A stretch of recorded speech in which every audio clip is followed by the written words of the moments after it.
Hello again, Strokeweb. Sorry for that thing earlier where I started streaming, but it actually didn't start streaming on one of the platforms. It's a problem from YouTube, requiring different connection from my restream. It's all working now. I sorted it out. I had to manually connect certain things. So apologies again for the delay.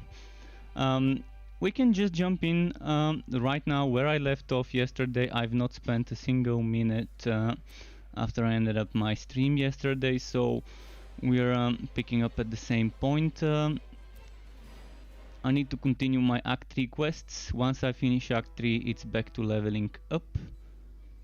This freezing slammer, slightly underpowered due to the Cold Heart. Well, the Cold Heart passives being very badly balanced, especially the breaking point and frost skin ones. Well, breaking point's fine, but frost skin definitely has unreasonably huge, capital letters huge cooldown to make it viable. But yeah, I'm back to practice. Fuck ridiculous. This build is not strong enough for ridiculous because it's underpowered. So I'm gonna be playing on practice until I get level 50 something and I can equip some strong items. Because when you don't have good items, this build, as proven yesterday, is just not gonna cut it. It takes forever to kill bosses. And this is never fun when you're just spending too much time just on a single enemy instead of having that dynamic action hack and slash RPG needs where you're constantly killing stuff and moving. So yeah, Perilous Climb is where we are. Oh, I should have kept an item for this person's Tree of Luck. Well, next time. So we're moving on to the machine works. And you saw on practice this build is actually pretty fun to play and the damage is actually good and fun. Decent damage on practice, but on ridiculous it's just a whole nother experience, which I don't feel like doing to myself right now. Oh, they've added some vignette effect on the loading screen next to the border. Just noticed. Those traps still do a ton of damage. Even on practice, this trap just took 30% of my HP. 30% with... okay, I don't have much defense again because I'm under geared.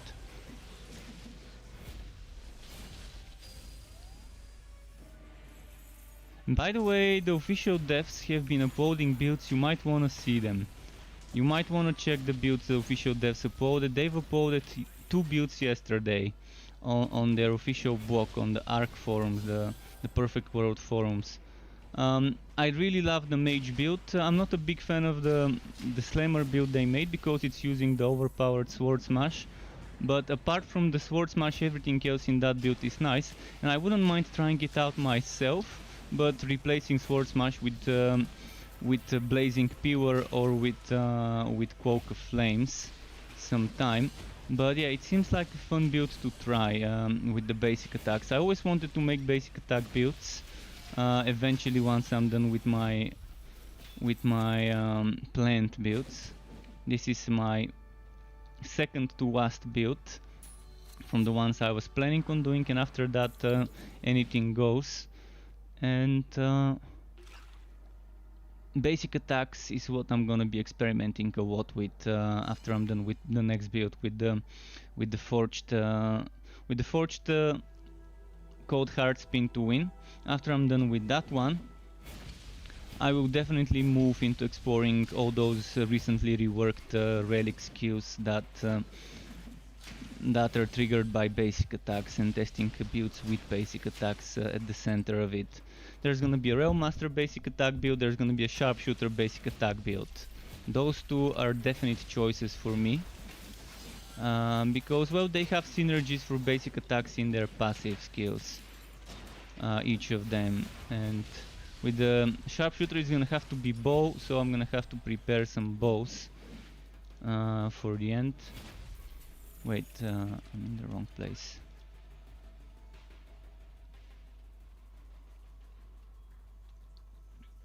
Come on, come on. With the sword, with the forged I can experiment, or with the mage, a blood drinker basic attack build or a digitus basic attack build as well. But that's not gonna be at the top of the list. But bow and railhammer basic attack builds would be interesting things to try for myself. And Smarot 40 has followed me before I started streaming, I think just a little bit before I started streaming. So thank you for the follow if you are watching on Twitch, Smarot 40. Really appreciate the help in growing that channel.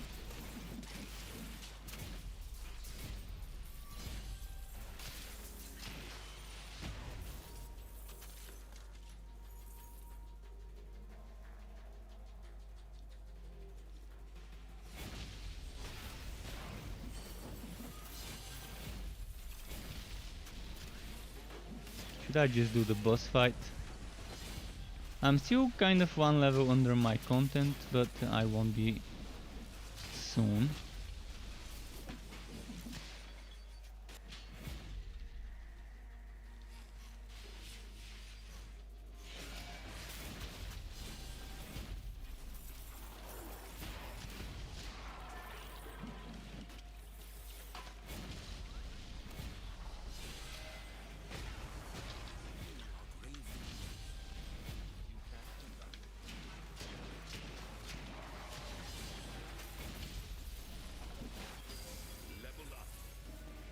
Okay.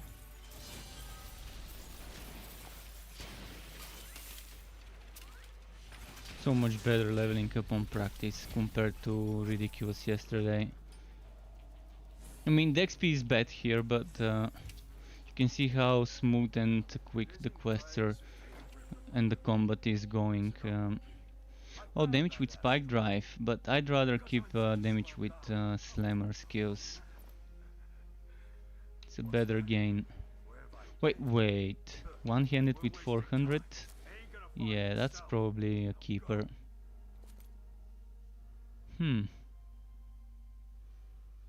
That's actually pretty good electric defense.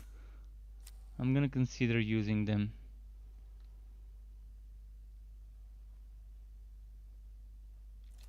This one's better.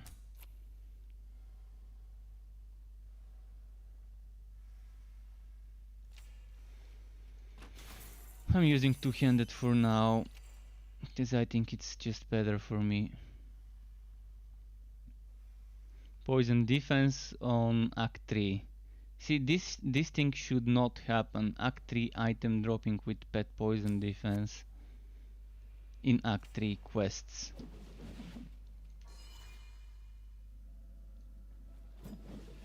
Alright, let's move on to the next zone. Well, would you look at that? I'm already halfway to 37 from quest XP. Sebastian's back. Welcome, Sebastian. Welcome back. I switched to practice overall just to make it go quicker, because if I were to keep logging back and forth, switching back and forth between ridiculous and practice, it's just gonna be boring. Probably it's gonna. I haven't tried hard. And hard was still taking longer than I wanted it to on bosses. So I decided until I'm level 57 or 55 to play on practice, because I get good gear then. I've got saved up some high level items which I can equip. Right now I'm severely undergeared, and this build is severely underpowered. So yeah, there's not much I can do.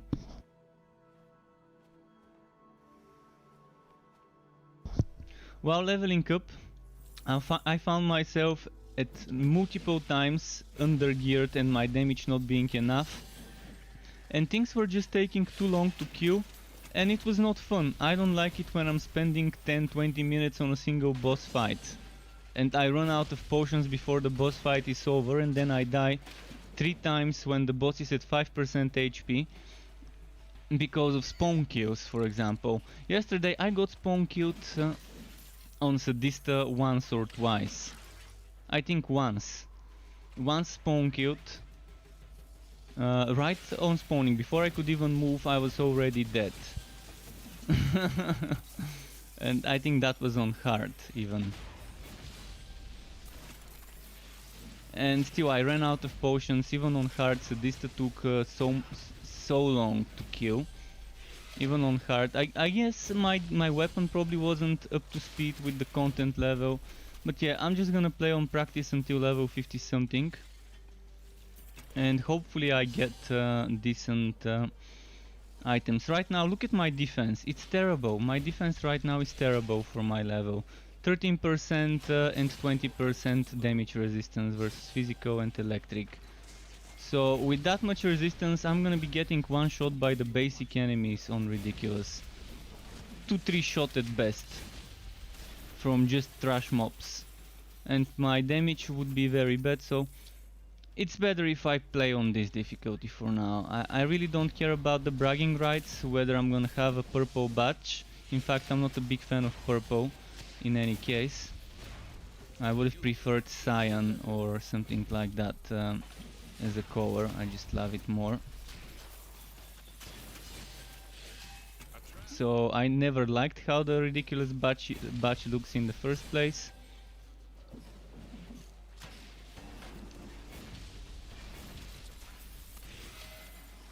I would have loved to see blue or green or yellow. But yeah, it's just bragging rights, so whether my badge is ridiculous or not, it doesn't matter to me. I can switch to ridiculous later when I'm geared up and when I think my gear can handle ridiculous. If my gear can't handle ridiculous, I'm just punishing myself for what? For no reason. What's the point on making things more difficult than they need to be?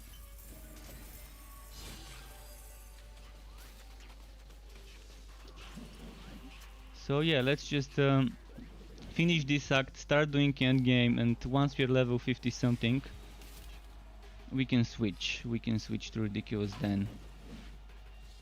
I can probably switch to ridiculous once I finish the story, because that would start my fame farming for this hero to get some legendaries, and I would need to be on ridiculous when farming fame.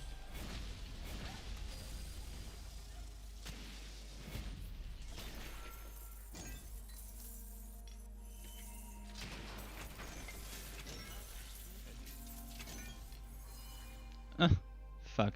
See, why do they put chests this close to a clickable door?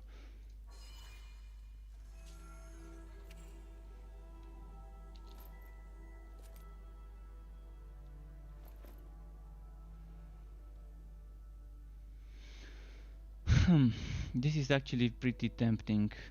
I'm gonna lose a lot of defense versus electric.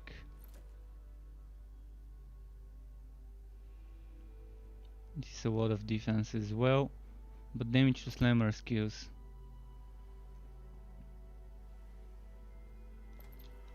Oh, I've got 2 skill points. 2 skill points to spend.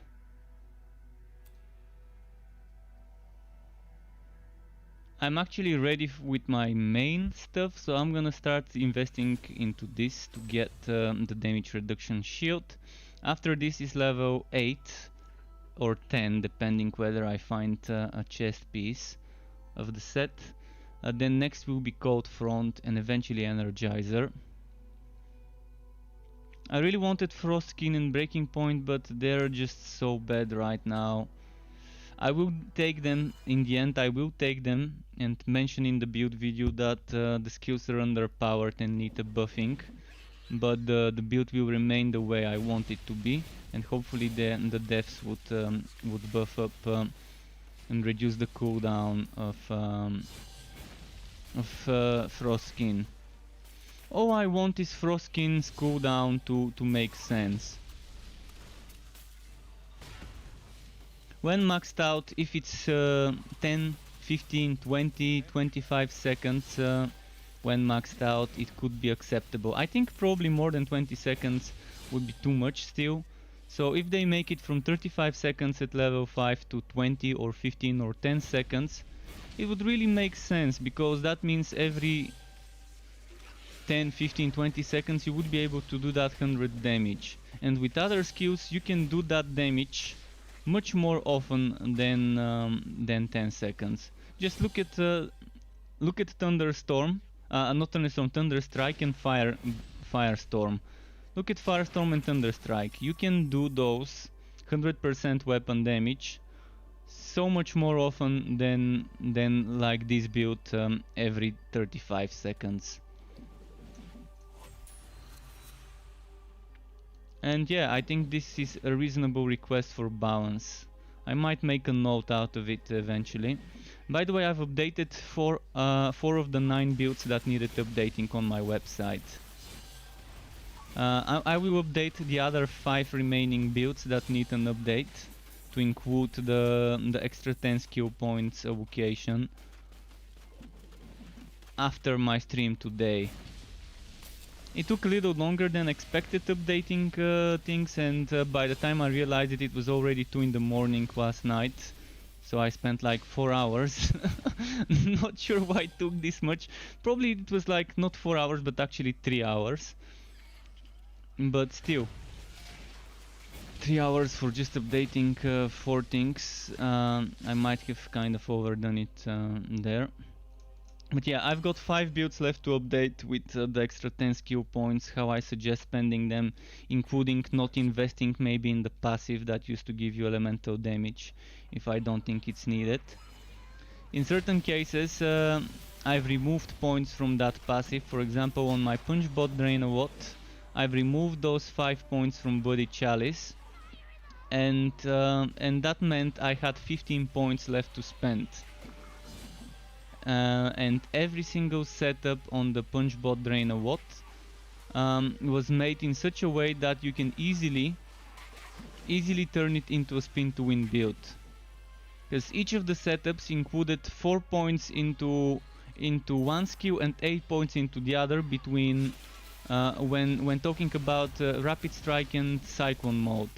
So you can either use 4 point Cyclone, 8 Rapid, or 4 points Rapid, 8 Cyclone. So all of those setups I suggested. I used to have 6, but I made it only 4, because I didn't make basic attack setups this time for that build, because it's not about basic attack. There will be basic attack builds eventually later. But yeah, I'm actually happy about how I ended up reworking. I thought a lot about how to rework those builds, where to spend those 10 points for each of the suggested setups before, to try and keep those suggested setups the way they were, and what would be the missing thing, the thing that they need the most. For example, for my piercing coat disc mage, the disc mage Cold Heart, I thought Snowstorm is a very good addition. So in most setups I included Snowstorm level 10, in one of them I think I included level 6. Because I thought it was something that the build could really benefit from, that 25% extra damage and that extra freeze chance.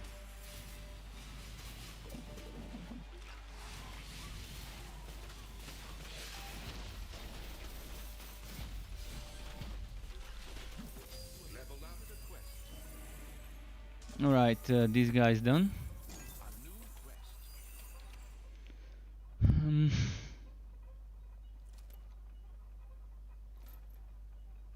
Okay. Okay. Let's get this. What was I? Oh yeah, I was leveling Hammer Spin. I need the tier 3 damage reduction. Although I could get this damage reduction, but I'd rather have the other one. Because this would get me to 70, but this would get me to 90%.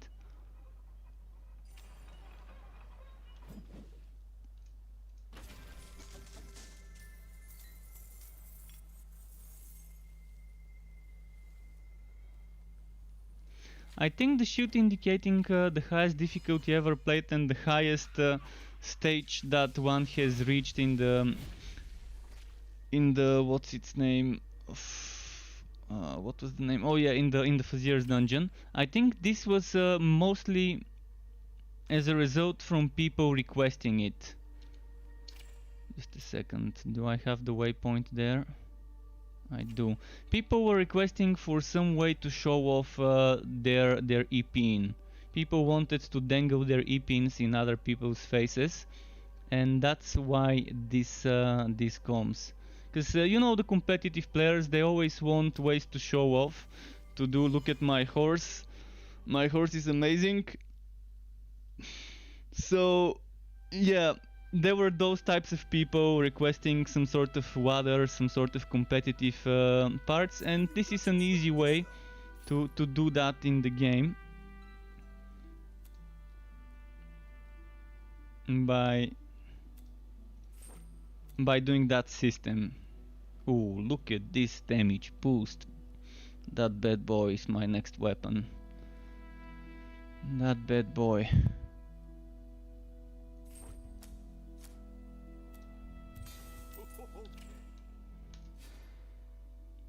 Now this is a weapon. Look at that damage increase. See what I mean? Sometimes, see, with this weapon I can probably now handle ridiculous with that weapon compared to this one. And my defense is still completely terrible, so it's still not ridiculous level defense.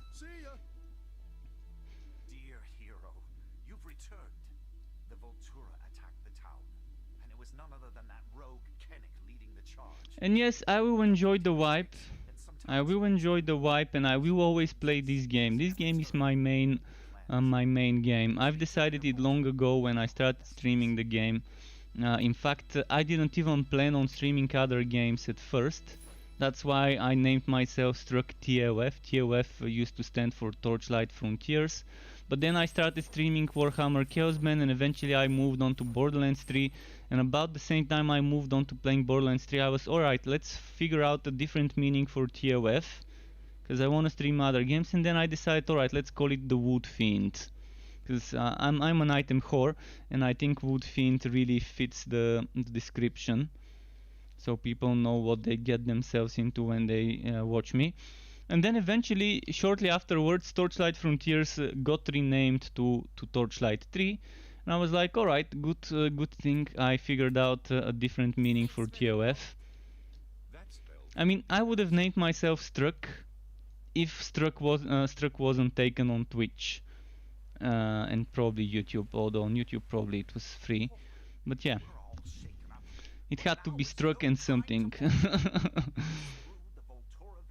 The same way for my emotes, for my emojis. I had to, Struck was taken, so I made it Struck 6, for example, as a affix to my emojis, to my Struck Twitch emojis. My YouTube emojis would also start with Struck 6, just to keep it similar. I just still haven't found the time to make a video explaining about my YouTube memberships, which is like Twitch subscriptions. I'm gonna make a video. I want to do it right. I want to make it clear to people what YouTube memberships is, what benefits I'm gonna offer.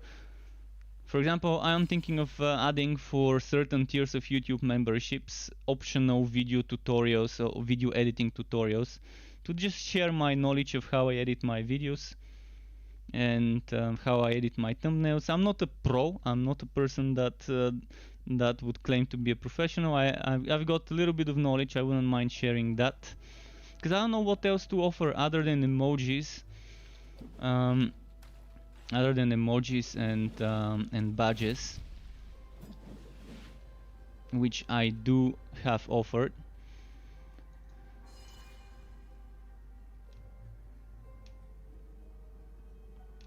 I also could offer private Discord streams for when I'm editing, if someone wants to watch me edit. I actually used to do it sometime on Discord when I'm bored when editing. I would start streaming, so maybe someone could come and chat with me while I'm editing. Alright, did I get an extra skill point? I've already spent it.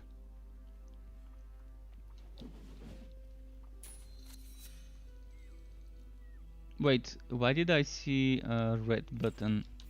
That was weird. For a moment I saw that yellow red button here blinking and I was wondering what the hell.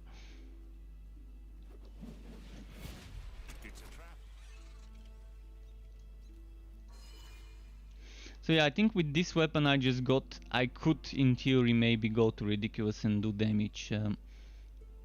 Because that was almost double the damage of my previous item.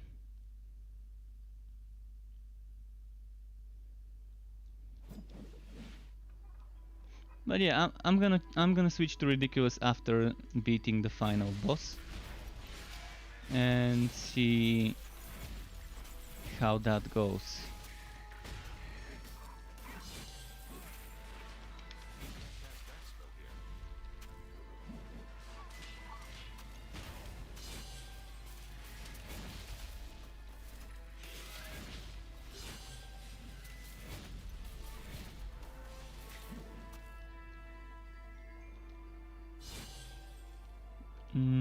Where did it go? I saw something here.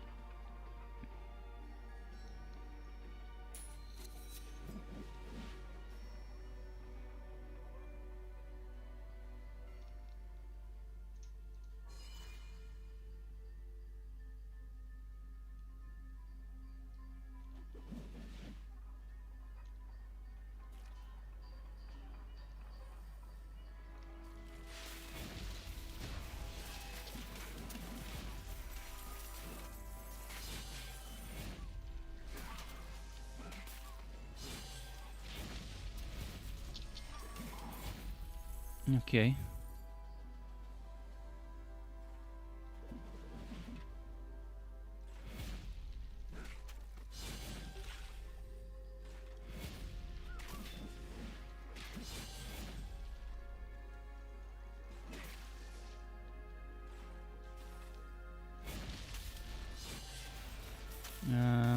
I'm gonna try and rush to Hicks. Although I have a feeling he's on this way in the dead end. So maybe let's check it out first. Okay, it's not here. Just wanted to make sure I don't have to backtrack later all the way from the end of the map. Better safe than sorry.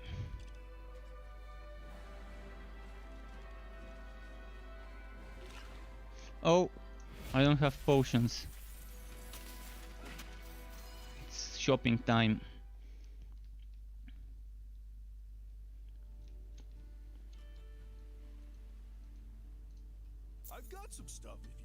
That's not the NPC. Okay, this one. Wait, where is the potion NPC?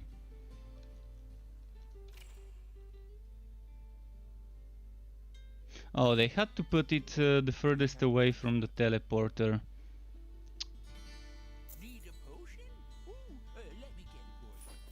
Would have been much better if the pet vendor was here and the potion vendor was up there. So it's near the waypoint. The NPC that you're gonna need the most would be the closest to the waypoint.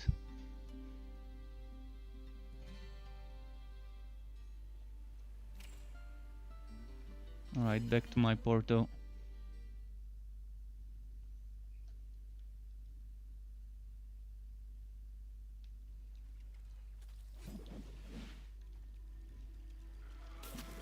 Alright, back to the mission. Finding where Hicks is.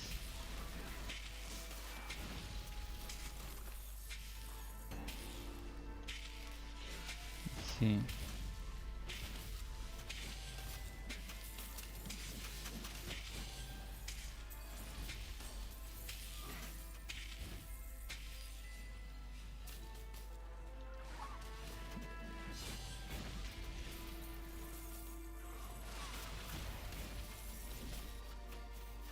Okay, I hope I didn't do a wrong move now by going this way rather than the other way.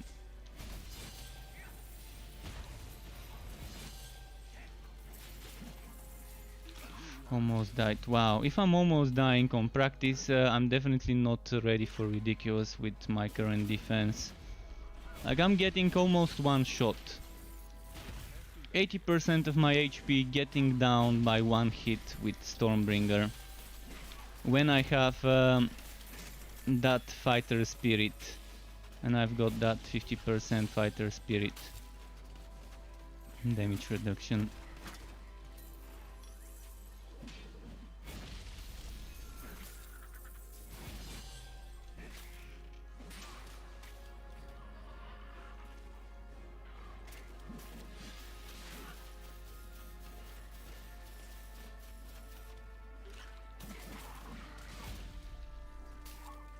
The only problem with leveling on lower difficulties, less champions, meaning less XP altogether.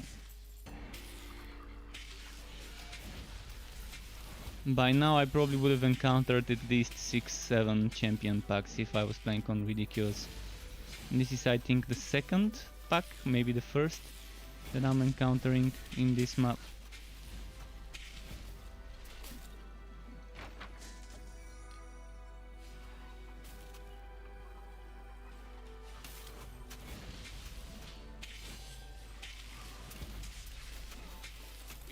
I wish they didn't handle the difficulties like that. I wish there weren't less enemy champions in the lower difficulties.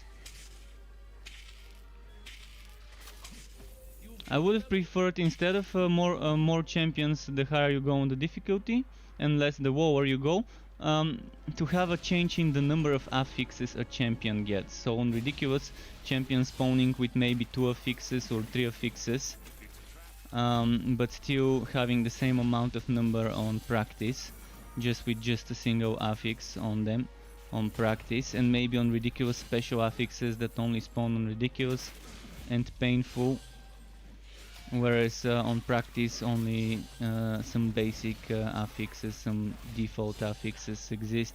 Something like that would be much better and a preferred choice, so that I don't feel bad playing on a lower difficulty like I do right now.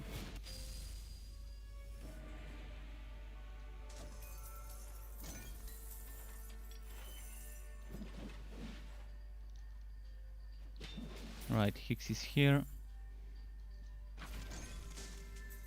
Wait, I can't see him. Oh, there we go. I think I need a new armor. Please give me armor with flat damage. Come on. I haven't seen a single chest piece with flat damage for this playthrough until now.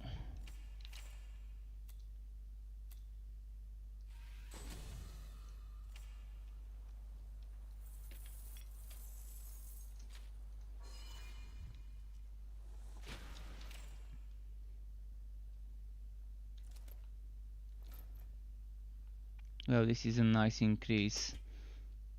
Finally some upgrade.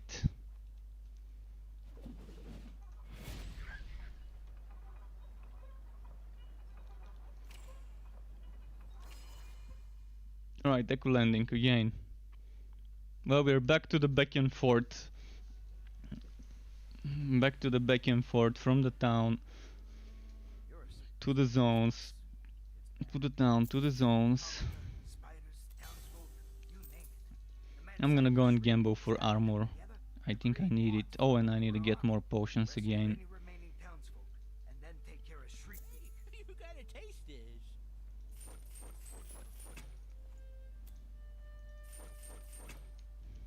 That's it?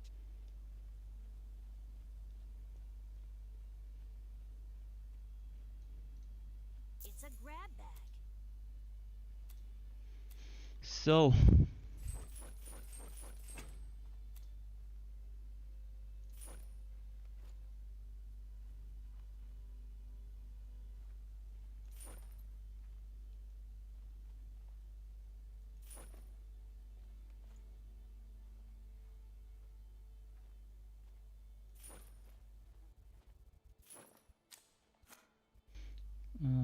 Should we try 3 more?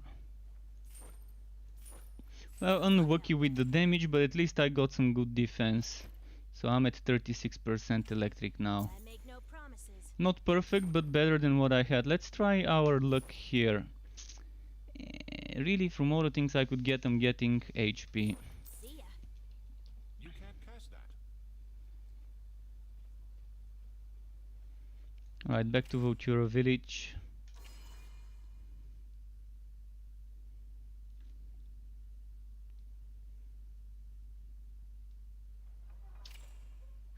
Power line right next to me.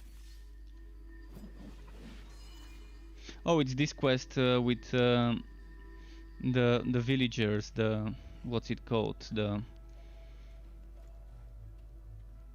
townsfolk, yeah.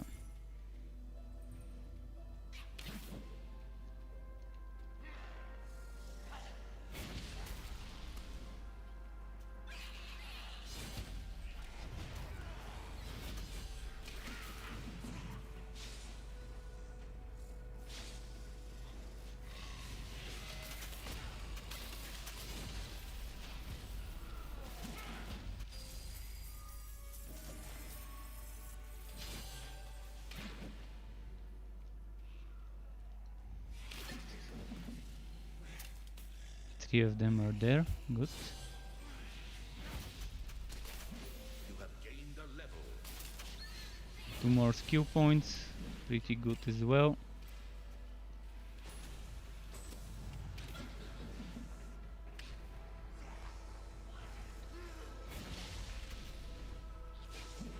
Is that the generator?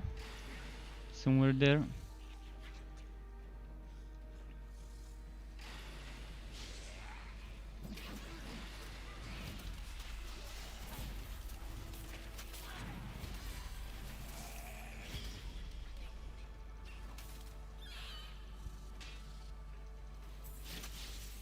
They've reworked this a little bit. I like how they've changed this zone. Now it's pretty hard to miss out on the generator and the townsfolk.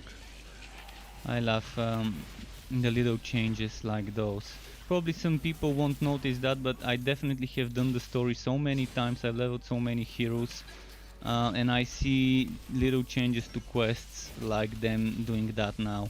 Moving the generator and the townsfolk in one place. Really hard to miss those. I mean, there's so many question marks in one place, you have to be blind to miss them now. Before I used to miss something, normally it was the generator that I wouldn't see. And I would have to backtrace and figure out where it was.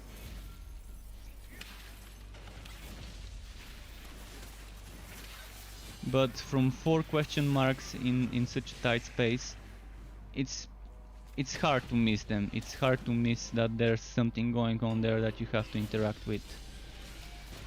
If you miss 1 or 2 of them, you're gonna see the other 2 at least.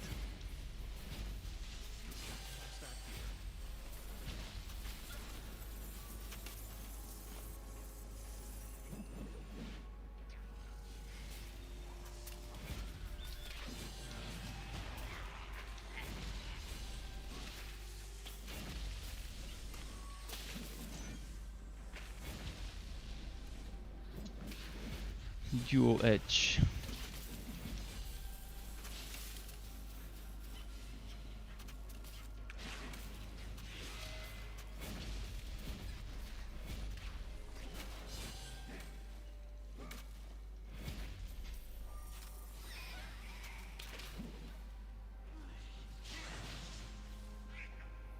I'm just gonna run to Zig this time.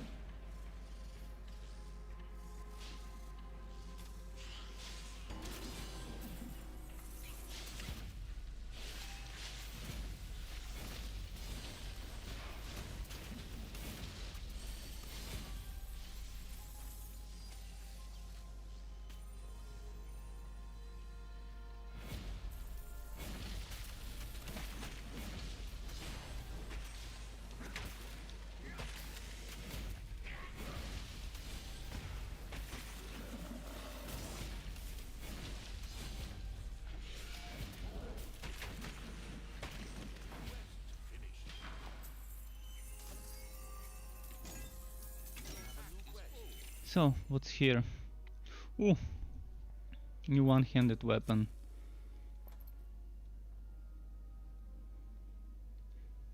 Mm.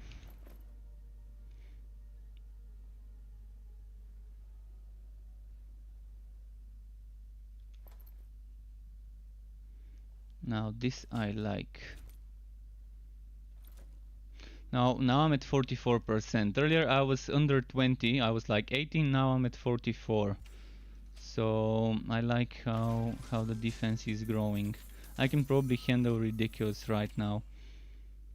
Not with ease, but still doable with this much defense. 743, 756.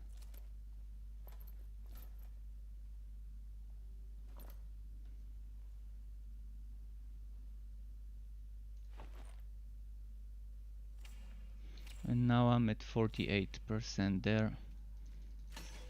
How's my physical? 17.4. Small difference.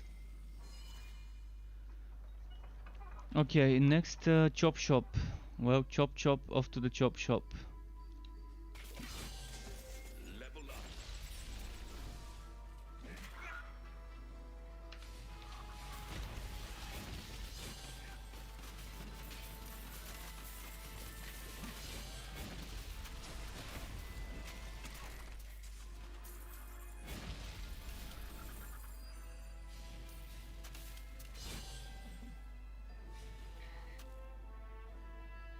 Wait, why is this glittering?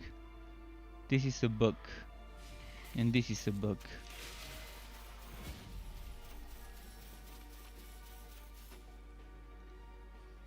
Yeah. Can I fix the other one? How did I fixed it now? And now it's not. Alright, definitely a bug. Where do we go now? Chop shop, I don't think it's this way. I think it's the other way. It's gotta be the other way somewhere. Okay, this way. This way.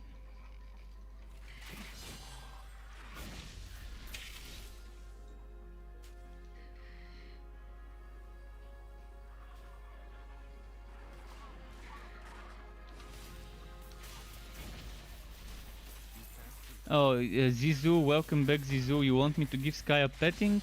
Sure thing, I'm gonna give Sky a petting. He's sleeping tightly behind me. I'm gonna do it in a moment after this fight here. Nice to see you again, youth. Petting the sky. I'm gonna reach with my hand to the sky and pet it. In between the clouds. Alright, let's see if he's gonna wake up. Oh, he didn't even wake up. Not even a blink. Alright, gave him the petting.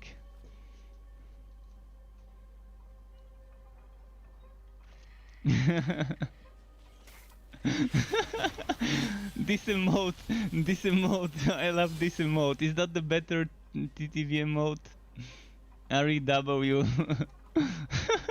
I love that face.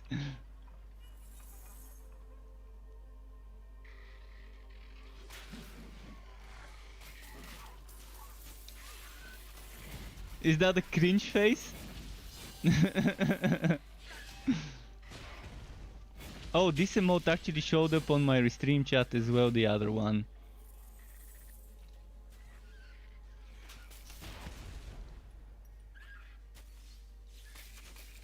Alright, I was out and tabbing to check the names of those emotes.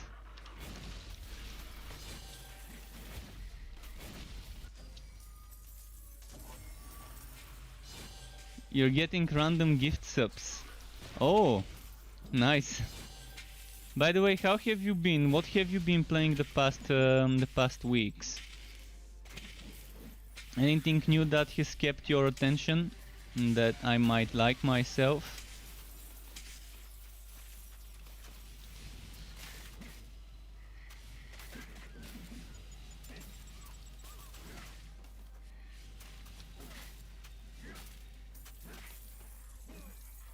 Oh, you didn't gain much. Alright. Fair enough.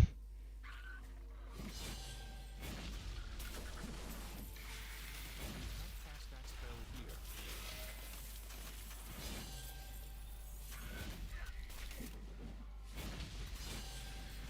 Boom. Boom.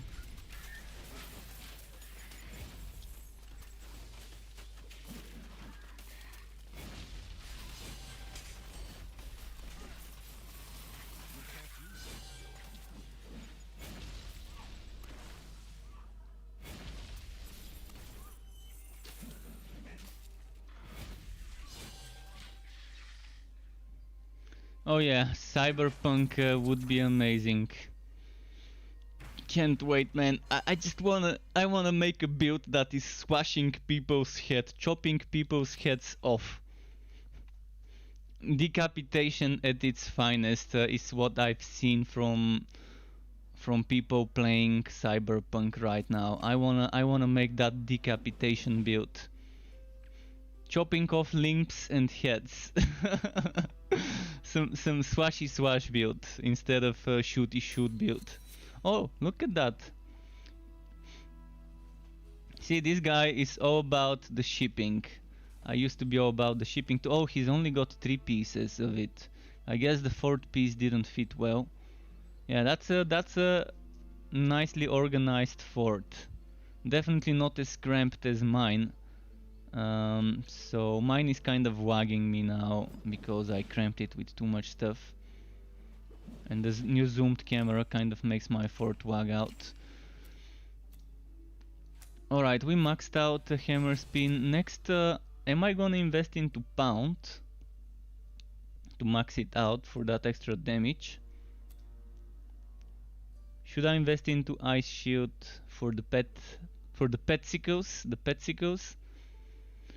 I've got 21 points left. If I spend 7 here, I've got 14 left.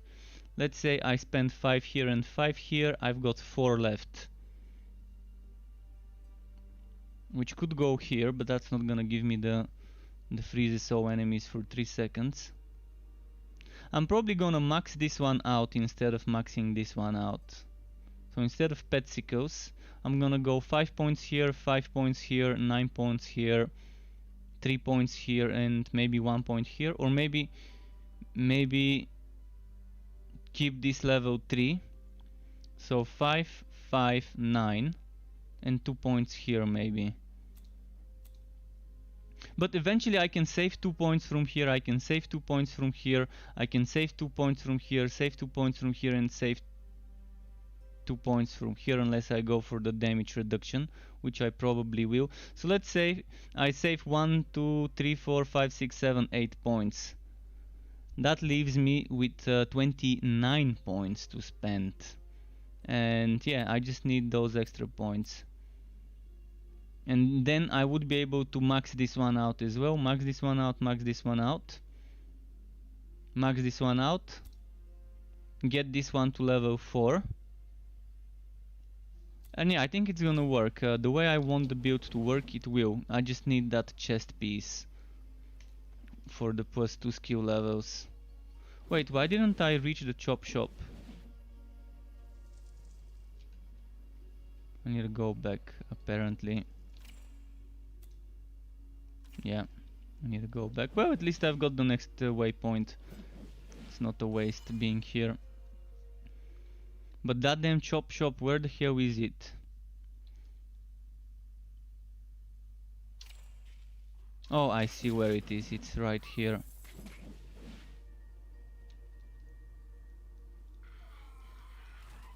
The map is... Do you see how the map doesn't give me...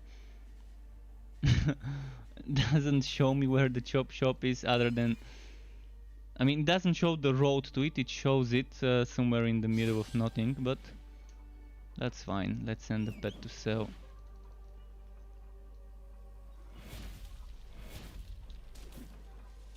I still think this build is underpowered, mostly because of Frostskin having such a long cooldown, unreasonably long cooldown. Cooldown that's more than 3 times as much as it should be.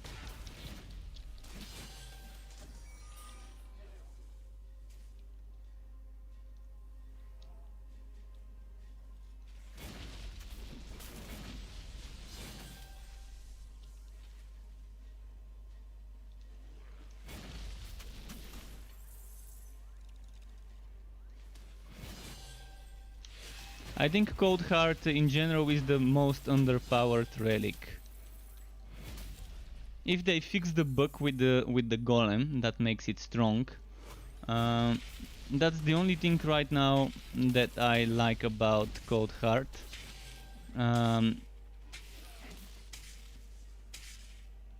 In regards to damage, but not in regards to it being buggy. It's the golem proccing stuff, but this is not intended, this is a bug, so I'm not gonna rely on it for the build. The golem proccing basic attack hit thingies. But apart from this, certain things are super weak compared to other relics. Snowstorm is good, because, well, when they fix 100% chance to critically hit, that's gonna be great. To actually be 100% and not 40%.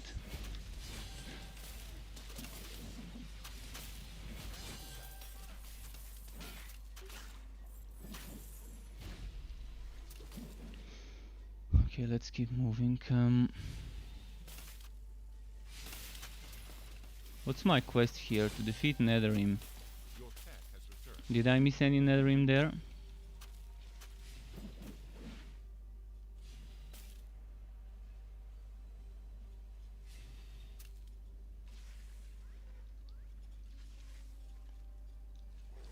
This defeat Netherim quest once I couldn't complete it. Okay, I see a Netherim here. Where did it go? Cast that here. Level up.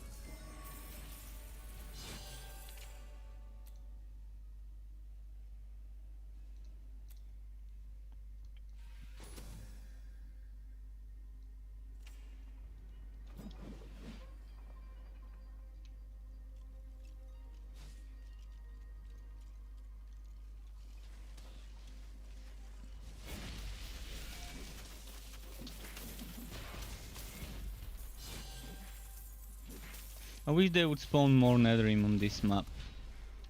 Because normally they're barely spawning enough enemies to get that quota of 20.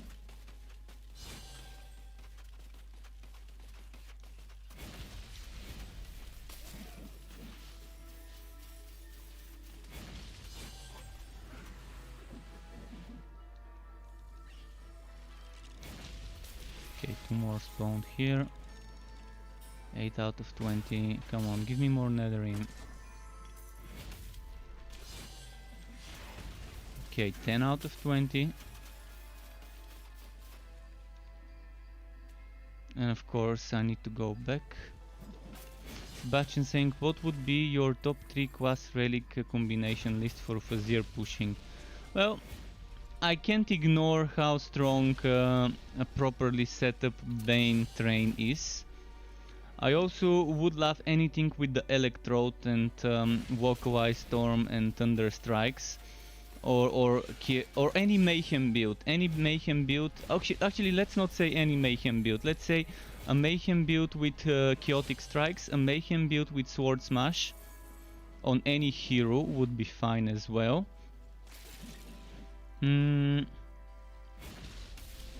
Those are the more obviously stronger things. I love anything with Drain. The Blood Drinker Relic and Drain, I like it.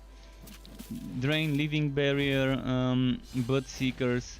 In general, I love the Blood Drinker too, although some builds could feel a little bit weak with the Blood Drinker. But some do feel pretty nice. On the Sharpshooter, anything with targeted strikes could be good. On the Mage, I really love on the Mage using Entropy and the Molten Reach. It's so fun. That spell cannot be cast. So not a specific one of my builds in general, but just telling you some combinations that I like. Now I'm gonna have to restart this map because it didn't spawn enough Netherim for me to complete my quest. It only spawned 10 out of 20. I'm gonna quickly go back to the beginning of the map. Maybe I missed an enemy somewhere there. But I don't think I did miss. Maybe I missed 2-3. But I don't think I missed a whole whopping 10 Netherim enemies. If I've missed 10 Netherrim, then how did that even happen? Maybe there's some here. No? Oh, there we go, 2 here. Okay.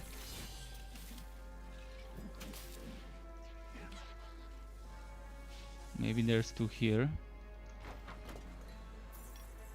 This quest really needs a rework to add more spawners for Netherrim, because in most cases you would find yourself running back and forth trying to figure out where did you miss those extra Netherrim kills, and sometimes there aren't even enough Netherrim spawns to finish the quest.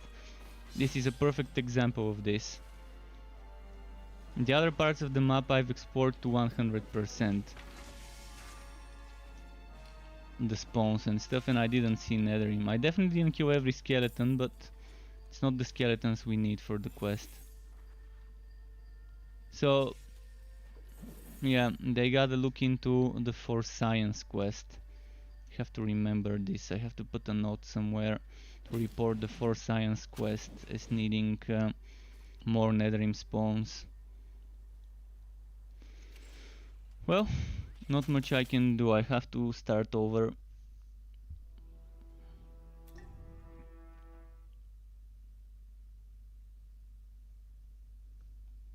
And go back to this place. It's not fun when you have to do this in a game, when you have to exit back to character selection, reset the map so that it can spawn more enemies for the one quest you need to do. So you buyin' or what? I don't know why they put so little enemies for the quest in this map.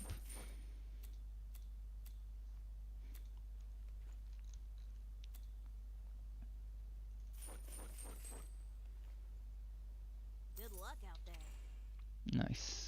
Now I'm at 59 resistance. You pay up front, no refunds. Thanks for the gold. How am I doing with the potions? Pretty decent. Oh, Legendarium power, finally a new one. Should I get the battery ram for now, or maybe blast breaker? Probably gonna get blast breaker for now.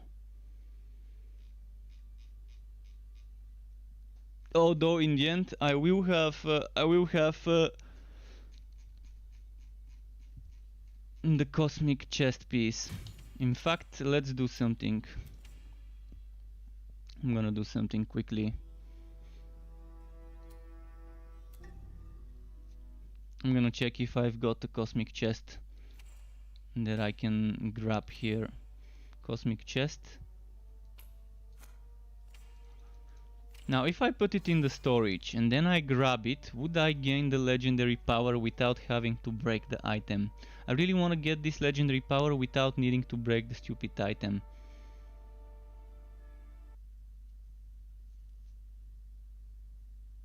Because I'm pretty sure I had it in the legendarium when I was recording this build. I should have had it there. I'm pretty sure I did. Let me check my video for it. Exports, Torchlight 3, new builds. What was it called? Zealot Train. Okay, it's the final one there. Let me mute it. Just wanna see if my legendarium had the breastplate when recording this build. Apparently I didn't. Shotgunner, shield, stormblade, blast breaker I had in there. But then I equipped the cosmic breastplate. Alright, so I didn't have the breastplate in my legendarium back then. But I think I still did the skill combo with that in mind. Okay, good to know, good to know.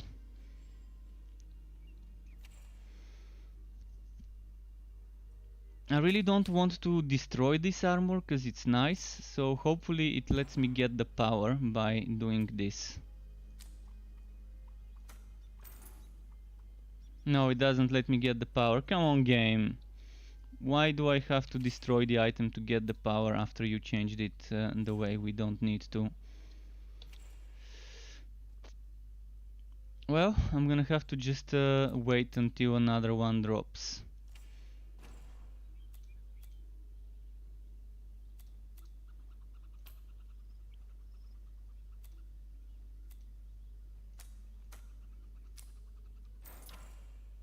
back to my other hero.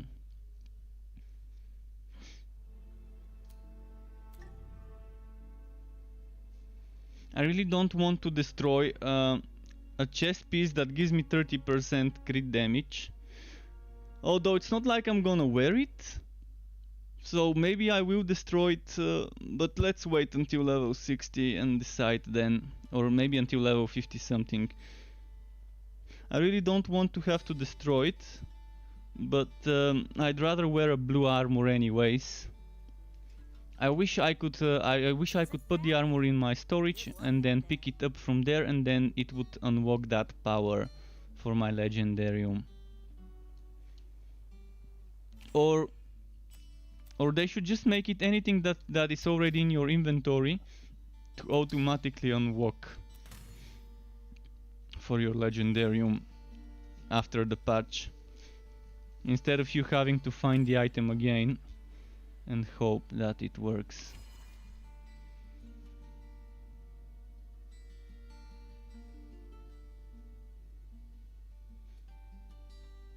But yeah, that's probably one of the most important items for me in the Cosmic Breastplate. I want those skill points. And that's a lot of skill points. A lot of skill points. 1, 2, 3, 4, 5 times 2. 10 extra skill points, not something I wanna rob myself of.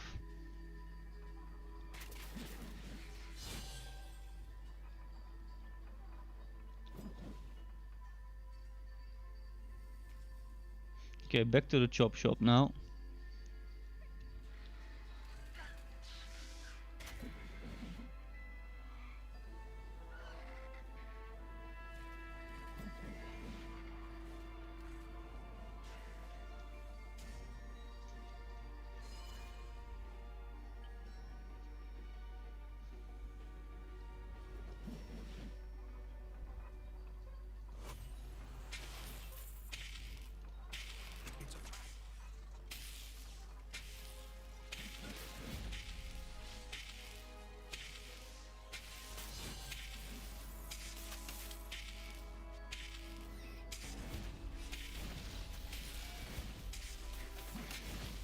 Okay. This time we should get the Netherrim. I mean, I already started with 12 killed. Or 14 was it? Maybe it was 14.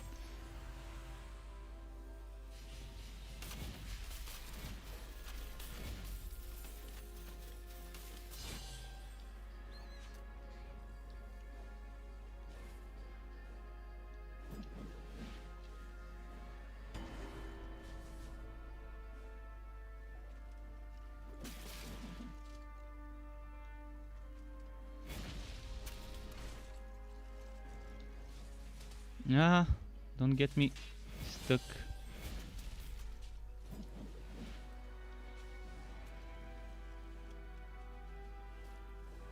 Of course, I took the wrong way.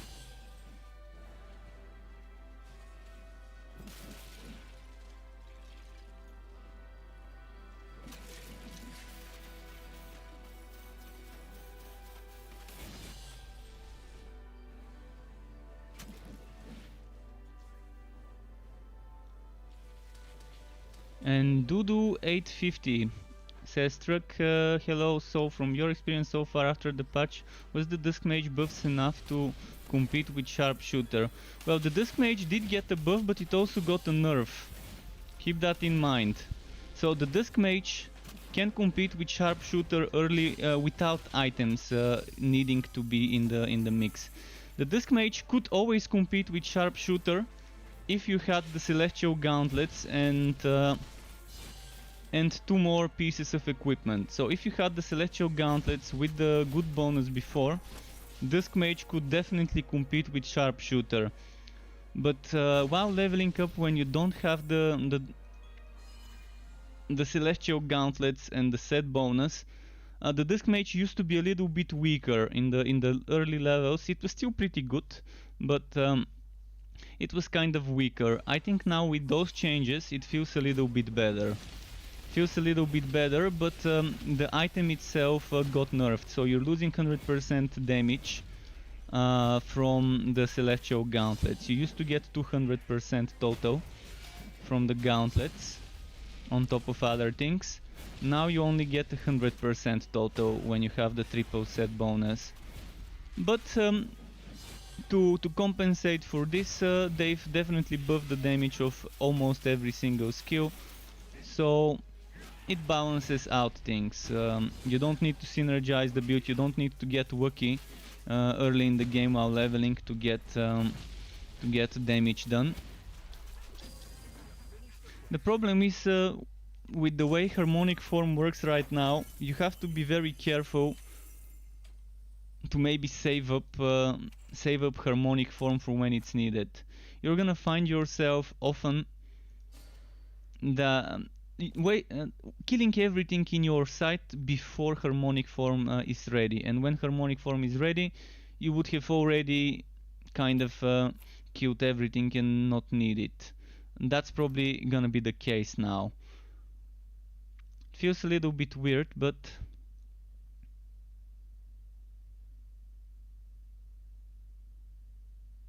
$977. I'm gonna keep the other one because of the crit chance. A bit too much crit chance there. Oh, and now there's damage with great weapons.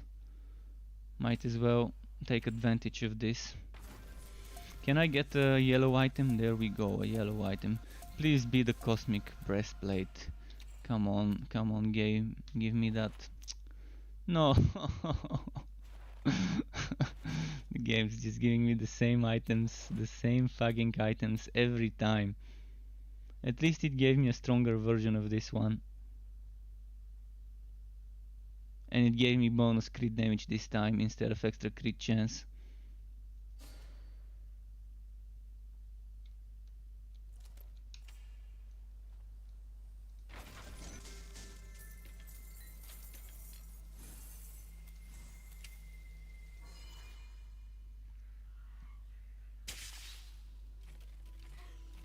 Alright, let's go to Echo Landing. I've got the next waypoint already, so I can just jump right into it after turning in and selling. Hi there. Fancy a pet?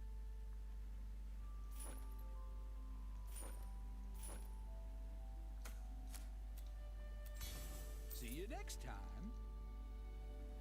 You can't do that. Oh, our community is whole again, thanks to you. Okay, next. There's a Getting close to Act 3's end. Pretty close. And Frankie Snow says, hey, this game are okay with the last update. Well, whether this game is okay is kind of a weird question, because for some people the game could be okay, for others it couldn't be. So I'm not sure what okay means for you. This is a very broad description, calling a game okay. Because there's different things people want in a game. It's getting better in many ways, but it's also getting worse in some ways. So not sure if that would help you and whether that would answer your question, but yeah, there's a lot of improvements. Definitely a lot of improvements, especially the extra skill points. But there are a few things that I don't like. I've got videos on YouTube talking about the changes with the patch. 3 videos because it was a big patch. So you can find them on my YouTube channel from where you're writing. And you can see which video talks about what in the description, in the title. In the title of the video, in brackets at the end, I've put which areas each video covers. Skills, pets, items and so on. So yeah, there's definitely things I don't like, I'm not gonna hide it, but overall there's a lot of very good improvements that can be ignored, that definitely make the game feel better, especially the extra 10 skill points. The 10 extra skill points is such a huge change that I really felt long ago when they were gathering me and few other content creators and people from the community to talk about the changes and what the reaction could be of making the relics permanent. choice on character creation. My one thing was, are we gonna get extra skill points? That was my most important question back then, and my biggest concern with this update, if they didn't give us a relic extra skill points for the permanent relics. And yeah, they released those relic subclasses without extra skill points to see how well they get received. And you probably might have noticed that the biggest concern in the community was the need of extra skill points. And the developers definitely listened and gave us extra skill points, which I'm thankful for. Because I really felt the need. And 10 skill points is a very good number. It's not too much, so you still have to make choices where to spend your points, but it also is not too little. In some builds I definitely felt the need to have that one extra 2 or 3 or 4 extra skill points, and in those builds I feel like they're now complete and maybe have some spare ones to invest. So 10 points is great. And they keep fixing bugs. I can't say that there aren't bugs that still need fixing, and I can't say that there aren't overpowered things that still need rebalancing. But balancing and bug fixes are not the most important things. They're important, they're very important, but again, when the gameplay has some problems, for example, such as the lack of skill points, I definitely think those are priorities, and they've delivered. They have definitely delivered in this regard.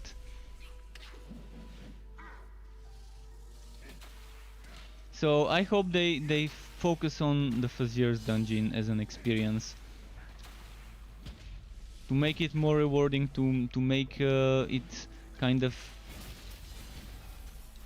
motivational, because I don't feel motivated to do Fazier right now, other than for farming fame on cheesy maps with uniques and double fame.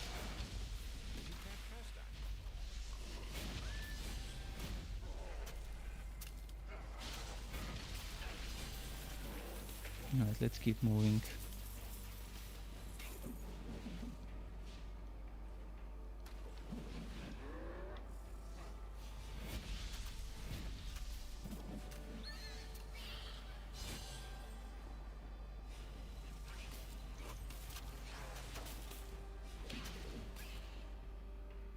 Which way do I go?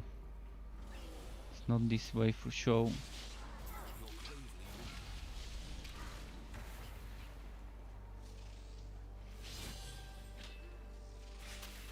If it ain't this way or that way, it's gotta be the third way over here.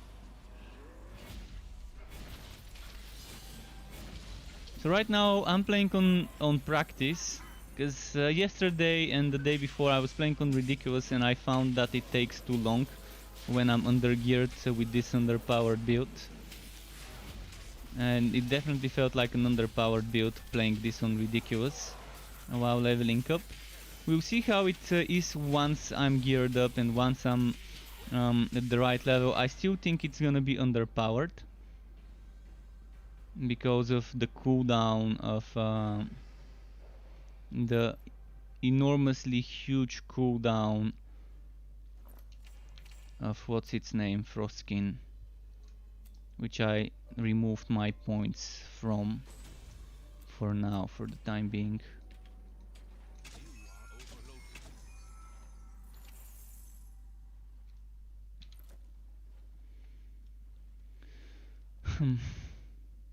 I want that crit damage, but oh, okay. Look at the defense increase here.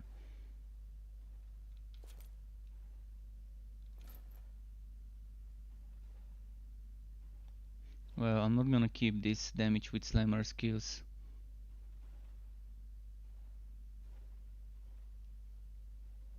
I'm gonna keep those for leveling purposes, maybe on other builds.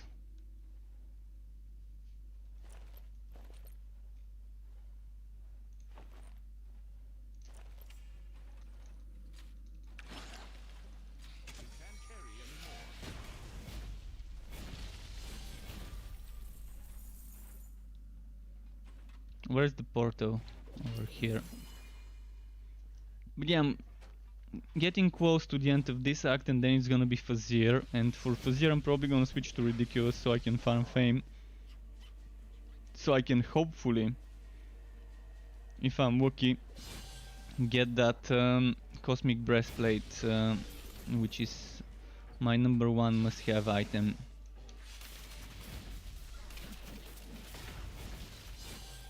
You've gained a level.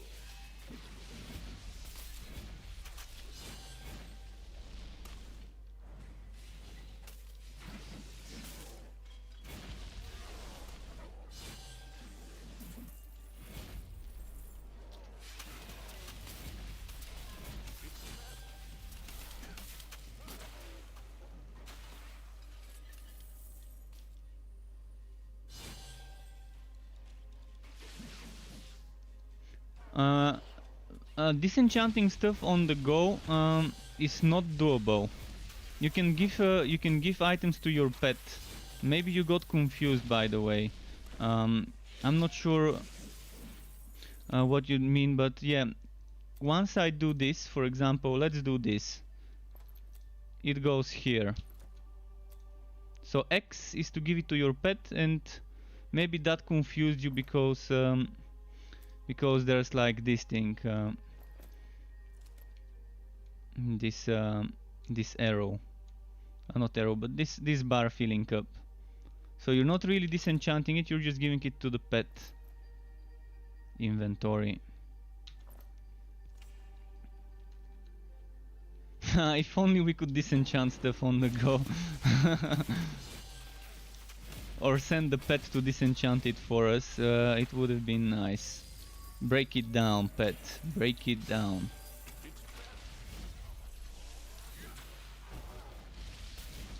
But they've increased after nerfing the legendary drop rates. It seems like they've increased them again.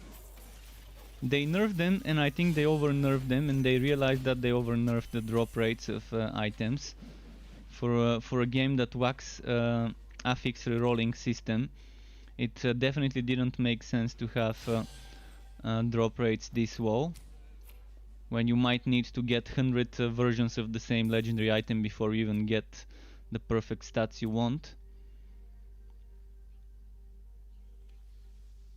Do I lose? I mean, I want that crit chance.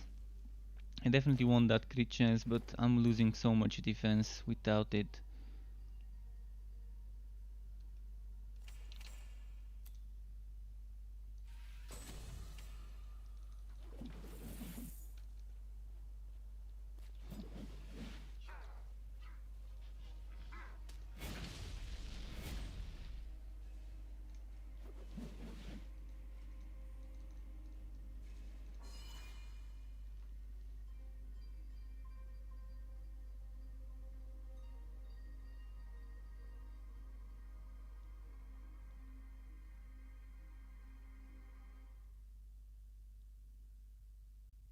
Come on. There we go.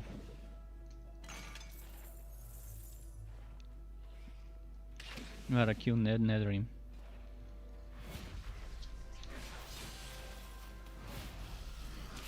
can't catch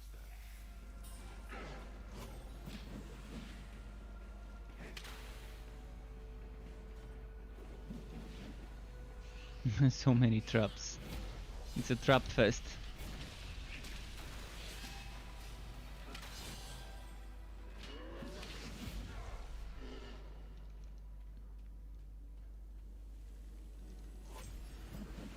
Such a traptacular map.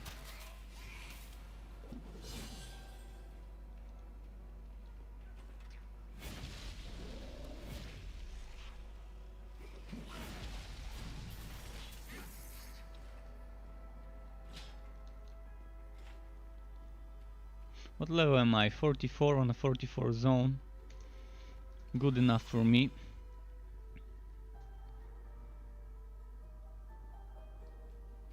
This zone should have some nice XP, because I think there was a nice density in certain places in it, in those little corners.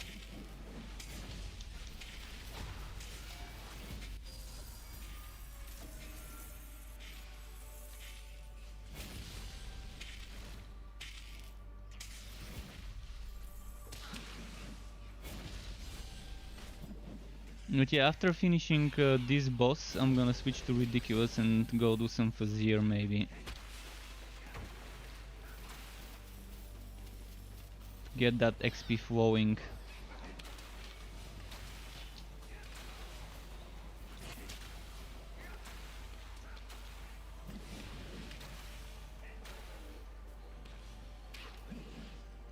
She's saying, as your first playthrough as a disc mage, practice over hard or normal. Well, see, if your gear can handle, if you get lucky with drops and you're getting enough flat damage and enough defense and elemental defense to handle Ridiculous, Ridiculous would give you more elite champions, which would mean more XP. So on Ridiculous you're gonna be getting more XP. On Practice you're not gonna be getting as much XP, but you're gonna be killing stuff quicker. So on Practice you might find yourself out-leveled by your content by 2, 3, 4 levels, which would mean a huge difference in the defense and damage that you can get and defense and damage required. So in order to catch up on Practice you would need maps. But since they nerfed maps to not drop until you reach a certain contract level, let's see, I think the first contract level would be like level 20 something. So let's see, the first map bundle. The first map bundle is, the first map, it's actually not bundle anymore, is at contract level 21, and I don't think you're gonna have contract level 21 soon enough. So the only way to catch up would be to redo certain zones. If you find yourself skipping monsters, that means you're skipping XP, that means you're gonna be out leveled. If you stay and kill every single enemy you encounter, maybe then you wouldn't find yourself under leveled on Practice.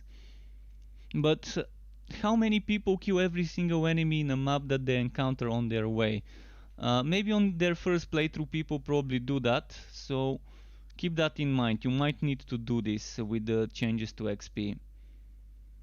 But yeah, if you find yourself underleveled, just exit to character selection, revolt the highest zone you can do, repeat it, kill some more enemies, get that 1 or 2 levels you're missing, and then move on to the next stage. I think if the enemies are 1 or 2 levels higher than you, it's not a problem, but if it's 3, 4, 5 levels higher than you, you're gonna have a bad time against certain bosses. Although on Practice things are easy. On Ridiculous you're not gonna have this much of a problem with the XP, but things are gonna take much slower, much more time to kill. It's gonna be much slower if your gear is not up to speed. And you can't guarantee that your build is up to speed on your first playthrough. Even on outs, even after saving up a lot of low level items, I still find myself struggling when leveling outs on Ridiculous with underpowered builds like this one. That's why I switched to Practice, just because I want to finish the story on Practice and then I can switch to XP and fame farming mode once I do Fazir.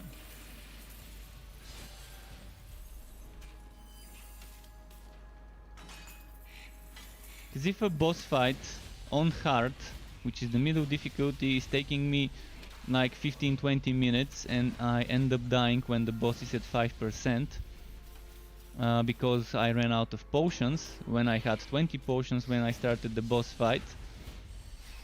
That means I definitely was under-geared and maybe under-leveled. Although my level was reasonably low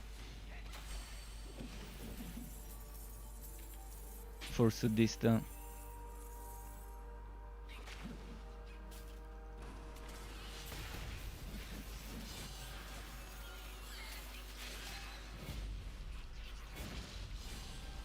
But even underpowered builds can do Ridiculous if they have good gear.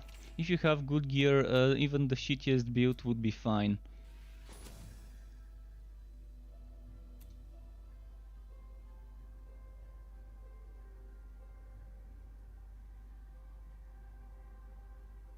This or this first.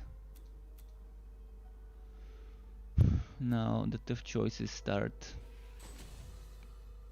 I'm gonna start leveling relic stuff now.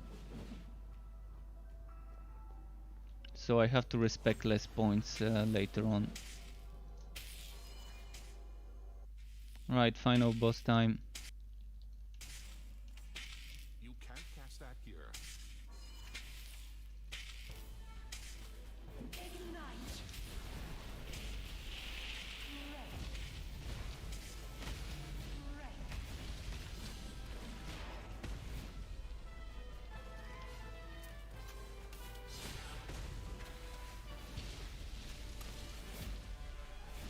If you don't have good AoE and clearing, this boss is gonna be pain, because it's gonna heal up.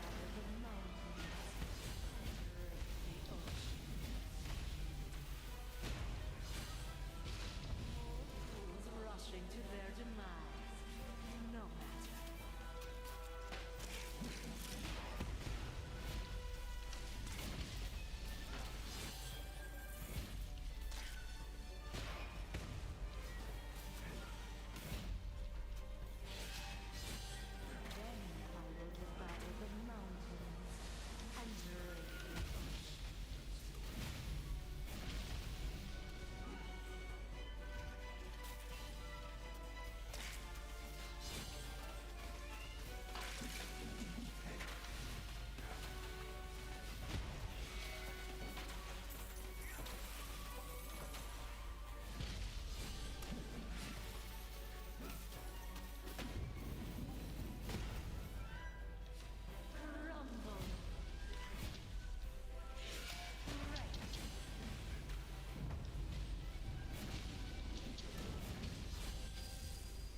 Okay, this one's done.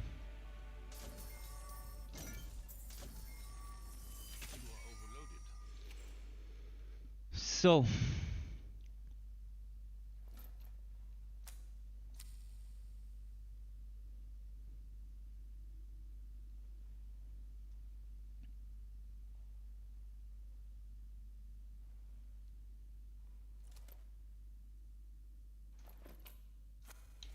I'm gonna go to my storage now. Switch the difficulty, go to my fort, Pack is full. figure out what items I need from there.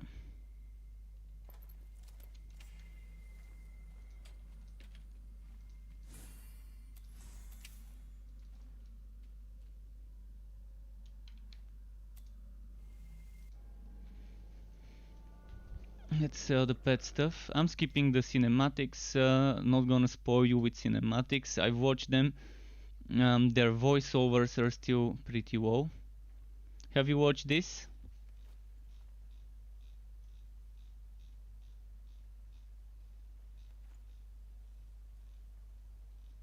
Wow, such a big perfect world team.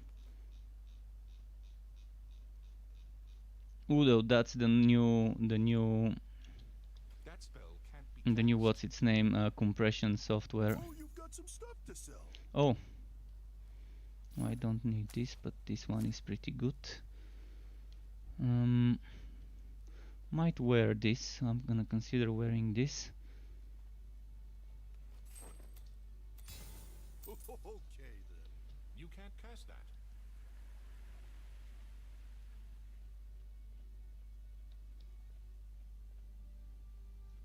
I knew you had potential. You've saved countless lives, not only Imperial subjects, but innocent souls all over Novastrea. Okay. Proud to know you, recruit. We all are. Still can get a better pet cooldown thingy.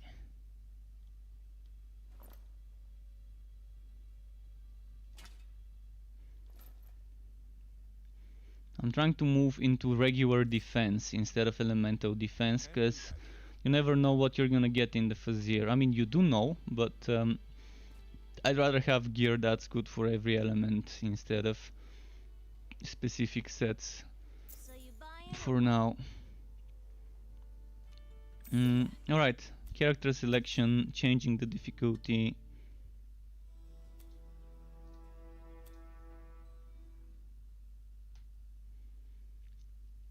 and off to the Fazir.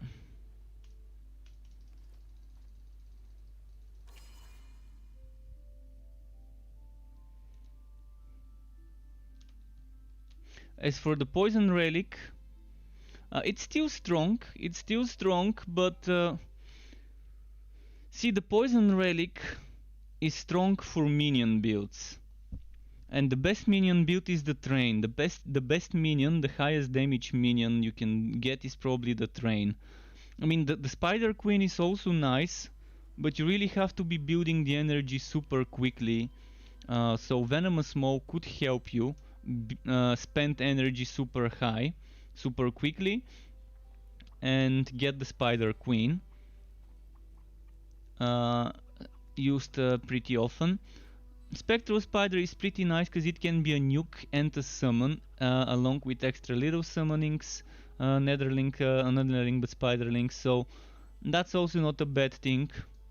But again, if you're using the Bane, keep in mind you're not gonna be strong from the relic directly. Your summons, your pets, and all sorts of other summons will be the things that are stronger, and they're gonna be the things that do the damage for you.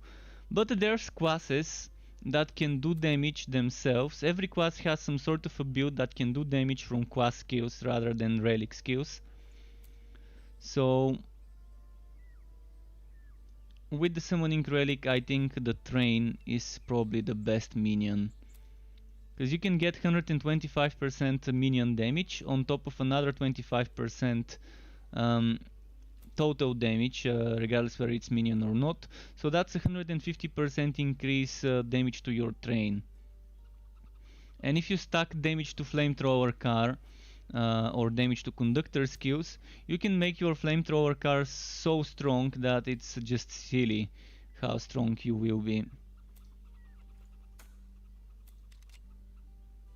It definitely becomes a silly strong setup.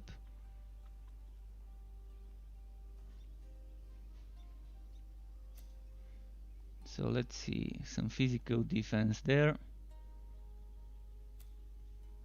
Alright, let's grab this here. Let's grab... what should I grab here? I don't know what to grab, but 1224, 1022. Should I go for a two-hander or one-hander? I'm probably gonna go for the one-hander, but a two-hander gives me crit chance. It's not something I wanna miss out on. How about this one? No. Just looking for some items I can wear while leveling up. Something decent.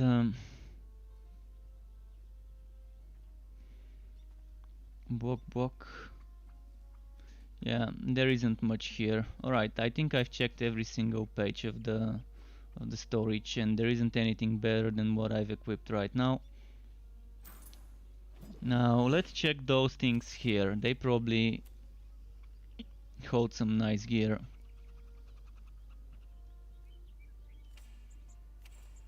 I'm level 45, so I can wear up to level 48 items.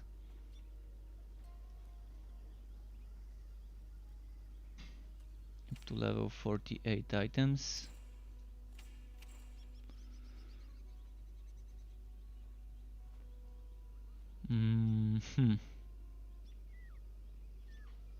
This is 47. I could consider this shield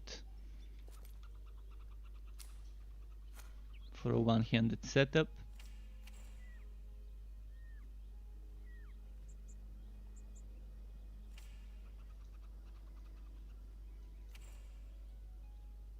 $45. I could consider wearing this as a two-handed. I definitely should consider this one if I need the set completed. Frostblast. I'm not using Frostblast.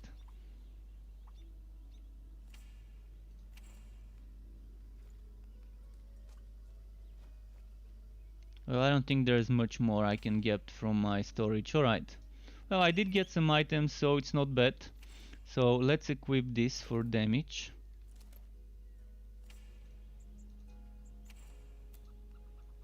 Let's get rid of this. Let's get rid of... Actually, I'm gonna keep some items for leveling up different heroes. So this goes there. This goes here.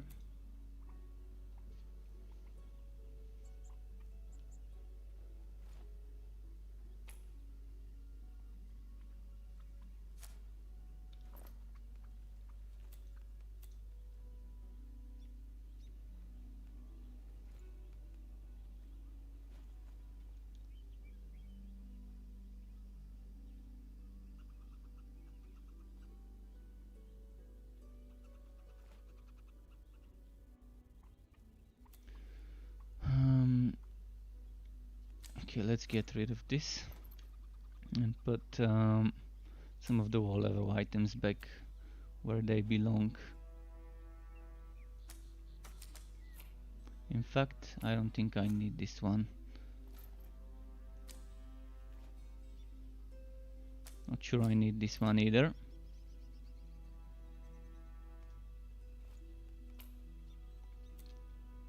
And now we've got room. Let's do endgame now.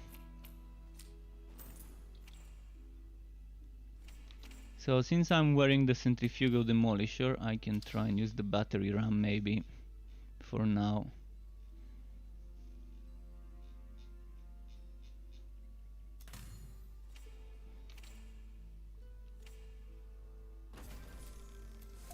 I hope I don't get wrecked. My defense should be fine. It's not that much, but my electric defense is decent. Only 22 defense, we'll see how that goes.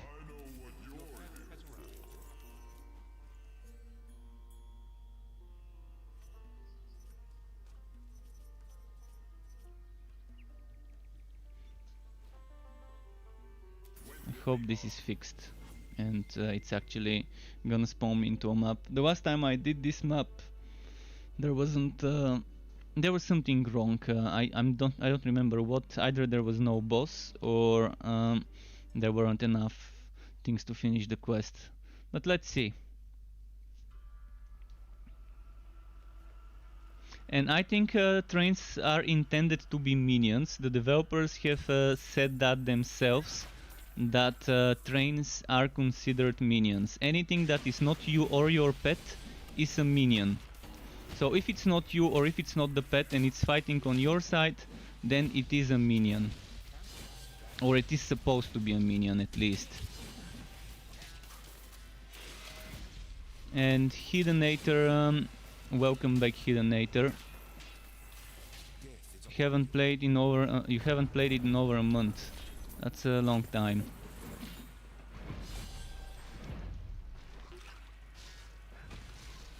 But yeah, sometimes breaks are needed. Breaks are needed sometimes, and it's not a bad time to return to the game now with those extra skill points, with some bug fixes and other things.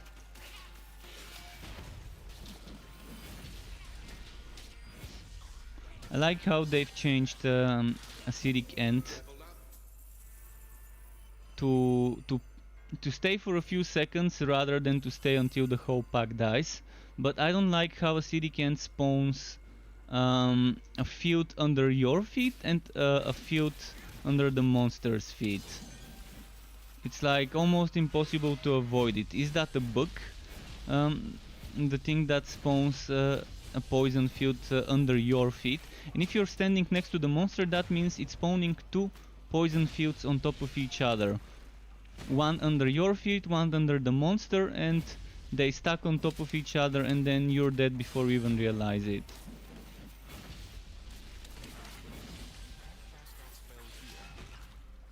I think it might be a bug. I don't think that's intended for a acidic end to spawn a poison field under your feet as well as under the monster you just killed.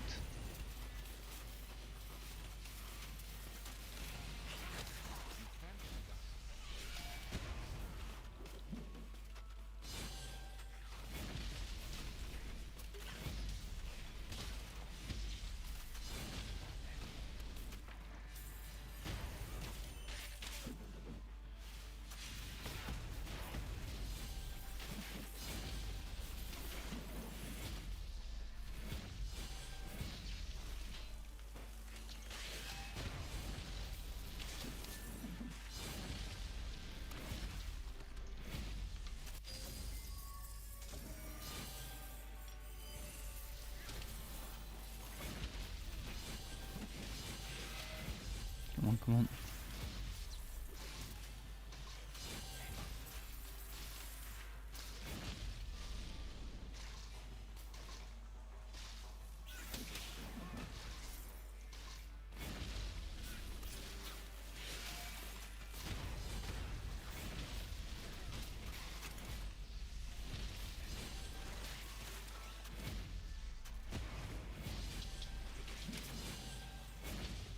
Okay, nice. Resistance shrine.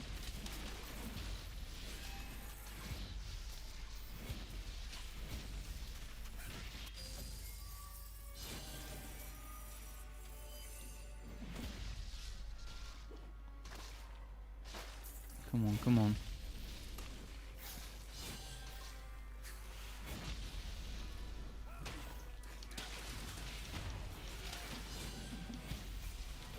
Can't cast it.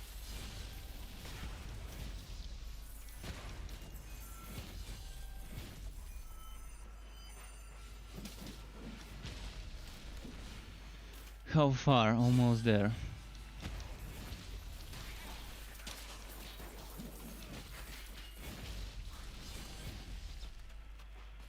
But yeah, you can see my main damage is not really coming from the relic right now. I'm not doing this much damage because of my relic choice. It's just Railmaster Slammer damage. So the relic right now is only doing a support row, and that's because this skill is underpowered with 35 seconds cooldown at level 5. It's the most I meant underpowered. I meant the most underpowered skill in the game probably right now. The most underpowered relic skill, let's say it like that, in the game. There isn't another relic skill that's as severely underpowered as this one.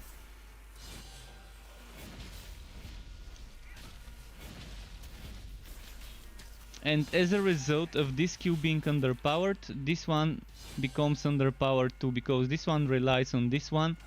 And yeah, if one has such a long cooldown, that means the other one also does.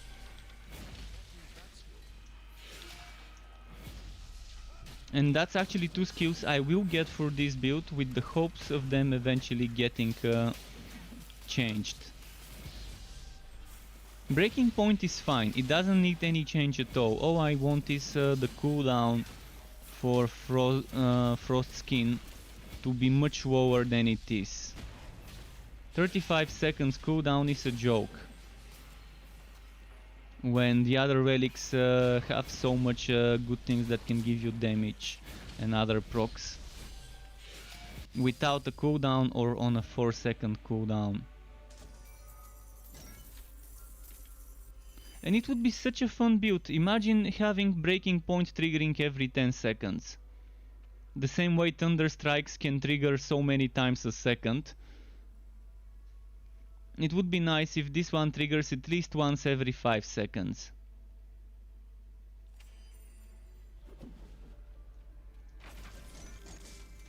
And on a build with this one, you can actually stack HP in your items and try and get like 80, 90, 100,000 HP. It's probably achievable. Although that would come at the price of losing defense most of the times.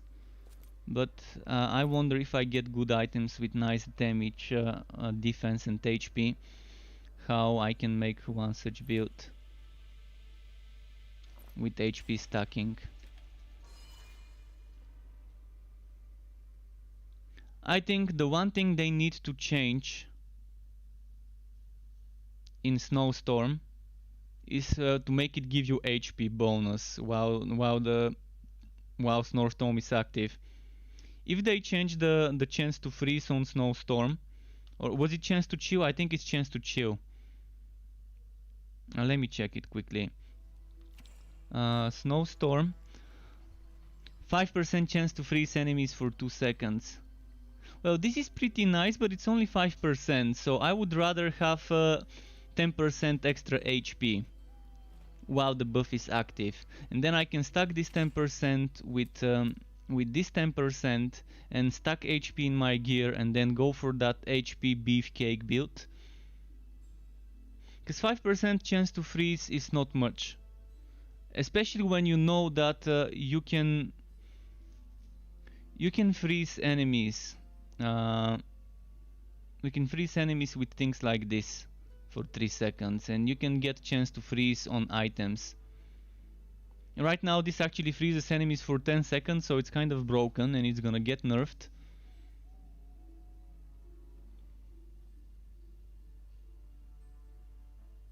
If not this to give us HP, at least maybe make this one give us HP. Wow, it's active. Although preventing 3 sources of damage, this is such a strong skill. The next 3 sources of damage prevented every 20 seconds, and you can even get it down to... Actually, you can't get this down, because it's not a Railmaster skill. If it was a Railmaster skill, you could have invested into this skill. I think they need to change Mortar Car and all other skills like it on every hero. Instead of cooldown reduction for Railmaster skills, cooldown reduction for skills. So it could give you 10% cooldown on your relic skills as well as quas skills. I don't think it's gonna be overpowered if I get 10% cooldown reduction on Ice Shield. That's just 2 seconds on a 20-second skill. And I think it's gonna be actually a very good change across all heroes now that relics are considered a skill tree. It would be nice to make such a change. I'm actually gonna remember this and suggest it as a quality of life rebalance. It's not gonna make us overpowered, and it's gonna make those barrier skills shave off 2 seconds for each relic. And 2 seconds may not seem like much, but it's actually pretty good number to shave off of the cooldown. Especially if you... I think there was there a duration buff? Was there a duration buff from items or a cooldown buff for items? I think there was a cooldown buff from items for those. And if you stack cooldown reduction from that with the cooldown reduction from this, it would have been nice if it worked the way I wanted it to. Okay, so I don't need this right now. I'm gonna save this. I don't need this. I don't need this. And that one's actually pretty nice. So let's see. This one I don't need. This one. Wow, wow, wow, wow. Look at that damage increase. Okay. Switching back to centrifugal. Now, this one I don't need. This one, actually I'm gonna use it. Crit chance, don't mind if I do. Damage with spike drive, perfect. Losing electric defense, but that's fine. 1400 on a one-hander. Actually, that's pretty good as well. That's pretty good as well. Okay, next. Where...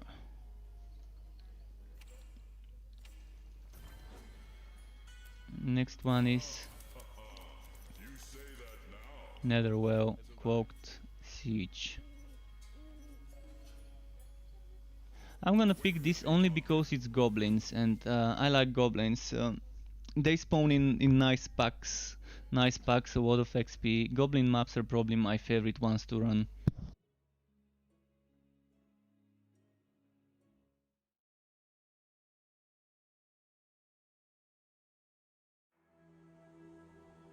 Oh, and I've just realized I missed answering a question about relic that I prefer on boss for boss damage as Dusk Mage. For boss damage as a Dusk Mage, I would say you can do Sword Smash on a Flaming Destroyer, or you can do Chaotic Strikes on the Electrode.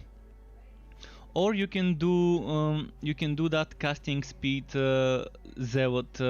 Zealot buff, Zealot thingy, Zealot build on the Dusk Mage with the Electrode as well, if you don't want to be cheesing it with the Mayhem stuff. But Egg of Mayhem and Sword Smash, Egg of Mayhem and Chaotic Strikes is super strong. Chaotic Strikes, when maxed out, hits twice. And on a big boss you might end up hitting with the 2 storms multiple times. You can end up hitting 2 or 3 times with each of the 2 storms that you summon, and it's just nice. It's just nice, and on top of that, you can invest into Thunderstrike and get something like Walkaway Storm, and just keep proccing those as well. I think in general the Electrode and the Flaming Destroyer are super nice for melting bosses. I think for melting bosses those two are probably my favorite. And not just on the Dusk Mage, on any hero as a relic. They just have strong passives. They have good procs. They have good active skills. By active skills I mean the Mayhem skills.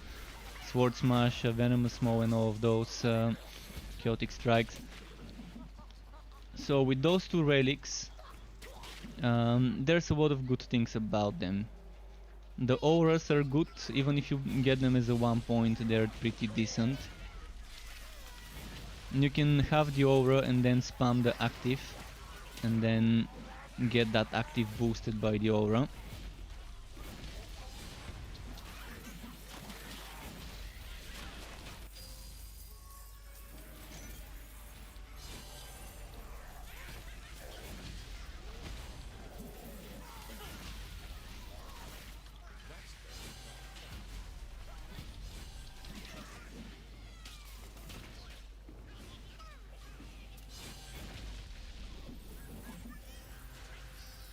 Alright.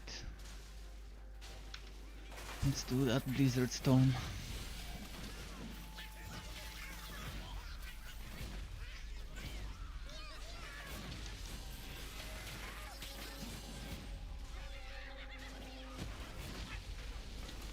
I'm still waiting to see a game doing an ARPG game doing something like Guild Wars 2, where if you use a certain spell on top of another spell, it creates a third one as a combo.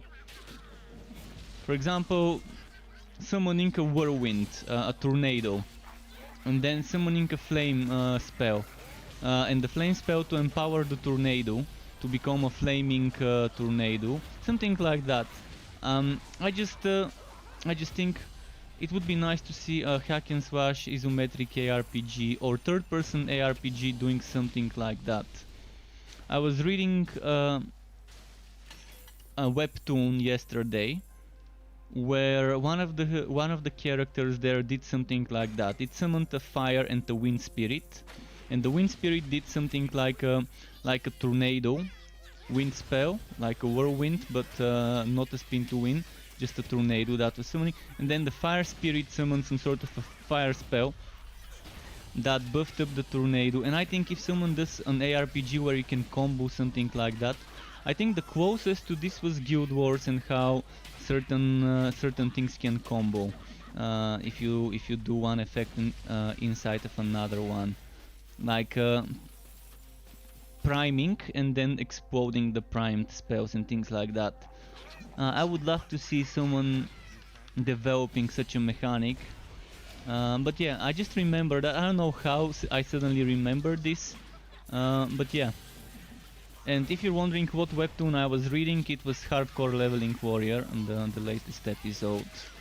Not the Fast Pass, I'm not a fast passer, but the latest one that you can read on the webtoon app. This is where I saw this, and that's super creative, and it would be amazing if someone does something similar in a hack and slash game, which would encourage team play. You're going for a fire build, your teammate is going for lightning, then you can get some sort of weird effect with fire and lightning.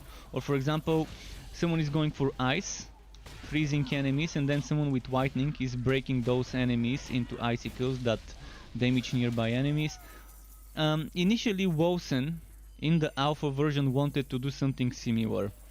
Wosen had the idea to be that original ARPG where they're doing that, where enemies affected by a certain element can be comboed by using another element on them. But then they scrapped this idea and made the game much more simple. Maybe their engine didn't allow them to do it this easily without problem, So maybe they had technical reasons to get rid of that idea. But yeah, I'm still waiting for the day where someone would do a hack and slash RPG where they have this technology to do combos, cross-class combos.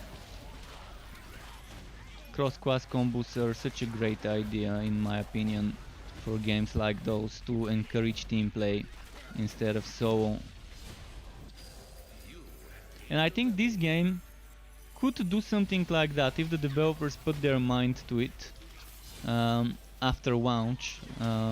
If the game becomes successful after launch and sells enough copies, maybe as an expansion eventually, something like that making its way to the game would be amazing. If not, if some developer ends up watching the recording of this stream sometime, devs across the world, please consider making something like that. It's not being done. It's not being done in the genre, and it would be amazing to see it done sometime. Cross-class combos. I don't think if anyone other than Guild Wars did something like that. Guild Wars 2, that is, not one.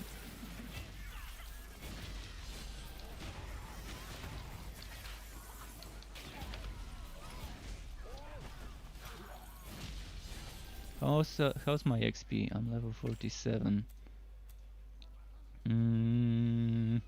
Not sure what to invest into. Should I get Petsicles? The Petsicles? Or maybe get Energizer now to help with spamming the blizzards.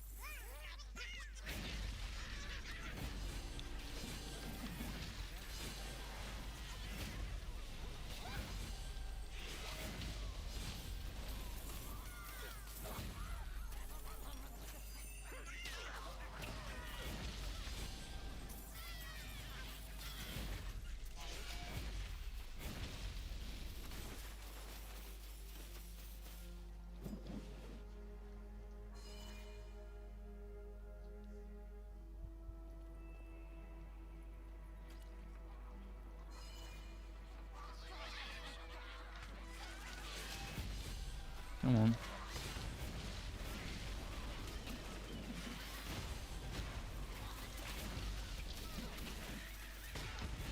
Come on, come on.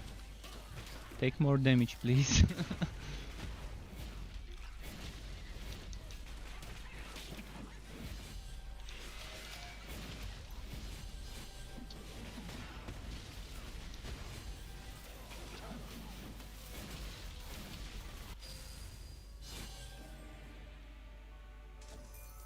You can see so far so good, but that's only because I had some okay damage gear saved up.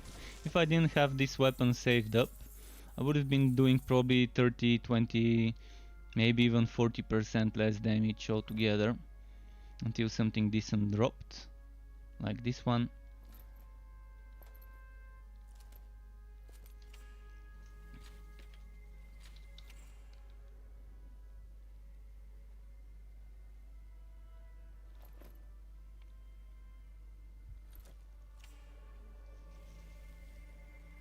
Risk of Rain 2 1.0 launch on Google Stadia. Interesting.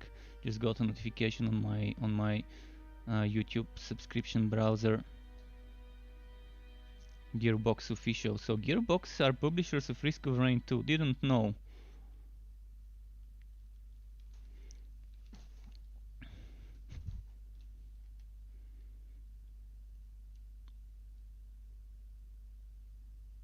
By the way, there's a scavengers test.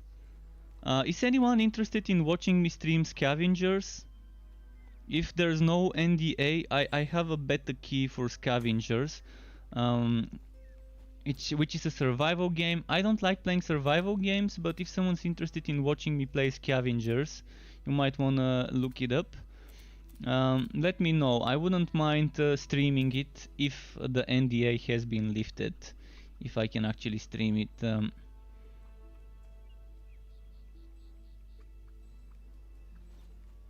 What's this damage? Actually, it doesn't matter what damage I get, so let's get this one.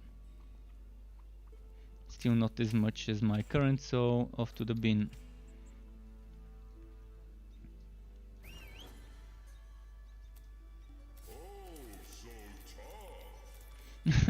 Alright, let's do a blazing cronky. The Kronkster.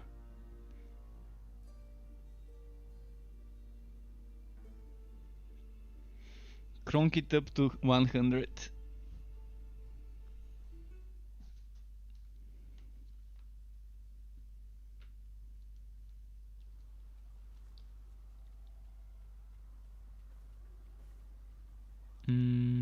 Okay.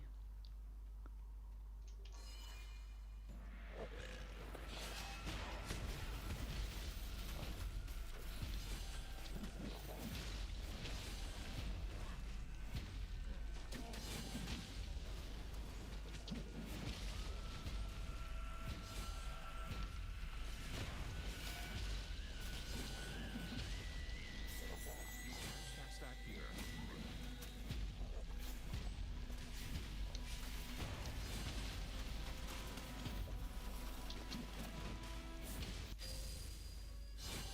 Right, Kronk down.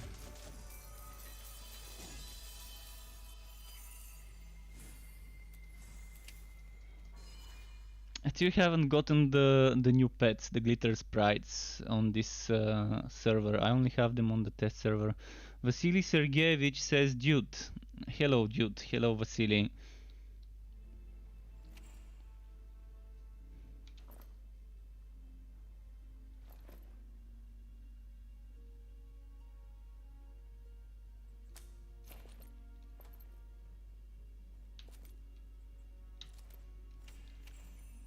Give me some legendaries, come on. I want those legendaries.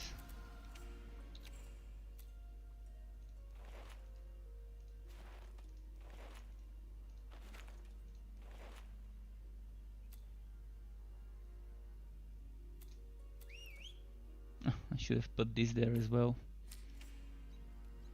Well, whether the game is good or not depends on the person that's playing the game.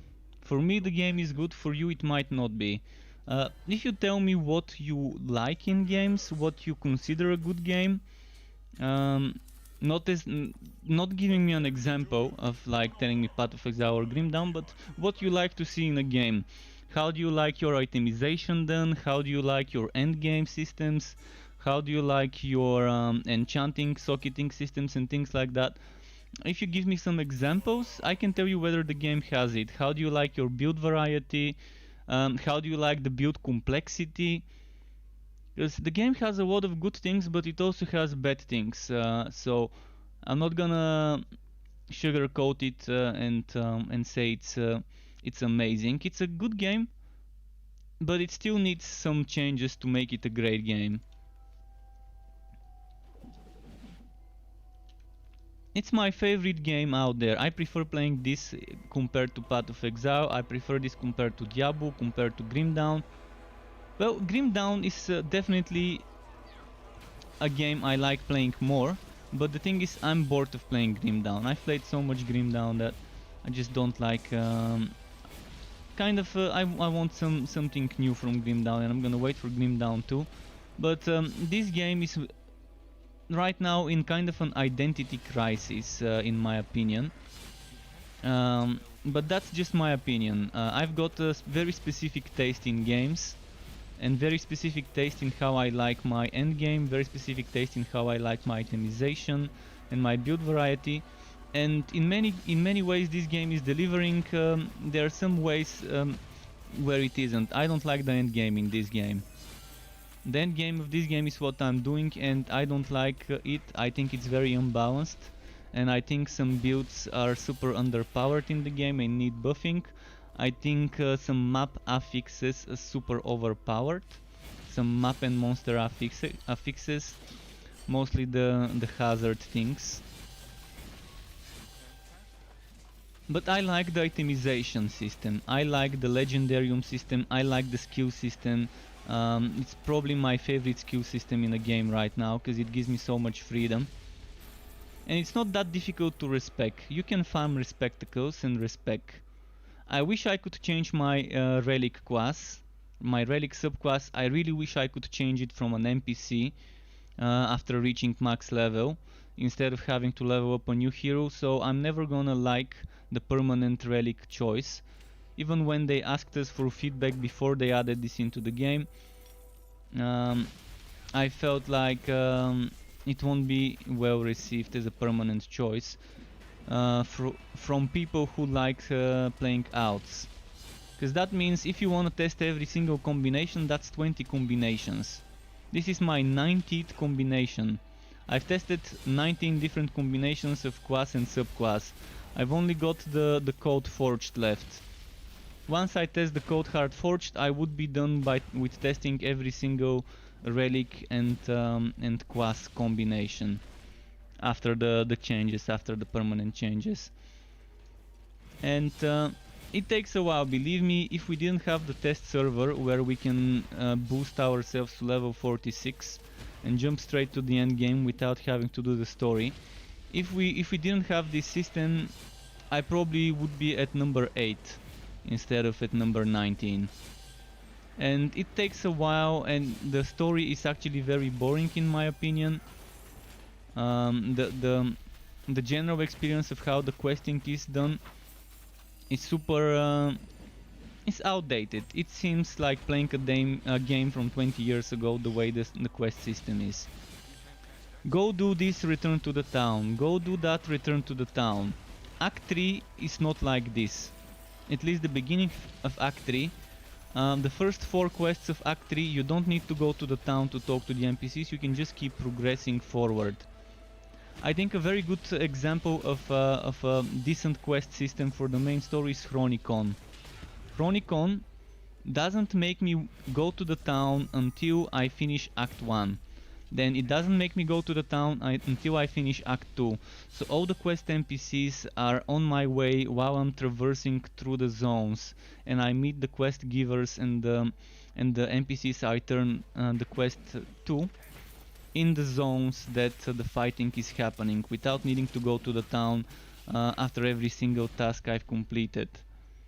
So in this regard, the game kind of could use some improvements in the fluidity and reducing the loading times, reducing the traveling back and forth in between the town. I also don't like the potion system. I never like games where potions are drops. I never like it. I'd much rather have the potion be on a cooldown and just select the potion you want from a list of available options, instead of having to drop potions. So that's just hopefully something that could help you kind of figure out what I like and don't like personally. But again, some people could like the exact things I dislike, and dislike the things I do like in a game. So this question, whether the game is good or not, is a very hard question to answer, and it varies from one person to the next. I really think the game is good personally, but there's so many people on Steam that disagree with me. But it's not a perfect game. It's still game in development, and it still has some things to sort out, especially with the end game being so, let's say, I don't want to say whacking, because the end game does have some things to offer you, but it's very boring to me the way the end game has been done. I don't feel motivated to go further. Apart from bragging rights, there's nothing to make you wanna keep pushing further in the end game. And you can just farm low level end game maps as long as they have the right map modifiers, and just get your gear from gear bundles instead of from drops. So right now the best source of items is not monster drops, it's gear bundles. I'm gonna try and show you what I mean by gear bundles. This thing, right on time. Couldn't have a better timing for it. So you can have blue and orange gear bundles rewarded from the contract system, and the contract system is something like a battle pass that is free for everyone and free forever. And you have 3 different contracts to do. Each contract has 41 shot levels, one-time rewards. Once you reach level 40 on a contract, you have repeatable levels that are endlessly whooped. You can do from level 41 to 49 and then back to 41 and back to 49 and just do those 9 repeatable rewards.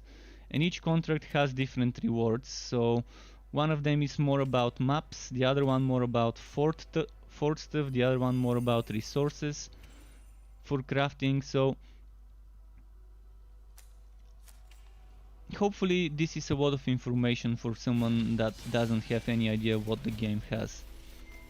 I mean, I've got a beginner's guide which may be a little bit outdated, and I might need to update it, rework it, maybe make a new beginner's guide and put a message that the old one is outdated for people to not watch it. I'm gonna consider doing that. I'm just gonna wait to see if there's gonna be any other major changes, and then I can either make an appendix to go along with the beginner's guide, or just make a beginner's guide 2.0. But yeah, a lot of the mechanics of the game I've explained there, but a lot of the things also changed. In particular, the relics, the biggest change of all, and getting extra 10 skill points. Whoa. Did you just see what I did to this enemy? He just went through the buildings, and I think he can't die now. He seems invincible. Alright, well, there's Bugs. And now it's teleported back here. We killed it.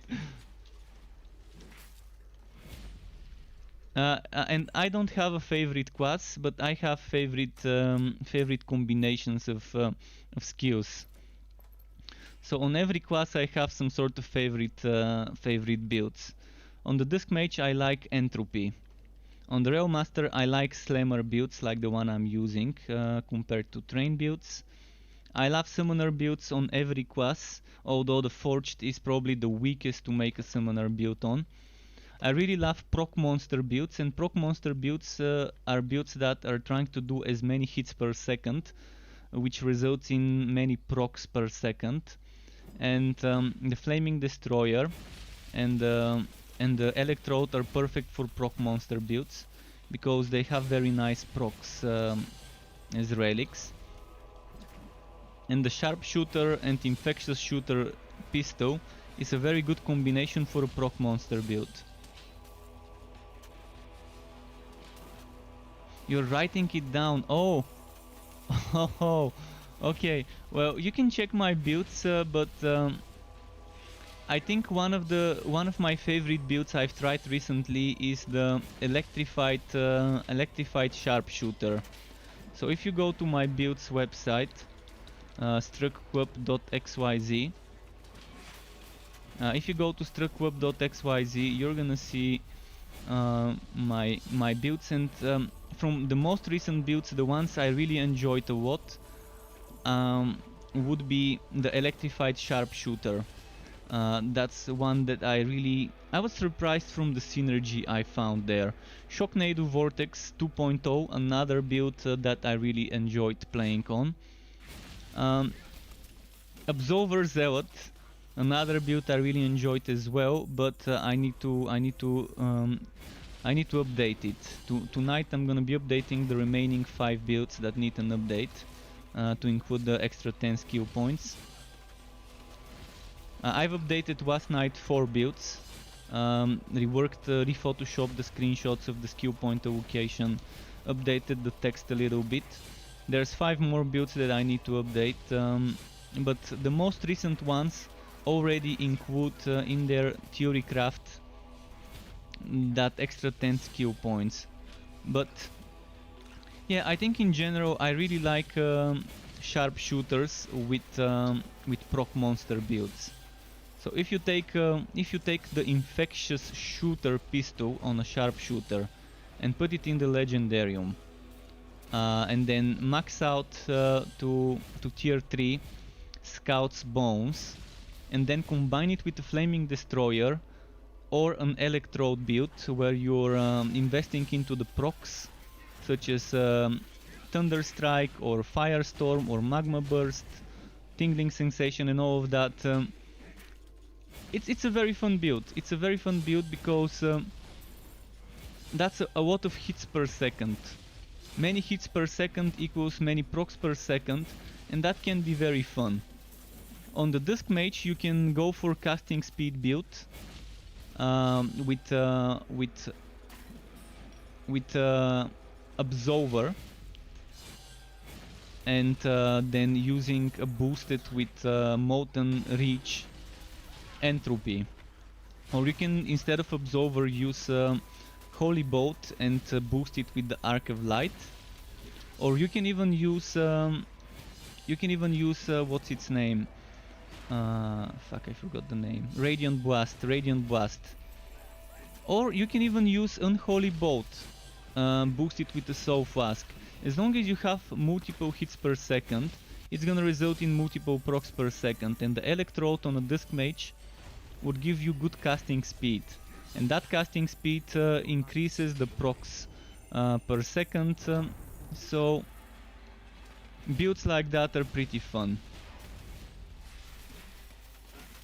I mean, the game definitely has some interesting options to make your builds, and you don't have to be a rocket scientist to make a build in this game compared to others, and you don't have to farm the hardest difficulty.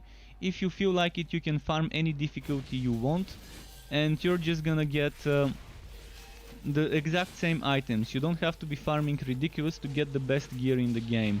Unlike some other games that make it that if you're playing on the hardest difficulty possible, on the hardest level of the end game, you get the best gear possible. I don't think this is a good game design, and I like how this game is doing it. It lets the casual players have access to the same items that the people with more optimized builds, with more meta builds, can farm as well.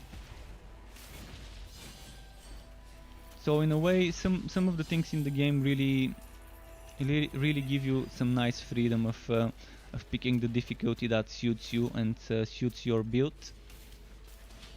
But again, I think the end game really needs some improvement. It's very bland, and you've only got one type of end game, and that's never enough for a game on launch, unless that end game mode is super varied and gives you a lot of options. But with this one, you're gonna see something very repetitive. For example, if you take Chronicon, it might seem like every endgame mode there is exactly the same, but there are still some choices, and some of the endgame modes would give you different rewards. So you still would want to farm certain things if you're after certain resources. And even though they might look the same and they might be very repetitive, at least it gives you a variety of rewards based on the different variation of the end game you get there. Whether you want crafting resources for this thing or whether you want resources for that thing, you have kind of some choices there. Here it's just this, and maybe Mapworks. But Mapworks is basically a stripped down version of this. So they actually even nerfed the drops of maps, so you used to get 6 maps every 9 levels of contracts. Now you get 1. So you're getting 6 times less the maps after the changes. And if you're not playing on Ridiculous, you're not gonna be able to sustain your maps. And if you're not going after specific Fazier's dungeon affixes, you're not gonna be able to sustain your map scrolls.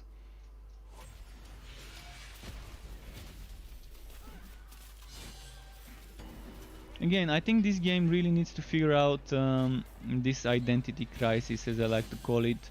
Does it want to be a game that attracts casual players? Does it want to attract hardcore players who play hardcore mode, or does it want to attract try-hard players who want to be the meta and want to squeeze every little bit of damage and defense and optimize their builds?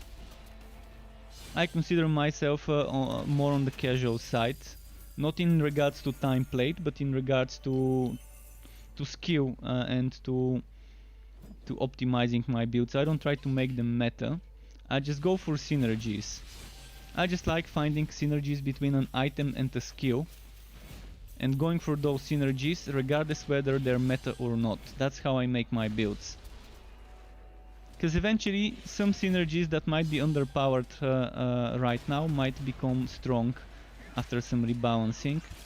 And I'd rather have the builds for those synergies there for people who want to explore them, because they might think like me that it's a fun synergy and it looks cool and it plays cool. Like this build would be using a very interesting synergy. You're getting a frozen skin, and then when that frozen skin breaks after you take damage, it does a frozen nova. So with the next few levels I'm gonna start investing in those eventually, but currently the cooldown on the frost skin is 35 seconds, and it just can't compete with some other things like lightning strike and firestorm and magma burst and spread of death. Those things give you decent damage and you can get multiple procs of those per second versus single proc every 35 seconds, which is super underpowered. But that's not stopping me from making this build, and my next build would be the same one, just a spin to win version on the forged. But it's gonna be basically the same thing, my next build. Using Snowstorm, Breaking Point, Frost Skin, Ice Shield and Cold Front, together with a spin to win Cyclone mode skill. I'd like to bring attention to those things being underpowered, so hopefully the developers consider rebalancing them. And I love that they fixed Snowstorm. Although Snowstorm is still bugged, because instead of 2 seconds we get a 10-second freeze. This skill is supposed to have 5% chance to freeze for 2 seconds. I think first of all right now it's probably freezing much more often than 5. And second of all it's freezing for 10 seconds. So it needs this to get fixed.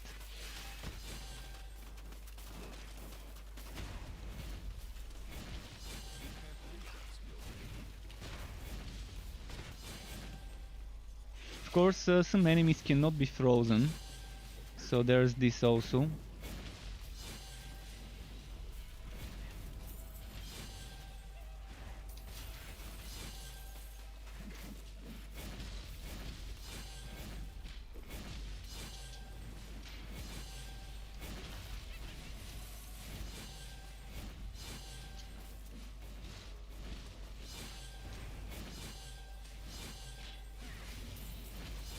This build might be a little bit too much to get the combo right.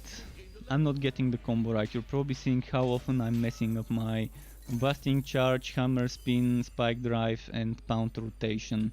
If you rotate them right, you would use Spike Drive maybe 2 times, then maybe 1 time Pound, and by this time probably Hammer Spin should be used to empty the endurance. And you should probably lead in with Busting Charge. Lantern Flash is not really needed. You can keep it as a passive only, you just need the tier 2 bonus. But you really want to lead in with Busting Charge. And if you have chance to slow on your gear, you won't need to slow with Spike Drive. Otherwise you can lead in with Busting Charge, then Spike Drive once to slow, Spike Drive second time, then Pound once, and by this time you should need probably to use the endurance bonus of Hammer Spin to get 2 more charges for Spike Drive, then repeat Busting Charge, Spike Drive, Pound, Hammer Spin and so on. It's a bit difficult to get the right rotation. I'm struggling with getting the rotation right all the time. But it's definitely a fun build for people who like rotating and making combos. with their skills.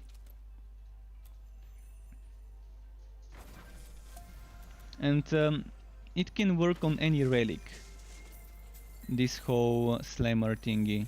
You don't have to play a specific relic to get this playstyle. And my gear is super bad right now, so this build is not complete, so even if I show you my gear, this gear would change in the next half an hour or an hour. So the gear is shitty right now. So I'm not sure what good it would do you to see my gear at the moment, especially considering that I'm still leveling up. But okay, I'm gonna show you my gear. Although first I need to change something. I need to check something. So if I do this here, how much damage do I get? 1900. So this is not as strong as this. I don't need this anymore. Faster cooldown for Ice Shield. I really love that one as an affix.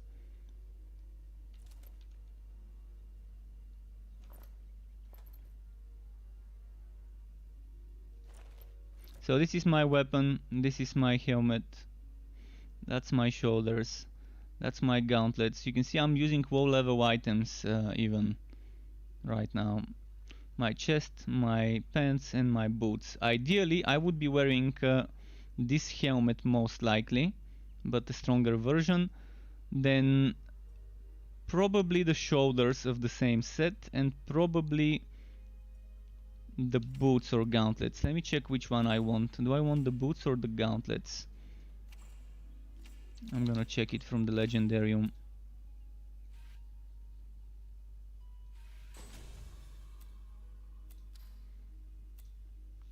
I think I want the boots more than the gauntlets. No, actually that's for basic attack.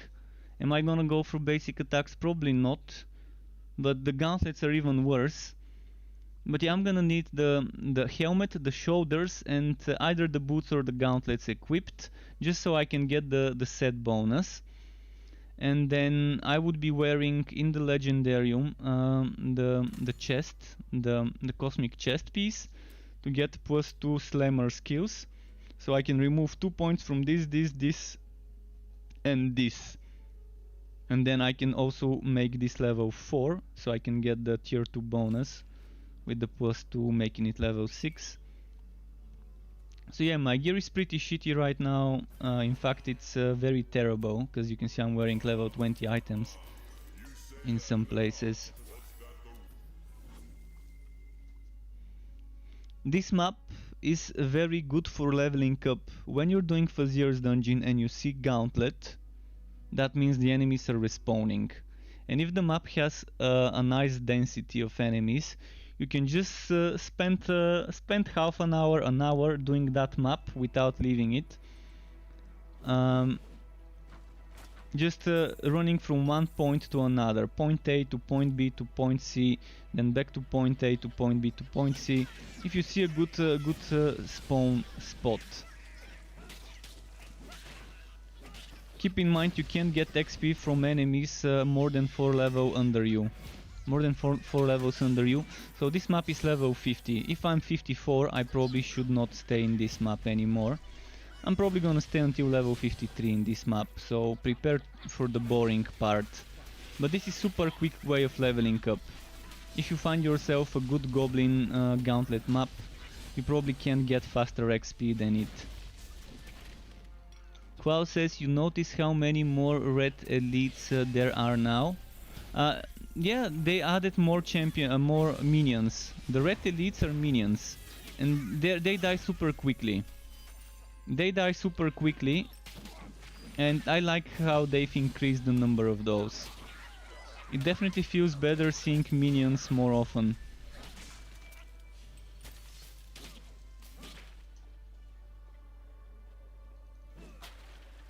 Because before they only used to spawn with green enemies or yellow ones, and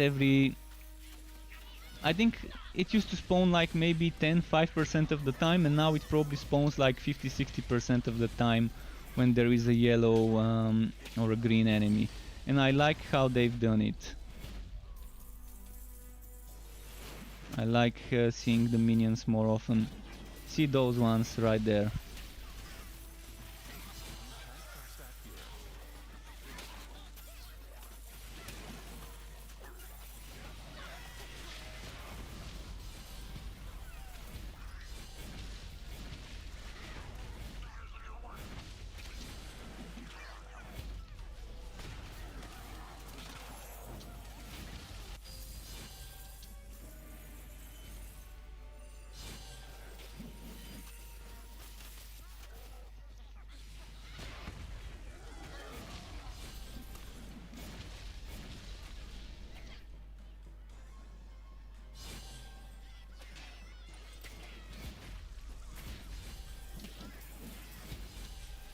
Okay, nice.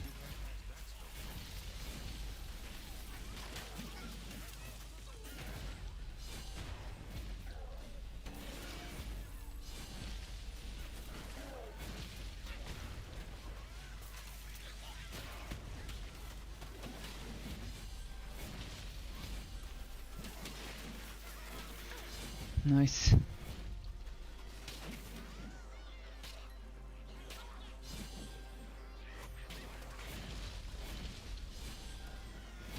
So, should I stay until level 53 or 52 in this map? I say probably 52. 53 would most likely make my game very waggy, because the longer you stay on a map like this, the worse the performance gets. Most likely something to do with garbage collection or whatever.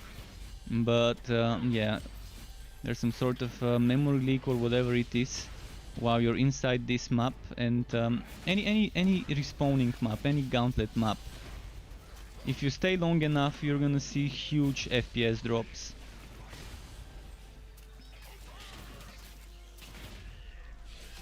So it's probably something to do with the amount of enemies killed and their corpses or whatever.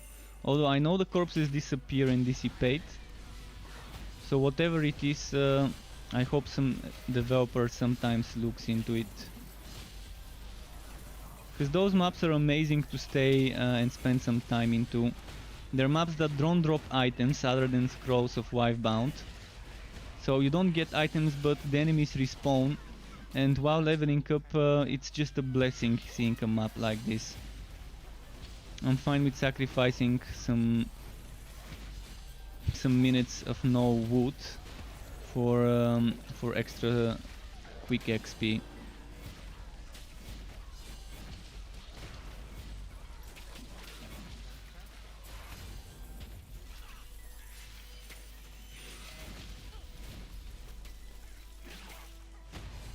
And yeah, those minions, I love how quickly they die.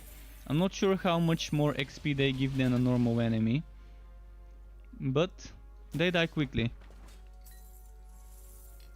And spin to win can work on any relic, because it's not the relic that gives you the damage on Vortex Bomb Cyclone mode builds. It's Vortex Bomb and Cyclone mode that do the damage.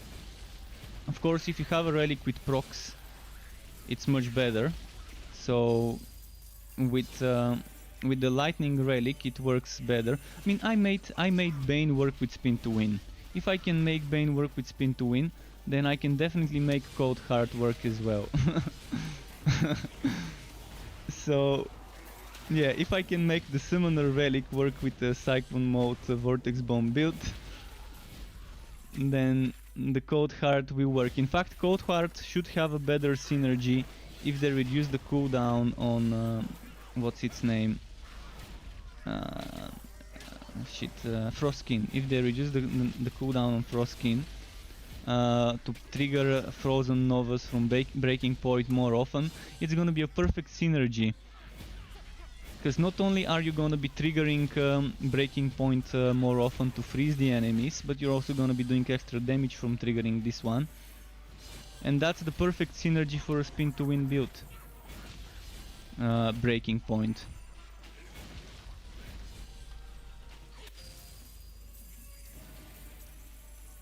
I just hope they would consider getting rid of that 35-second cooldown and making it like maybe 5-10 seconds when the skill is at level 5. It really is not fair giving this skill Frost Skin such a long cooldown, comparing it to the other relics and their passives and how useful the passives of the other relics are.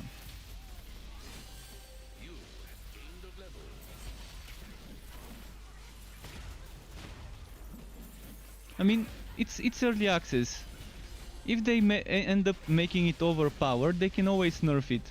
But I like to see the skill at a base cooldown of 10 seconds, and then once you get it to level 5, the cooldown to go down to 5 seconds of Frost Skin. I would like to see them experiment with those numbers, and if they end up becoming too overpowered, they can always nerf it before launch. It's early access, so if not now, when would they want to experiment with things like this? It's not like the game has a competitive mode or something like that, where if you make something overpowered, people would QQ about it being too overpowered because someone who's playing a different build is beating them on the leaderboards.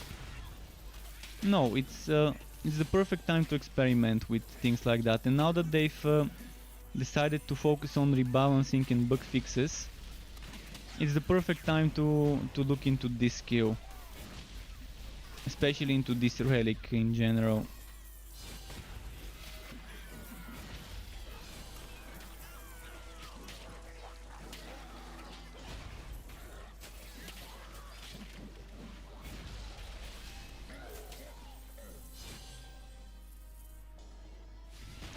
My level 50 already. Oh, I should have gotten 2 skill points at level 50. Did I max out my energizer now? Yes. So the next skill points, I'm gonna start investing into the breaking point and stuff like that. At level 57 I can equip in the legendary on that breastplate. Although if it drops me breastplate, I'm gonna dismantle it. I really need the cosmic breastplate though. Without the cosmic breastplate, the build would not be complete, and I'm gonna be losing 10 skill points.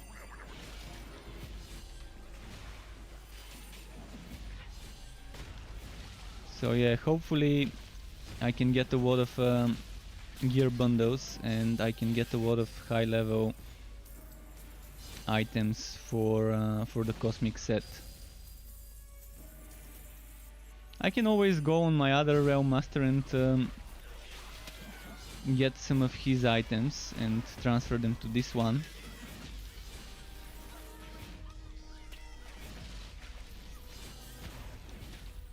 So I do have a cosmic breastplate waiting to get dismantled in case one doesn't drop before then.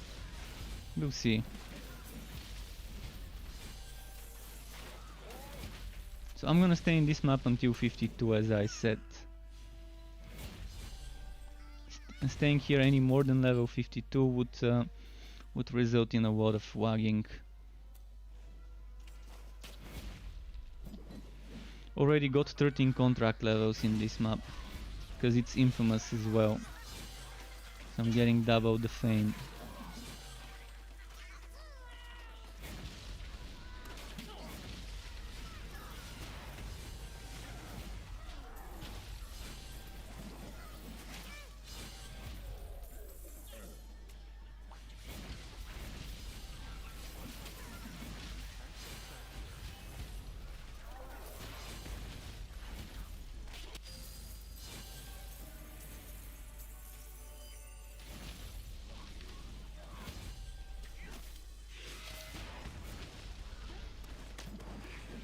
Whoa, whoa.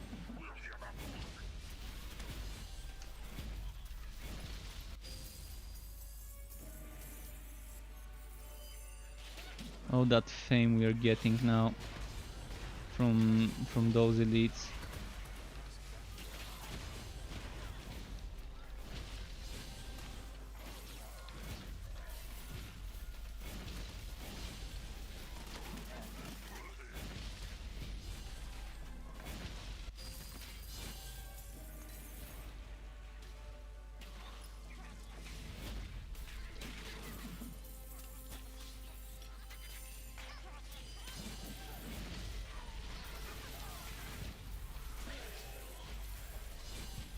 What's happening now? I'm probably gonna go this way. Need some more enemies clustered up. Yeah, I'm so happy I found this early in the Fazir's dungeon a gauntlet map. Whenever this happens, it really helps me with my leveling up.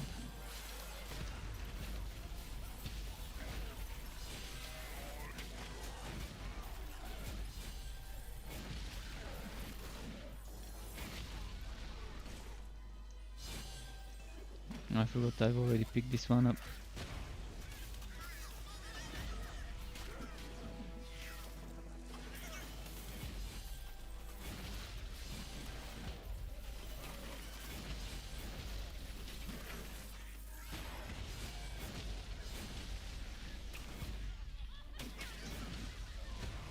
Okay, let's go back down. Oh yeah, they've already respawned there, just as I expected.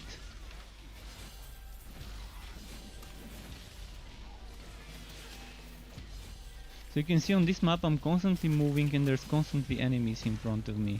But it's already starting to slow down the performance, so I'm actually gonna wait for 51 and then leave the map. If I wait to 52, it's just gonna be very painful to watch and to play. With the FPS drops that result from standing in this map for too long. So hopefully we find another gauntlet later on as I'm progressing the Fazir stages.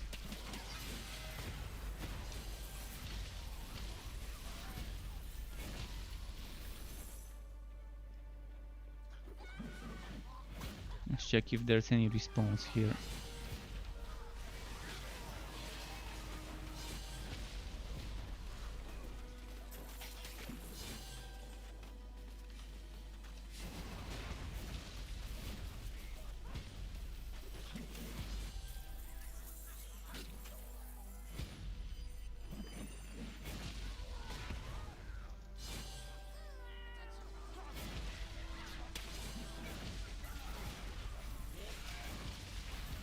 Alright, there we go.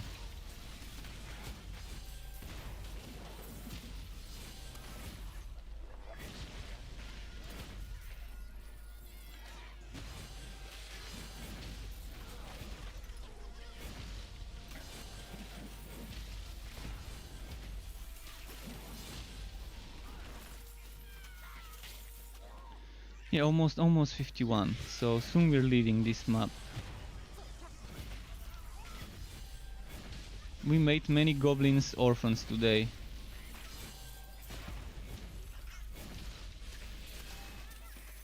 We probably butchered a whole metropolitan of goblins in this map.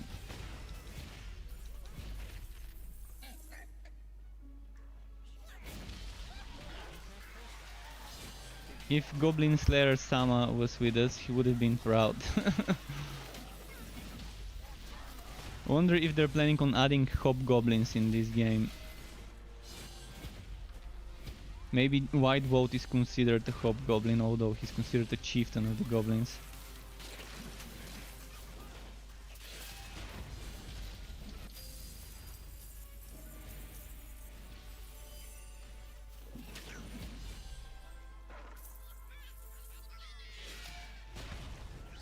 Alright, time to start moving towards the boss, because the level up is coming soon.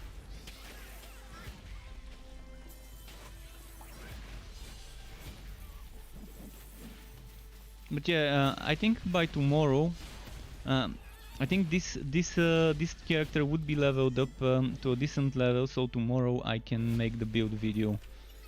So tomorrow my stream is gonna be a little bit later than usual, and actually my stream tomorrow might be not Torchlight 3 but Kingdoms of Amalur. I will upload this build. I will edit tomorrow for a few hours, 5-6 hours or whatever it takes me to edit the video, then upload it on YouTube for everyone. But I need to continue my Kingdoms of Amalur playthrough, and once I do another 2, 3 or 4 days of Kingdoms of Amalur, I can go back to Torchlight and do that Cold Heart spin to win build. Maybe by then they might have rebalanced the breaking point. Actually not breaking point, but the the frost skin. Hopefully they would have rebalanced it by then. And after that, after I'm done with the Cold Heart spin to win, anything goes. I haven't spent my skill points on the current heroes on this account, so any hero that's on this account has had its skill points reset. So I can just take those heroes that are already leveled up and make some builds that are different from the ones I had before, that are using different skills and maybe different passives. And that's not gonna require leveling up, and it's gonna save me some time, and it's gonna save my my mental state by having not to level up, because it takes its toll. Mentally it's very exhausting to level up heroes in this game, to get new builds. It's super exhausting leveling outs in a game like this one with its current design, which is a sad thing for such a decent game to have such a boring out leveling up system, where you have to do the story all over again on every single hero you wanna try next. Alright, I'm gonna start putting points into Frostskin now. Let's collect some rewards.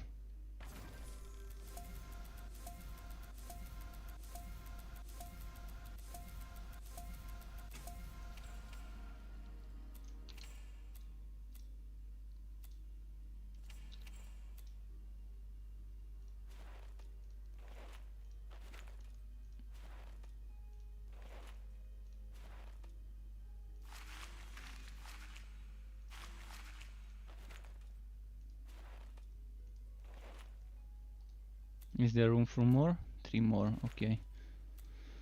Okay, let's see for some upgrades. One-handed upgrade, okay. Okay. We're seeing some good stuff. This one's gonna be my next one, apparently.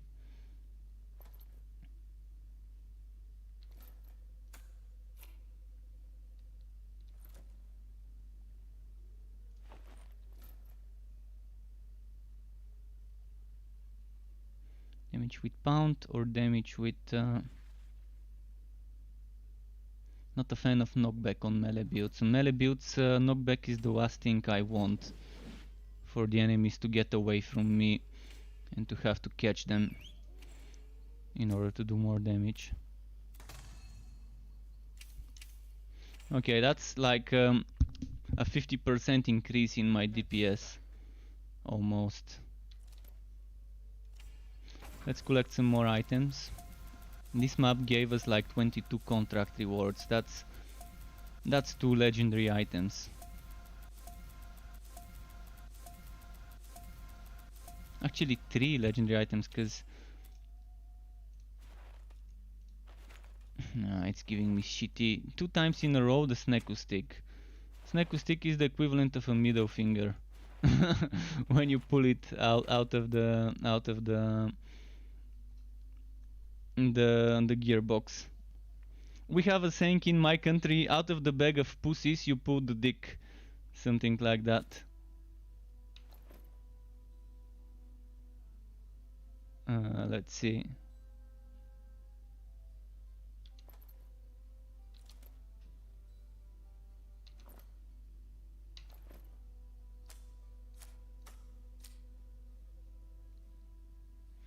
Phantom buffer and ghost train, summon an ancestral spirit. Yeah, this is actually a pretty decent shield, but no chance to swow, and I've already got it.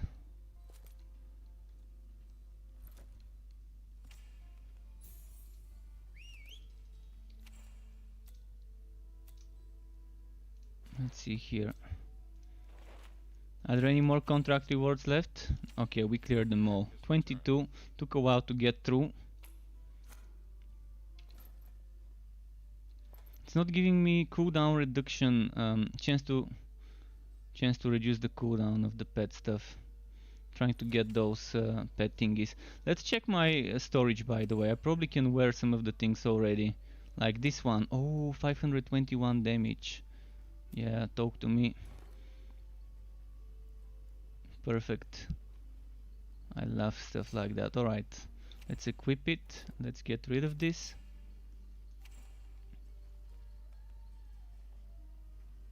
Or should I save this? Should I actually save this for outs? Crit damage or damage with spike drive. I'm gonna wear this.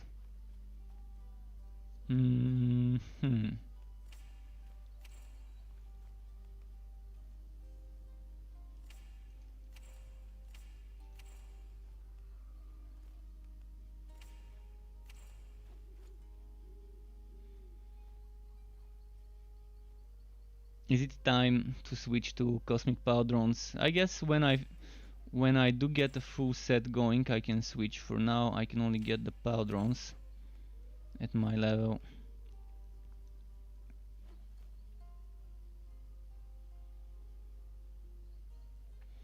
What level am I? 51, so I can wear up to level 54 items.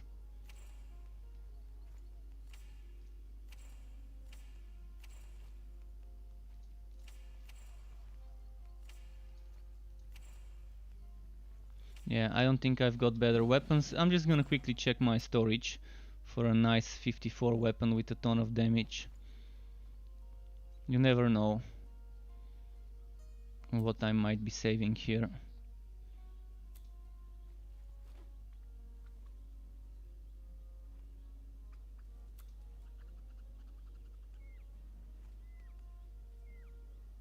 This is pretty nice for a one-hander. I might consider switching to it, although I'd rather wear two-handers on this build.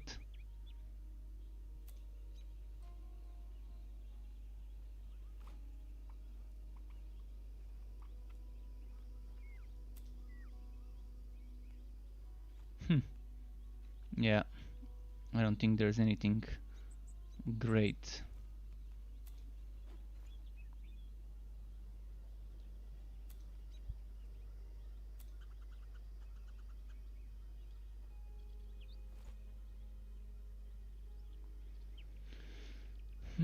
That's a little bit more, but less crit chance, so it's not worth it.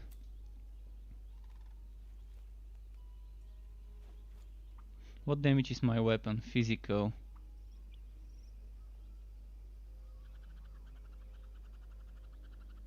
Okay, we're good, let's go. Let's hope it gives us another good gauntlet map. No gauntlet, but this probably is gonna be nice with the uniques. The amount of fame. I'm focusing on maximizing the fame right now, because more contract levels, better chances of getting the gear I want.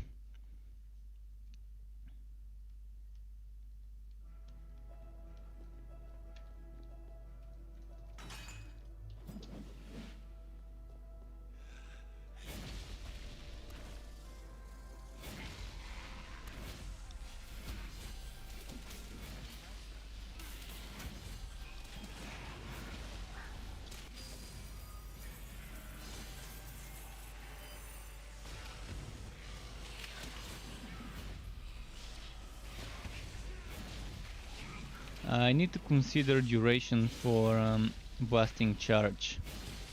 Duration to blasting charge debuff is pretty nice, because it means I could spam less blasting charge and focus more on the damaging skills. It's actually a very good stat, and I keep forgetting to write about this in my build website. I'm gonna have to go and update all my Railmaster builds with information that this affix could be very good if you can find room for it, if you can sacrifice something for it. More duration, more spamming of damage skills.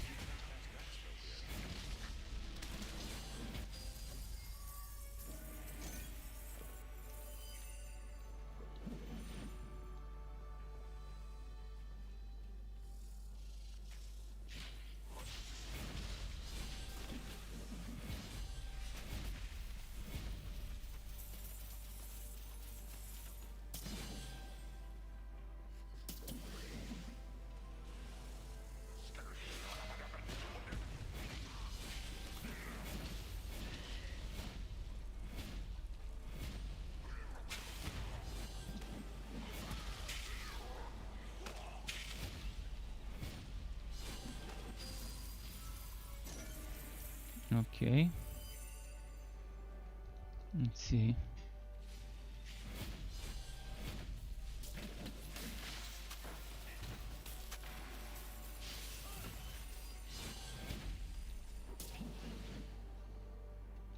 Are we at the end of the map?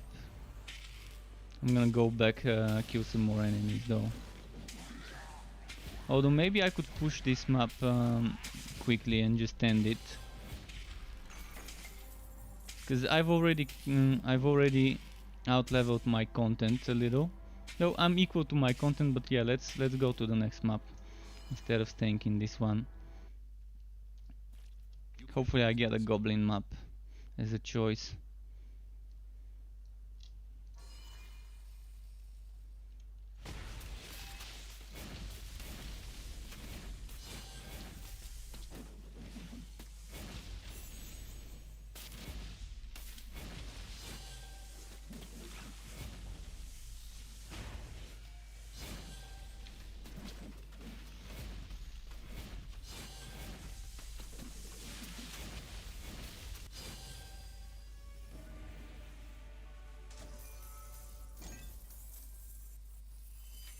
Alright.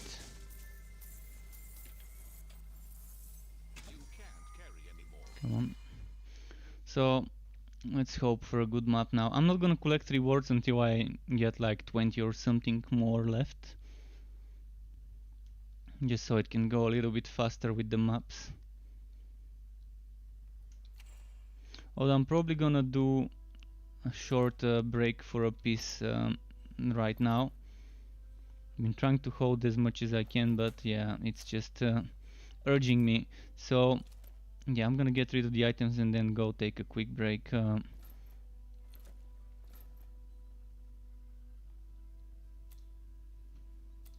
So be right back. I'm gonna make like 60-90 seconds ad break. So if you're on Twitch, you're gonna watch ads. If you're on YouTube, you're gonna watch this boring BRB screen, because I can't run them there on demand. But yeah, be right back. Thank you for waiting.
Alright, Struck Up, thanks for waiting. I'm back.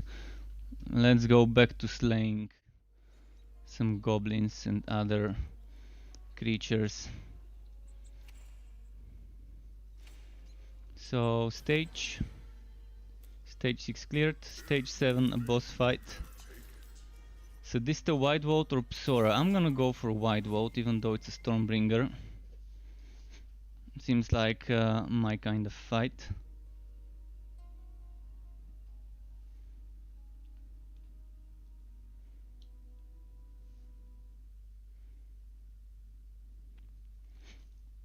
Come on. Drifting Spyro.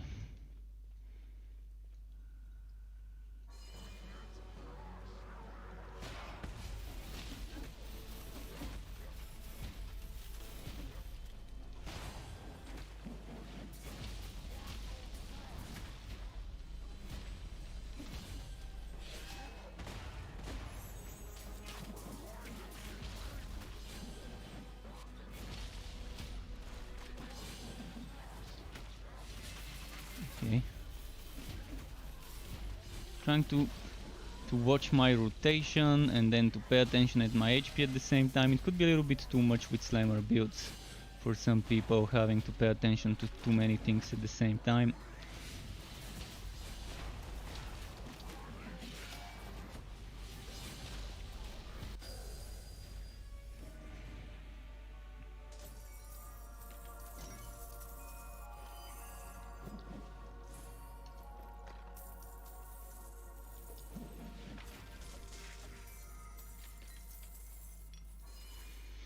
This one was a quick one. I'm not sure if running boss maps all the time would be better XP than running regular maps. I still think regular gauntlet maps is the fastest XP. Even though bosses give you a bit more, there's a ton of loading screens involved. This might be pretty good. This might be a pretty good weapon to craft myself.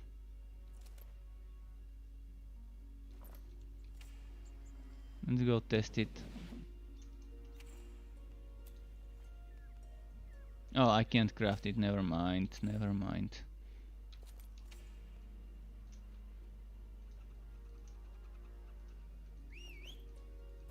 Alright, need XP, give me a goblin map, come on.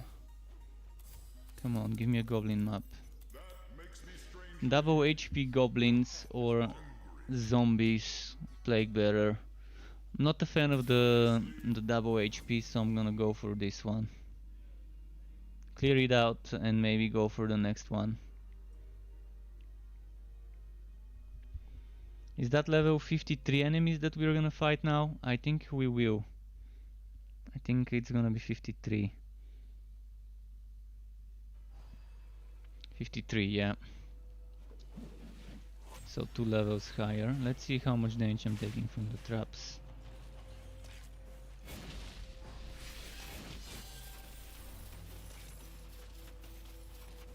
Is it because I've got damage prevention? Alright, those traps are definitely... Oh, okay, one of them did a lot of damage, not sure which, but it could have been the trap. Oh, it's Plague Bearer. Now I see. It's a Plague Bearer map, so I gotta be extra careful for poison bows. Poison bows of annoyance.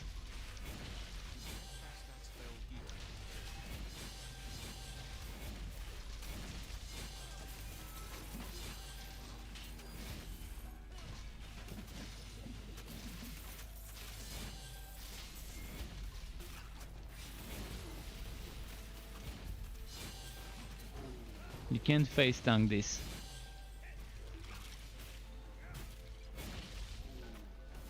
Although with enough bog chance and evasion, maxing those out and stacking some defenses and timing your ice shield, maybe it could be nice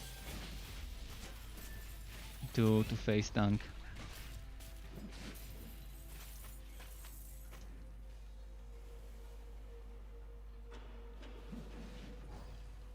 I think there's gonna be a elite pack here. Well, not today. Some other day.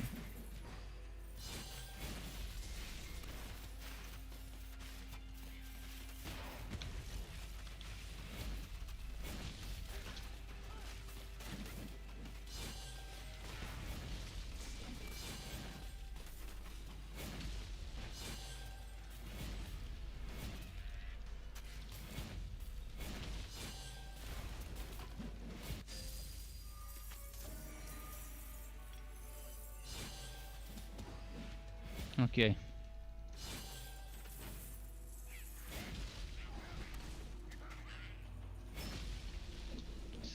here? This thing.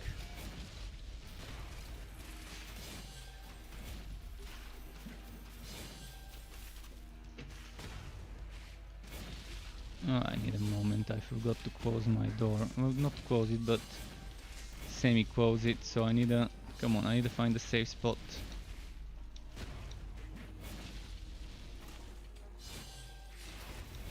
Is this a safe spot? I think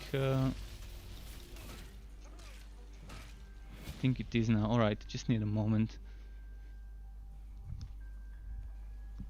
Like this. Okay. Just had to close a little bit the door because it was wide open.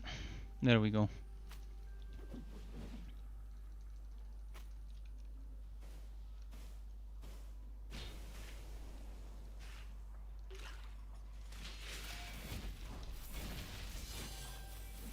And done with the quest now. Let's see the XP I'm gonna get. 1159 to 1258.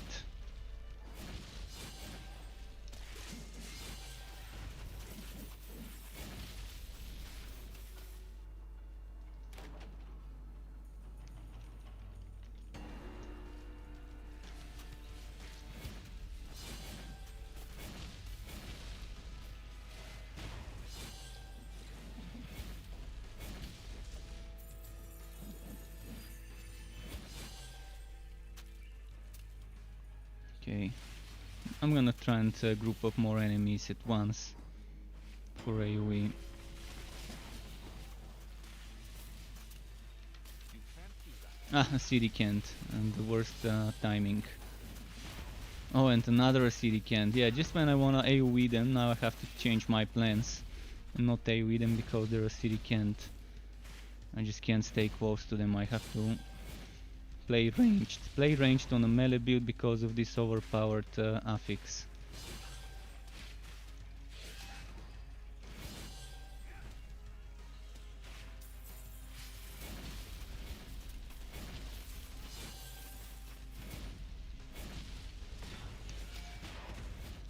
Come on, look at this.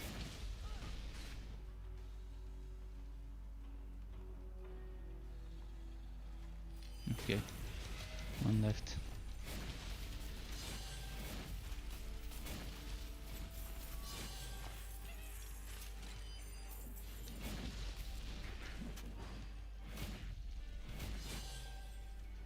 Has my defense 26%, super bad.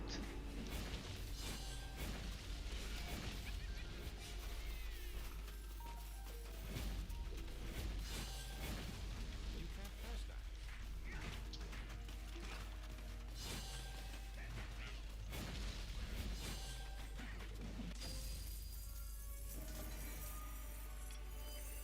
Okay, next.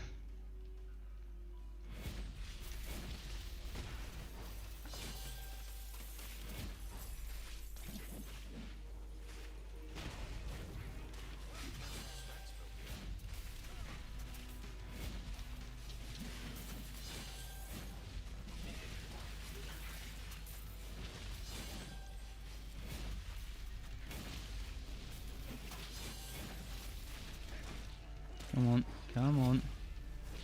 Group up better. If only I had... Ah, fuck. If only I had a sucky skill. I mean, there is a sucky skill on the Railmaster, but I don't like its mechanic. It's probably my least favorite skill in the whole game, Torque Swing. The animation, the whole way, everything about this skill kind of makes me wanna switch it whenever I try it. I keep trying playing with Torque Swings when I level up different heroes, and I don't know, I just can't. I can't get into this skill. It doesn't seem a skill that fits me. I like skills that pull enemies, but not this one. And it's a sad thing, because I would have loved to have a sucky skill to group up enemies that try to run away from me. And I don't like the knocking away enemies. Why would you want to be knocking away enemies on a melee build? You would want to hit them. With damaging skills, you want to be pulling them. Why did they put a pulling on a skill that knocks away the enemies? Or maybe why did they put knocking away on a skill that that they're adding the pulling? See, they're two mutually exclusive things. It's like what should I call it? Like healing and damaging yourself at the same time, something like that. I really wish they would get rid of the knockback, and in general consider reworking this skill. It would be so much better if they made it a leap attack that pulls the enemies on land, and something that you can charge, like hold down the button, just like what's it called, scatter shot. Hold down the button to do more damage, and when it's fully charged, boom, unleash it. But you can just do it without holding down if you want to, and just to have it on charges like the other things. Or even if they keep it on a cooldown, 10-second cooldown, fair enough. You can get it down to 9 seconds with the passive.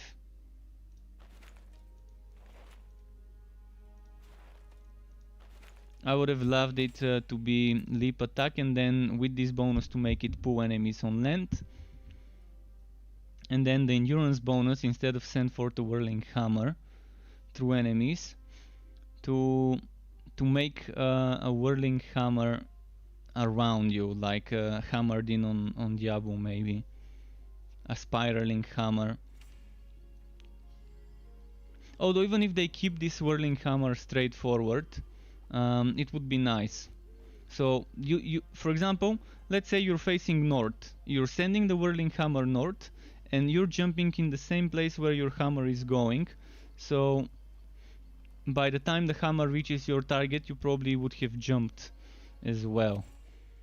Something like that. I just feel like this would be such a great addition to the arsenal of things we can get on the Railmaster. Because the mage has 2 movement skills, and the mage and sharpshooter can teleport through obstacles. The forged and Railmaster unfortunately don't have option to teleport through obstacles, and they're suffering a bit in the mobility department due to this. Okay, that's my new weapon, by the way. I'm gonna craft it. Let's hope for a high damage number. Can we get something better?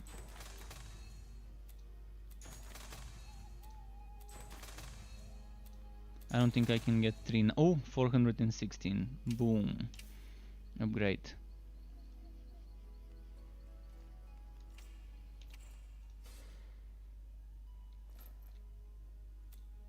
I'm losing the 18% duration for vulnerable debuff, but it's fine.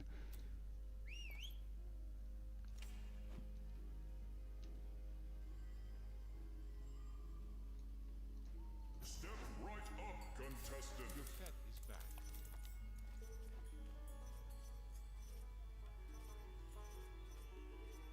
I don't like those maps. They're terrible as options. Not a single good one. I'm gonna try and do this one. Let's see if they fix Tanger. Actually, I'm gonna go ahead and die in this map, so it can give me... Oh no! Fuck, it doesn't work like that anymore. If you die, it doesn't reset. It doesn't reset the affixes, and it doesn't change them with new ones. Would have been nice if it did, so I could just go into the map, die, and for it to give me a new set of affixes. New set of maps to try.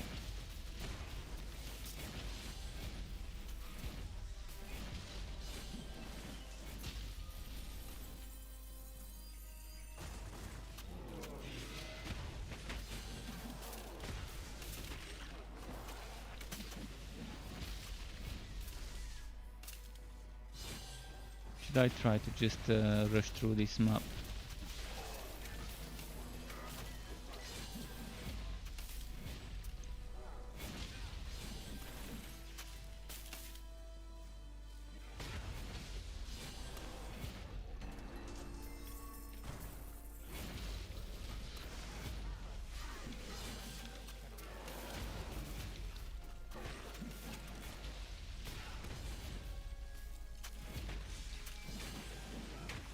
on, come on.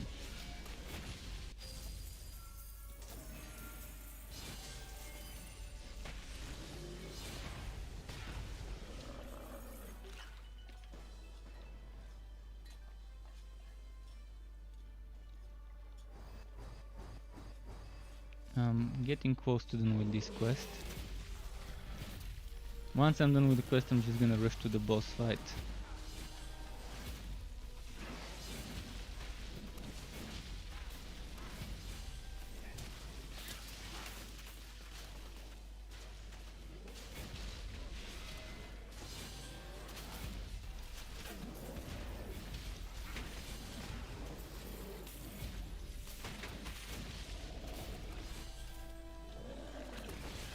Come on, come on. One more webbing.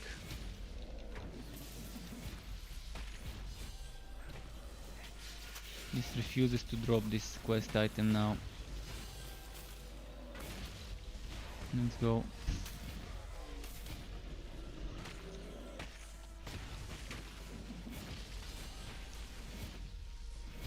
Now this one refuses to die, finally. Come on, spiders, just one more quest item. Alright, so we're done with that quest. I can just go rush now.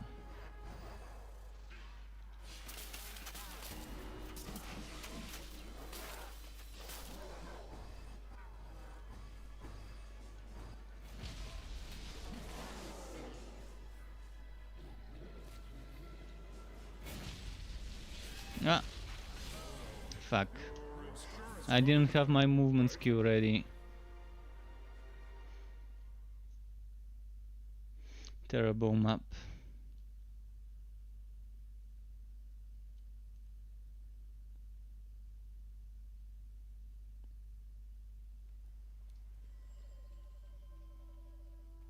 Step right up, contestant.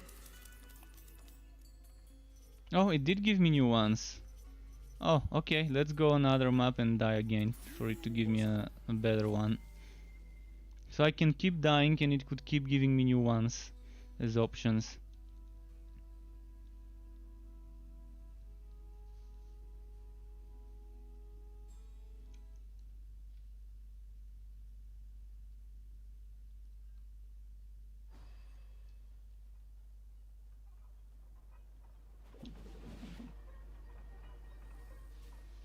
Alright, I'm gonna die again. Your health is low. Man, I thought you had that one. That one guy looked like you really hurt him. Wanna go again?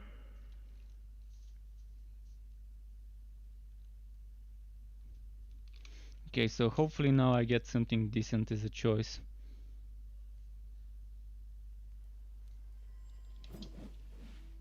Welcome back, contender. Nope, still shitty. Let's try again then.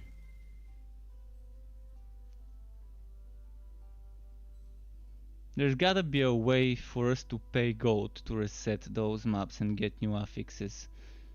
This endgame mode needs so many improvements. Where do I even begin?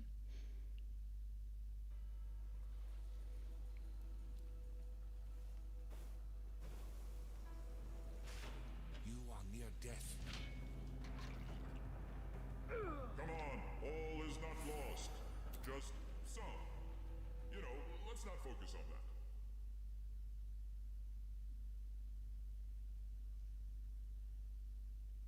Come on, game, give me a fucking nice map.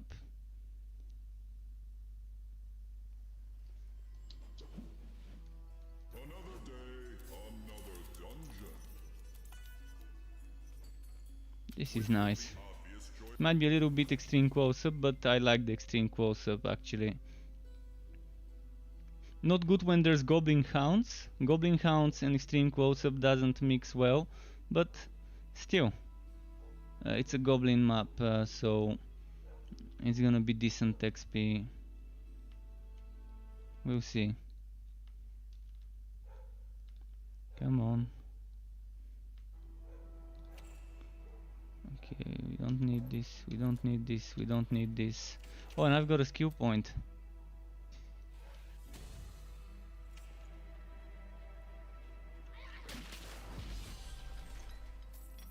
So welcome to the world of extreme close-up. Up close and personal when you're playing on this map mod.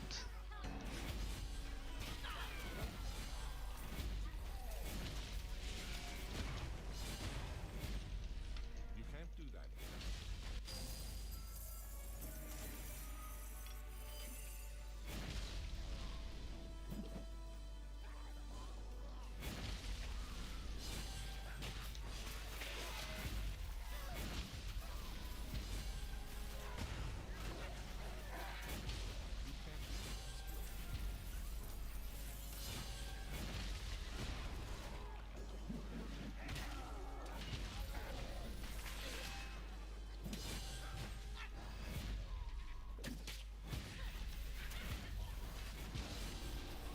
Come on.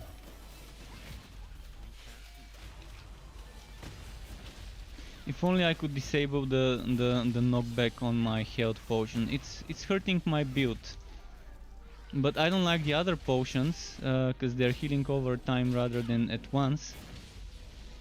They really need to rework the potion system and allow you to select and mix and match certain things. I'd rather have this potion without the knockback, or being able to choose whether I have the knockback or not. Because if I don't want the knockback, let me choose it. Let me use a potion like this, but just with the healing.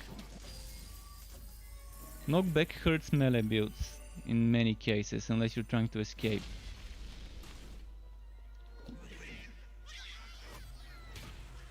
It's very good for builds like Entropy and like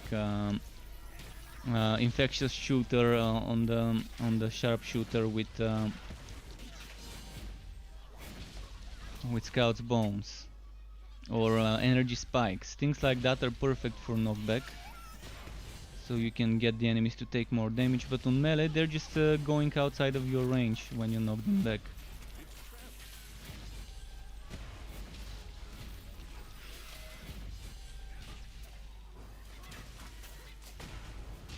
Would much rather have chance to stun for a second instead of the knockback or something like that.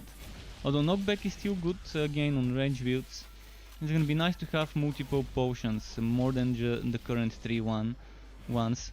I'd rather have like 6 or 7 or maybe 10 potions to choose from that get unlocked as we do quests. And just put it on a cooldown, give us multiple versions of the potion, and let us have fun with them.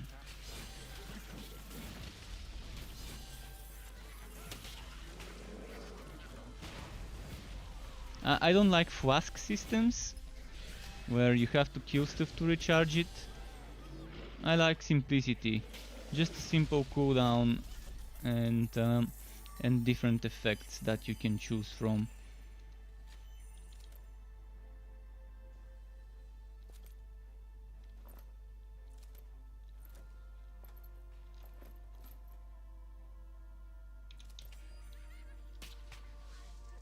How's the map? Okay, I've missed a part of it.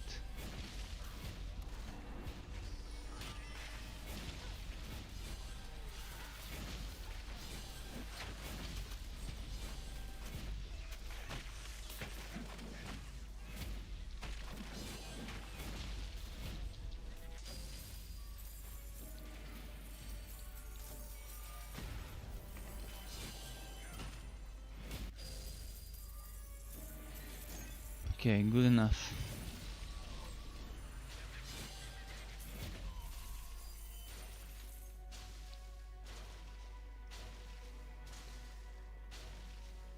We've missed a part here. Can't stack here.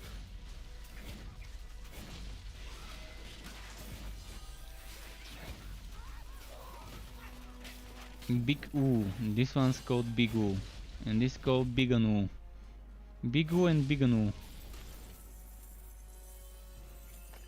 Yeah, some of the names are so weird.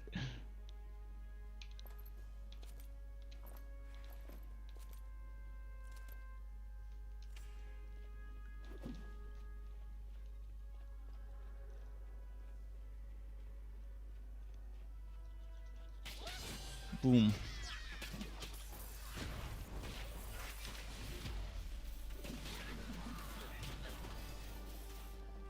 Mm.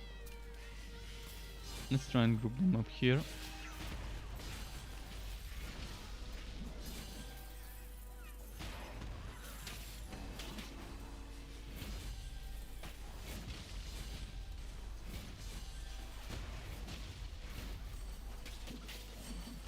Alright, nice.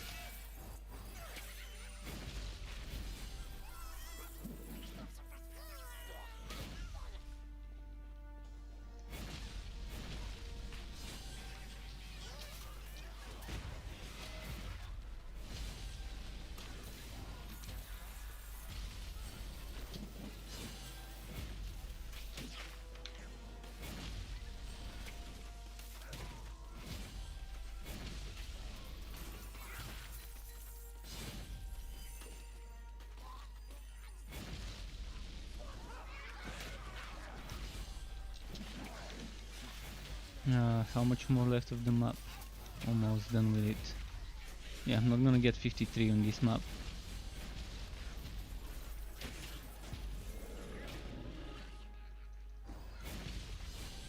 Level 54 I would be able to wear 57 gear, and I think I've got a bunch of 57 items saved up.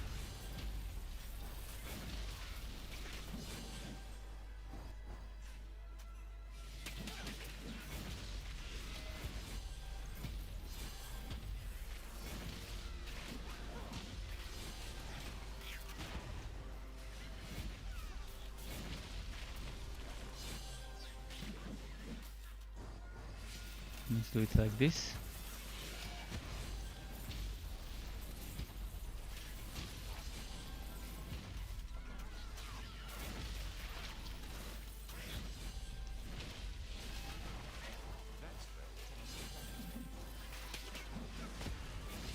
Come on.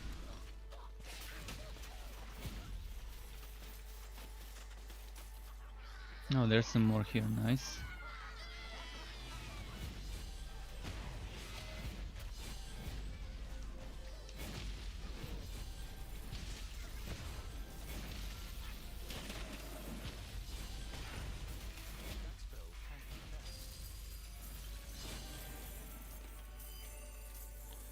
Okay, let's get rid of some items because we're filling up quickly. Actually, the pet's even full already. This pet. Let's see what's here. So over here, like come on, come on, give me more together. They're pretty spread out sometimes.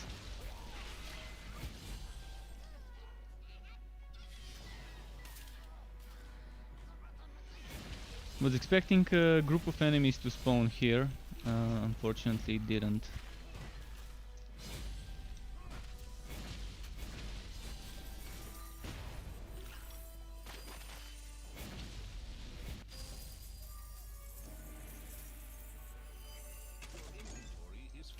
And the pet still hasn't returned.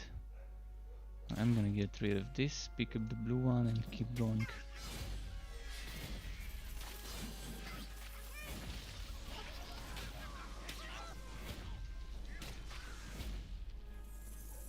How much more is left? Final few groups and then the boss. Yeah, if I get lucky with elite spawn here, I can probably get a level up after the boss fight. Doesn't seem like it's gonna happen. I'm gonna save my energy and go. Who did we get? Dog Jockey. Well, not a fun combo when you're playing extreme close-up, as I said. Goblin Hounds. Thankfully it's just this one, so I can just stay next to him where I can see him.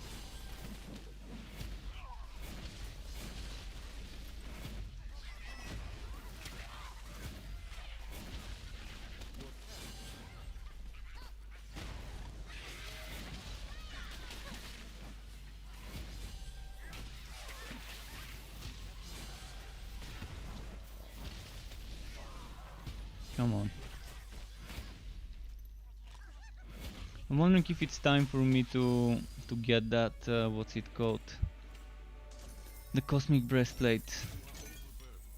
I really need to get it soon, and I'm gonna have to switch characters. Maybe at 55.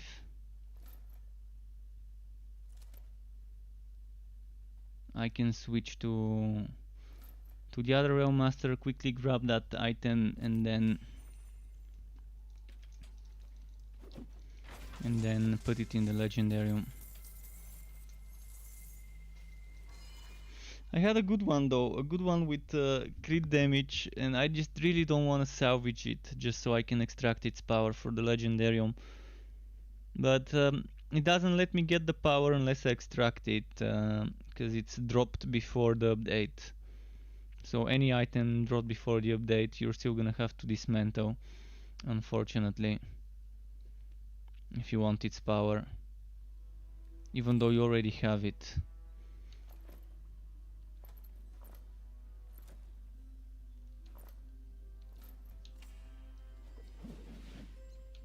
Can I get a legendary item now? Come on, please give me that Cosmic Breastplate. Let's see, Cosmic. Egg of Mayhem.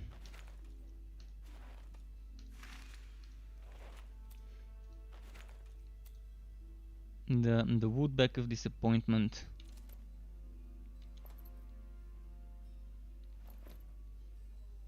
Yeah, I'm not sure if I need this one. It seems good for specific builds though. Can I find some room for it somewhere? Like, I don't need this one. And I need to find room for something else like this.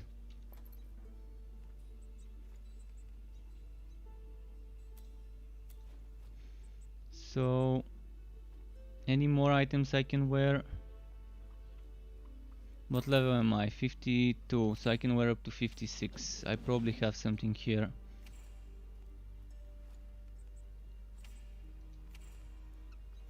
$58 soon. Trademark. 60. 42. 60.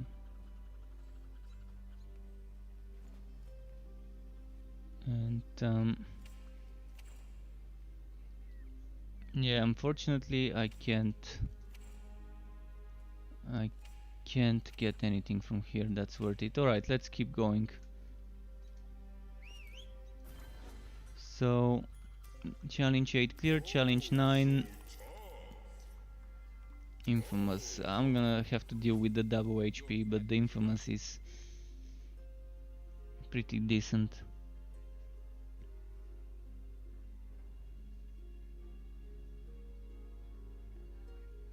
Come on. Let's see this over here.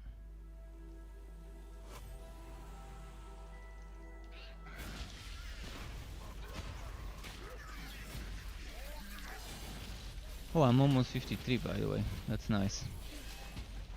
One more level then, and I'm pretty sure I've got 57 blue legs and chest pieces to wear that I can grab from the other heroes with flat damage.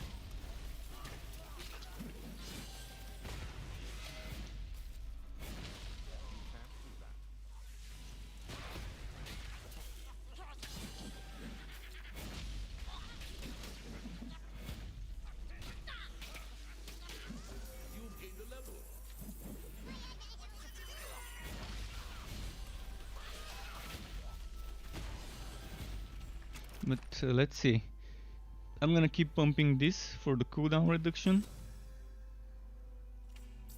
Let's go this way.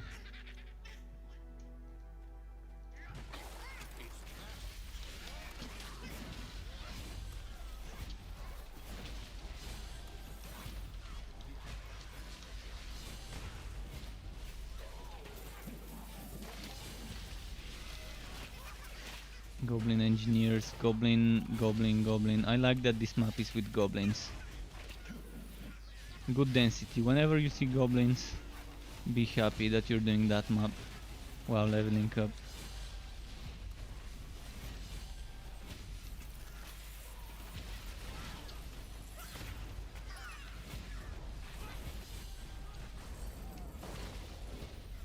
One of the good things about the Fazir is at least seeing what types of enemies you're getting, so you can kind of make a decision based on that.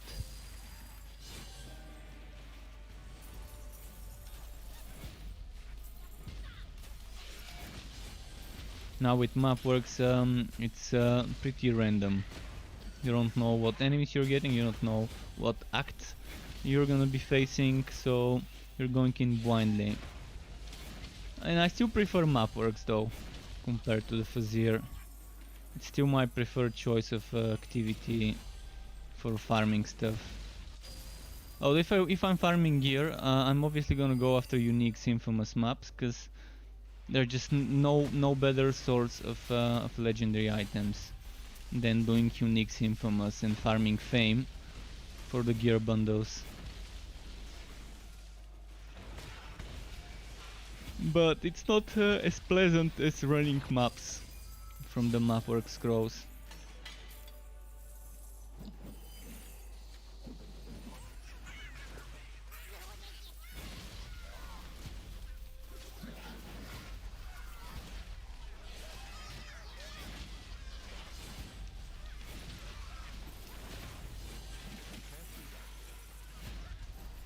Come on.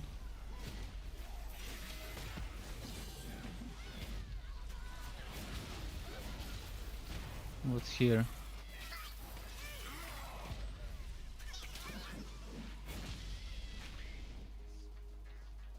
So time to send some stuff.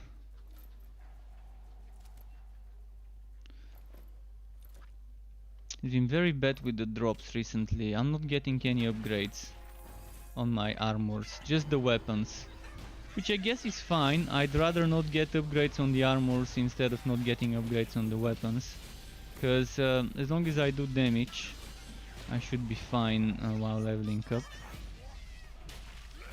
Can just play a little bit safer. If my defense sucks like now. Look at my defense. 15% physical. I do have 43 fire, but yeah. That's just the fire.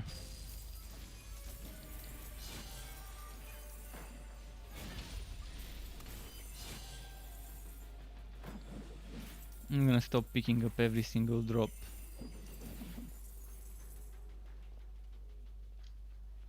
This way first.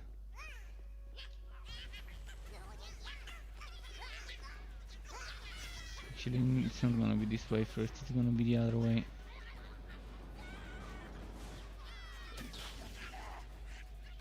So this one. Let's get them to spawn up.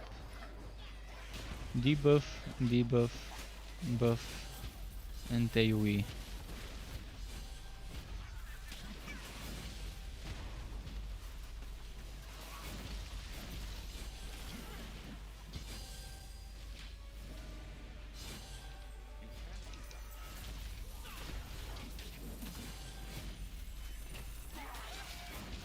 Come on, drop me something nice, game. I really want that damn cosmic chest, the cosmic breastplate. Most important item for my Railmaster builds, any of them. Even on the conductor builds, I still heavily rely on, well, not heavily, but I still rely on certain things like Lantern Flash and Blasting Charge.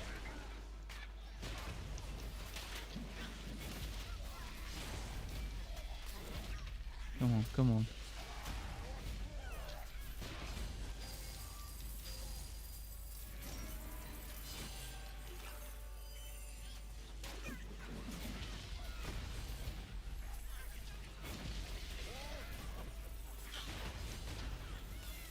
So, not much left of this map.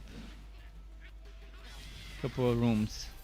But thankfully it's a goblin map. Look at the XP I've got while fighting here. There's just so many fights in this map, and all of them with a bunch of enemies.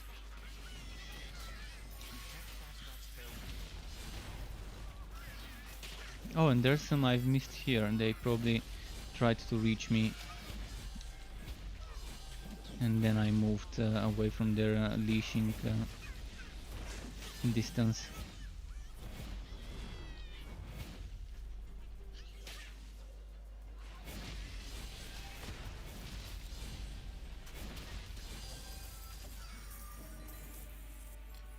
How's my contract? 11. Nice. Let's collect when it's like around 20.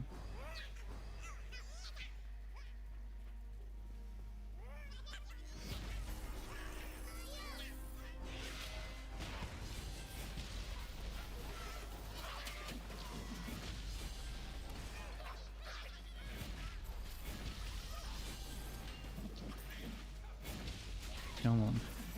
There we go. More fame.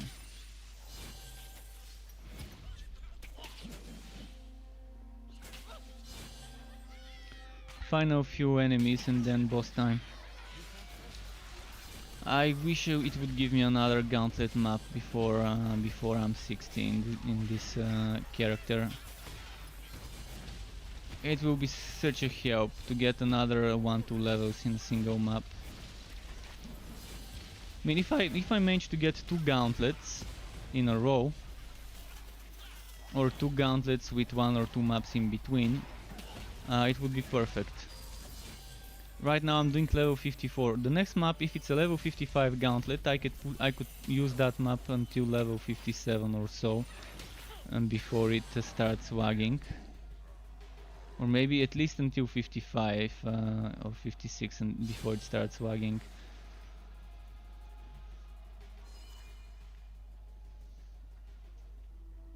And then another one of those, add another 2 levels. 57 is my goal for now. I always am happy even if I don't get 60, 57 gives me the ability to wear max level items, so fair enough.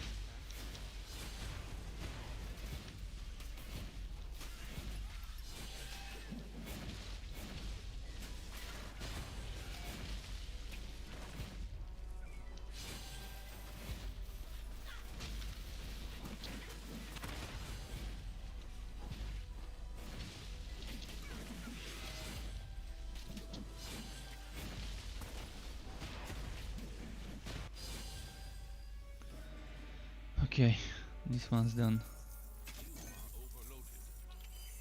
And I'm full again.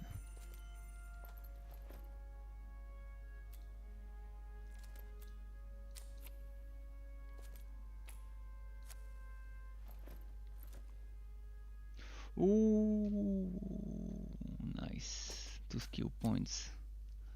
This helmet is amazing. I think this helmet I could end up using even on high levels eventually.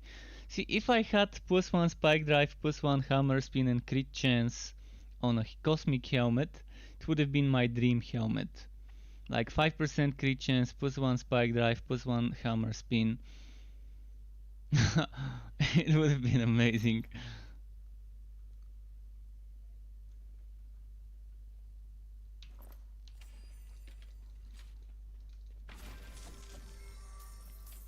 Now with this helmet I can remove some skill points.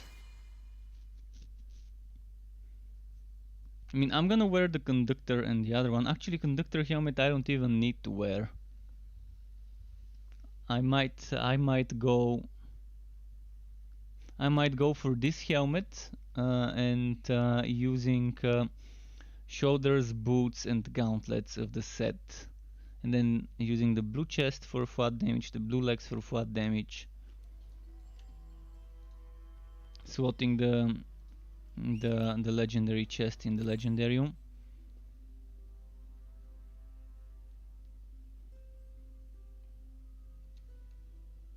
Your pet has arrived.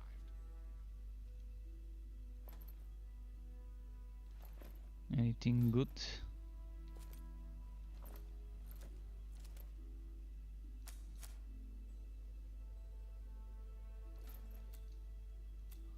Let's see.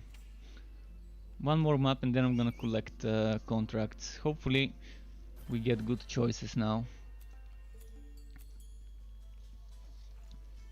Oh, so tough. 10. Wait, wasn't this supposed to not ever happen again? I guess it still happens, so they haven't fixed this bug. Cursed Relic in Reliquarian was not supposed to spawn. I'm gonna quickly screenshot this.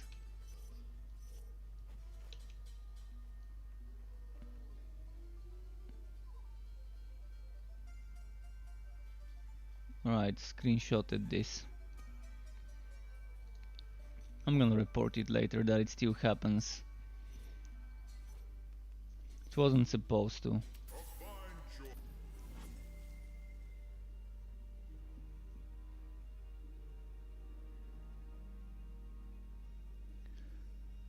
But yeah, they wanted this to not be able to spawn together as affixes, cause it's kind of silly, but I like how silly it is. Being able to have two affixes that's mutually exclusive, and yeah, being able to get both of them from the RNG is pretty fun. It's like doing a map works. Well, it's not really map works because you still have the berserking from the built-in affix. Probably gonna die on this map because it's poison and my resistances are, well, right now I can't tell because I've got the shrine.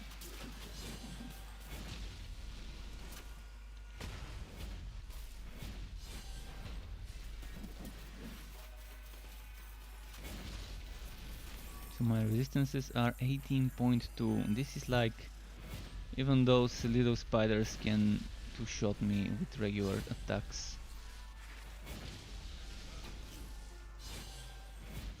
With this little resistance.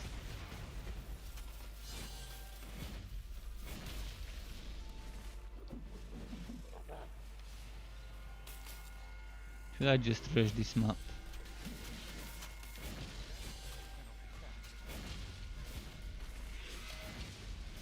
Thankfully I've got a lot of potions.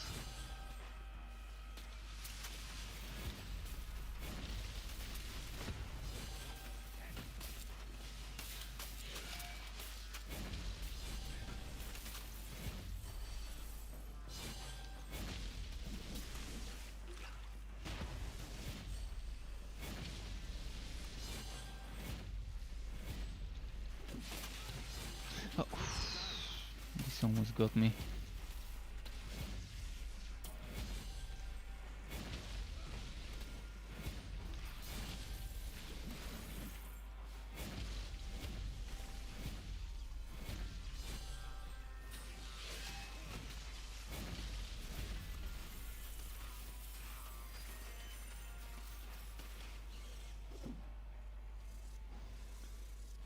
Ranged spiders.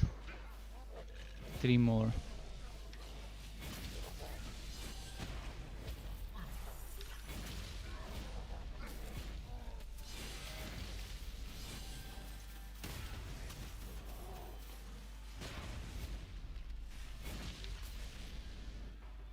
Alright, one more.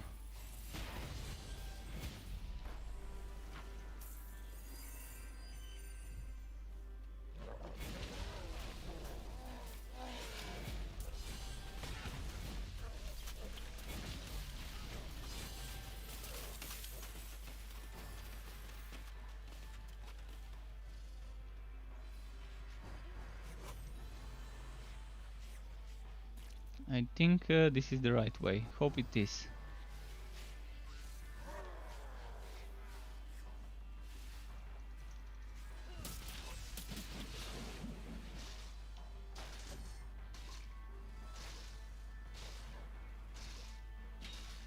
Got lucky this time, managed to pick the right direction. I don't want to stay in this map. The risk is super high. There's charge bugs, there's charging Netherim. Too many things that can kill me out of nowhere before I even realize.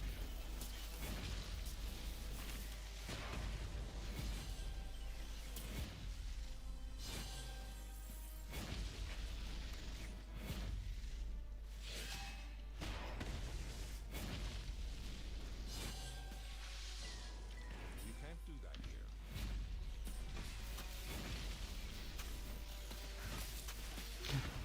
Almost died.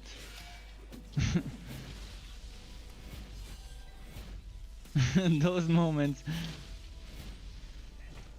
were like quite huge.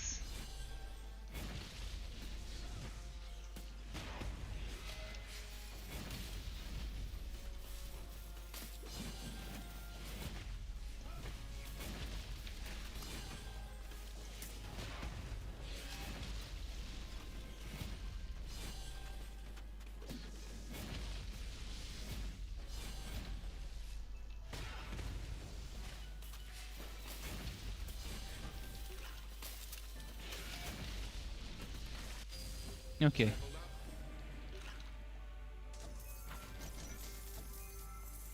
That's good enough. Now let's look at the wood. Still haven't found upgrades for certain things.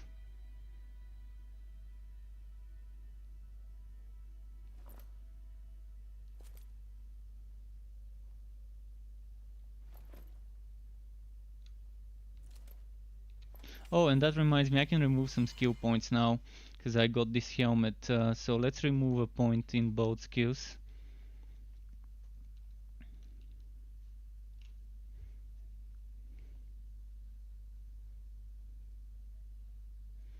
And maybe it's time to visit my Railmaster for items.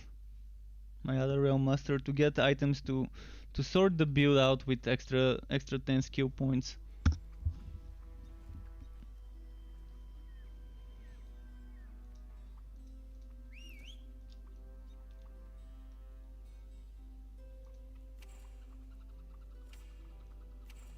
Let's do it. Your pet is back.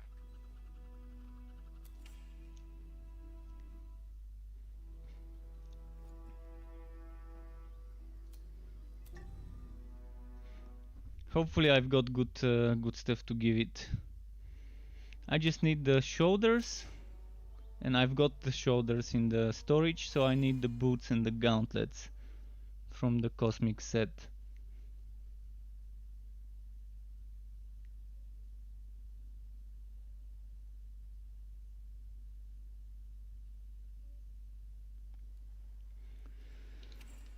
Well, I've got the gauntlets, but I don't think I've got the boots anywhere. Let's quickly check the storage for... Yeah, I don't have the boots, unfortunately. Bummer. Maybe I've got them here. No, not here, not here, not here, not here. Here's the shoulders, and that's where I'm gonna put the gauntlets as well. This chest needs to go into the storage, unfortunately.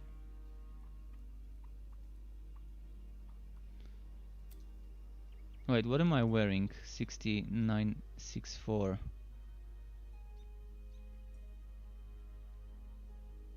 Oh wait, this is the better one.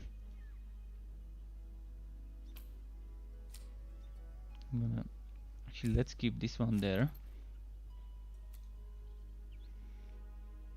60. Let's put this one here.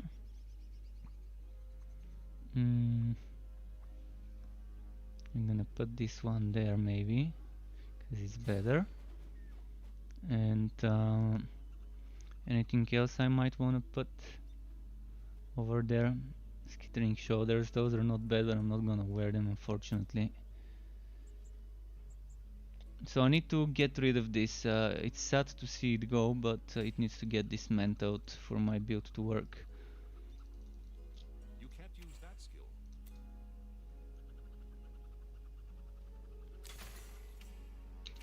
So now I've got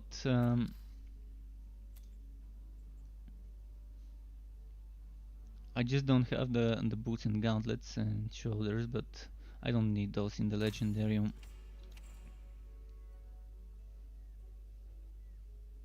Let's equip this here. Let's see if there's anything else I might want to transfer to the other hero. My two-handed weapon is probably in a different hero. This shield, might have to put it somewhere. So, whitening barrier. Let's do it like this. Have that shield there. Although, never mind, it's not chance to swow. So, probably not a great choice.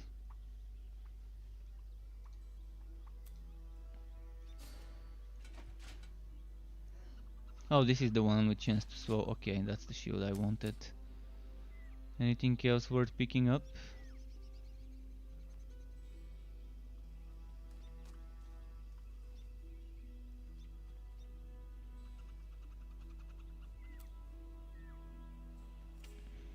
I think that's it.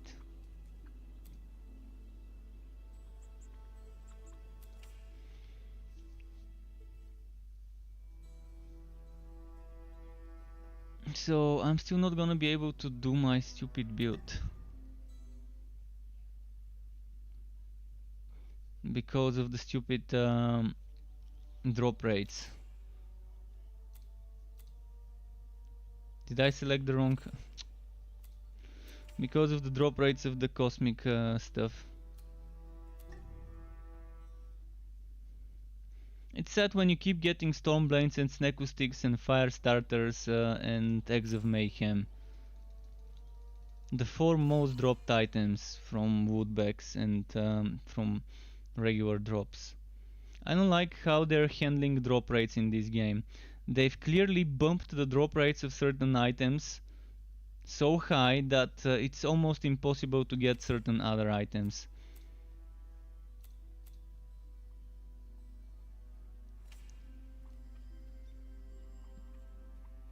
I mean, look at that. Look at how many contract levels I've got. 1040 contract levels, and a lot of those have been farmed on Railmaster when I count this hero and the previous one. So that just proves how bad certain drop rates are if I've opened so many gear bundles and I'm still missing so many items. Cosmic Pauldrons. Right now the thing I need the most is probably the Cosmic Boots.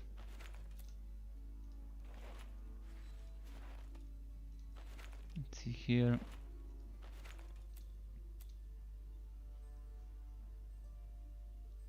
So in the worst case I'm gonna have to use the pens.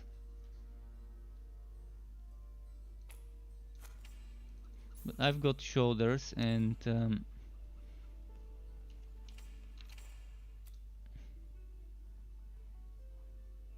probably I'm gonna get rid of this.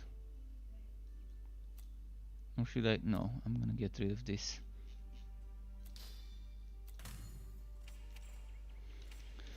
Oh, I need 3 pieces. One.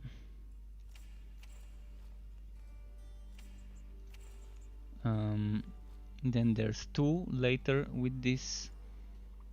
And eventually I can get those level 60 pens from the other one, but I'd rather use boots because I need the flat damage pens.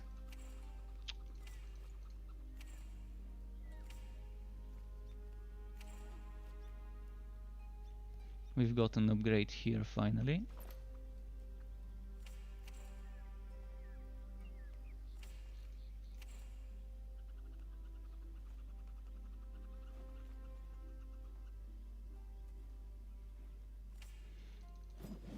Okay, let's upgrade.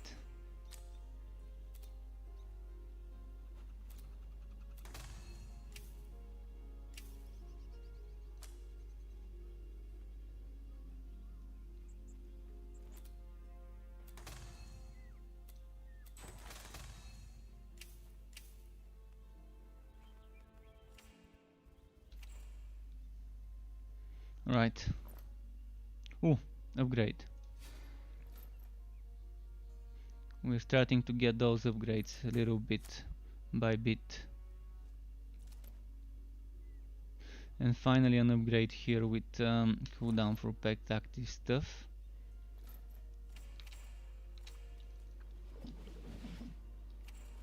So I can finally get some skill points removed.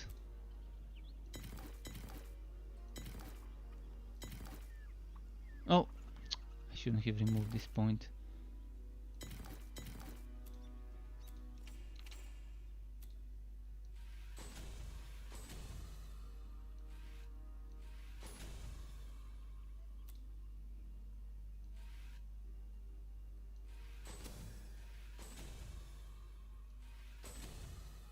Okay, and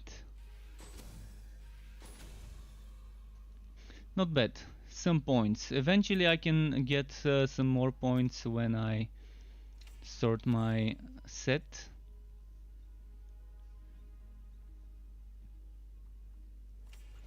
Let's get more damage and let's go kill stuff.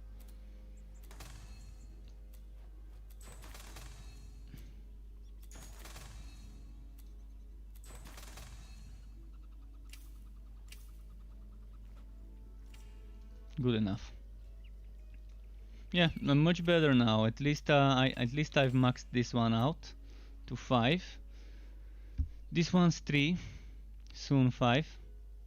Your pet has arrived. So that's how it goes.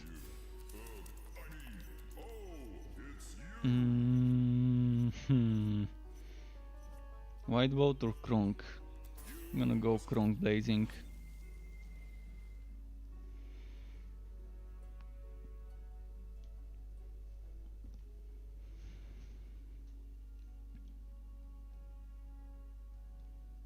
Come on, come on.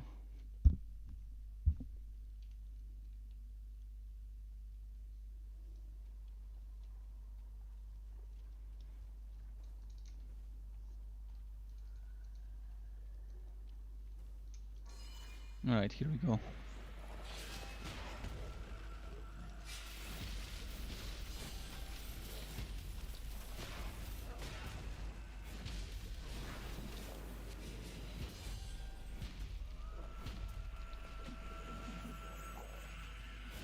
Oh, I was stunned. Okay.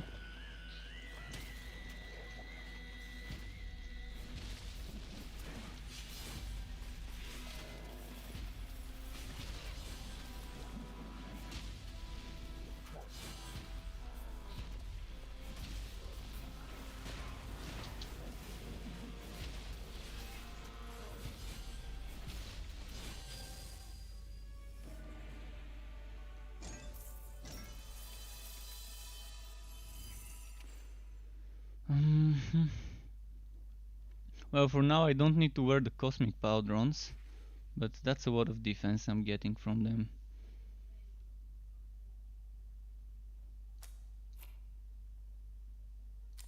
This one can also give me a lot of defense.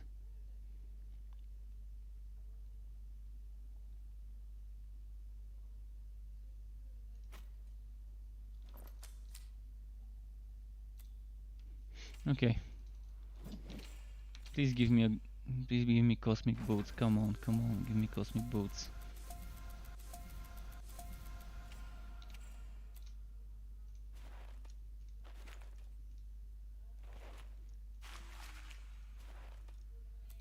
Let's see. Shitty, shitty, shitty, shitty, shitty. This is a very interesting item. This is just as good at 54 as it will be at 60. And the good thing is it's evasion twice. So it's pretty decent. Evasion twice is good on anything but Flaming Destroyer, because the Flaming Destroyer gives you a ton of evasion, so you don't need to stack evasion on a Flaming Destroyer build if you're building it the right way. And if I'm not mistaken, Walk Chance was it with Electrode or with Poison? I think it was with Poison where you get the Walk Chance with the Bane. So on a Bane build this would be pretty nice.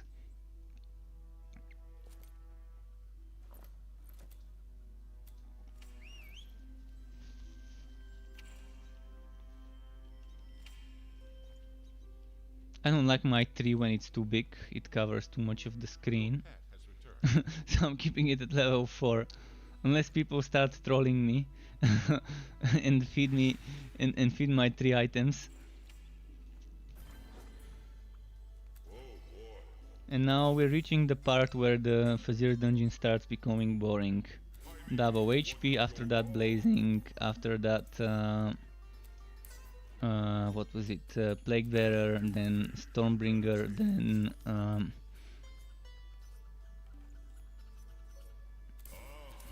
then Netherwell, which is the part where I stop pushing.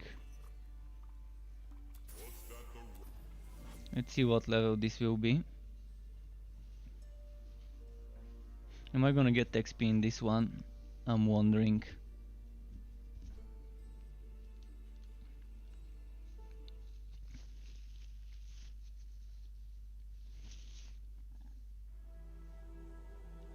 $53. Oh, I can still get XP in this map. Alright. Let's push this map until it starts wagging.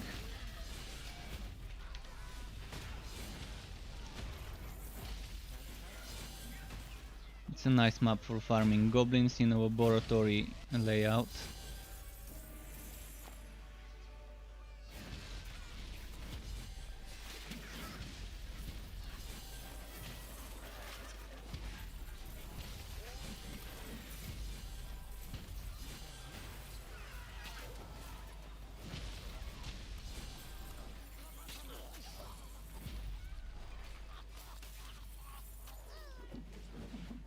Let's get them to spawn.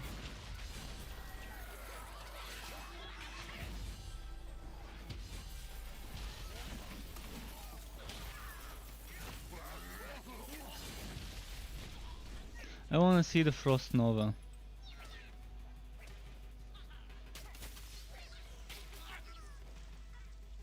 I wanna see the damage of the Frost Nova.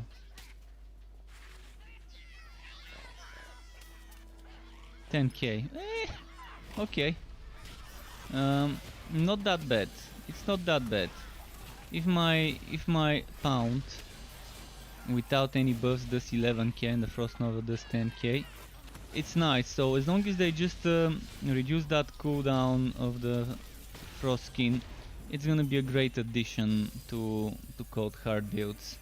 To have 10 points spent into Frost skin and Breaking Point as a combo. Totally not worth it right now, but get that cooldown from 35 seconds to 5 seconds and it's gonna be totally worth it.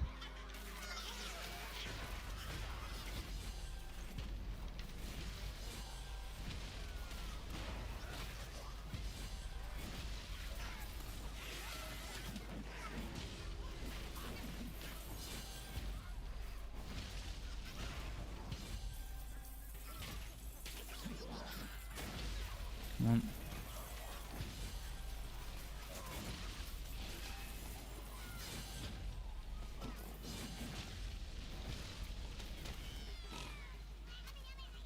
There's one thing I wish they did differently with the relic affixes. Instead of splitting damage to things like Sword Smash, Chaotic Strikes and so on, and splitting those from the damage with the auras like Snowstorm, Walkwise Storm and so on, and splitting those from things like Cold Front and all of those. I wish it was just relic active skill damage that applies to all different relic active skills in one place, and then to add a relic passive proc damage or something like that as an affix, or relic passive proc chance as an affix, something like that as another affix. But it would have been nice if I could get one affix that boosts this and this and this and this and this together, instead of having separate affixes for each of them. I mean, okay, this one doesn't need the damage one, but it would have been nice if there was an affix that boosts the damage of this, and then a separate one that reduces the cooldown, and another one that maybe increases the duration of this one or something. Right now there are so many affixes. One for the aura, one for the big power, one for the attack,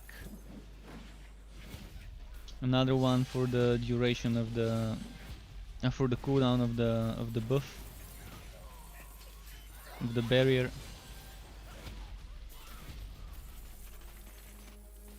Let's see. Did they respawn here? Should I stay on this map until 55 or until 56? Is now the thing I need to decide. 55 is definitely not gonna wag me out by getting 55 in this map. But I think I'm gonna start wagging before 56 on this map.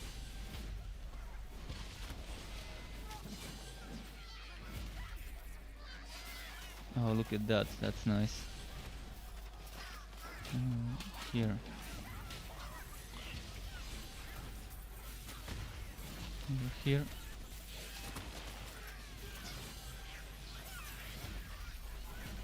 What's the time now? 5:26 p.m. I wonder if I can get 60 by the end of my stream tonight. We've already been live for 4 hours 17 seconds. But there's time for some more, of course.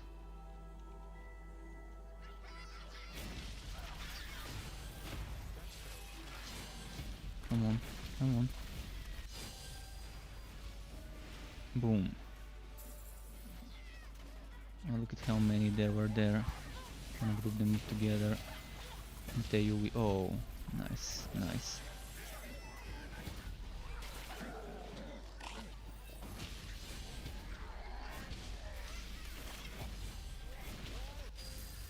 Okay. Let's go this way.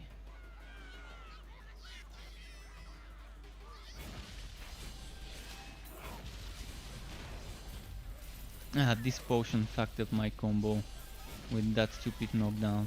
I was just priming for a triple pound combo on those goblins that were coming my way, and then boom, the potion ruined everything with its knockback.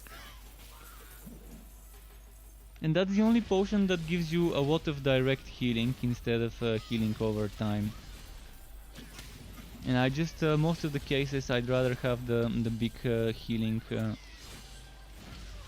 burst rather than a little bit of healing followed by some healing over time. But this cooldown is just so bad on melee builds.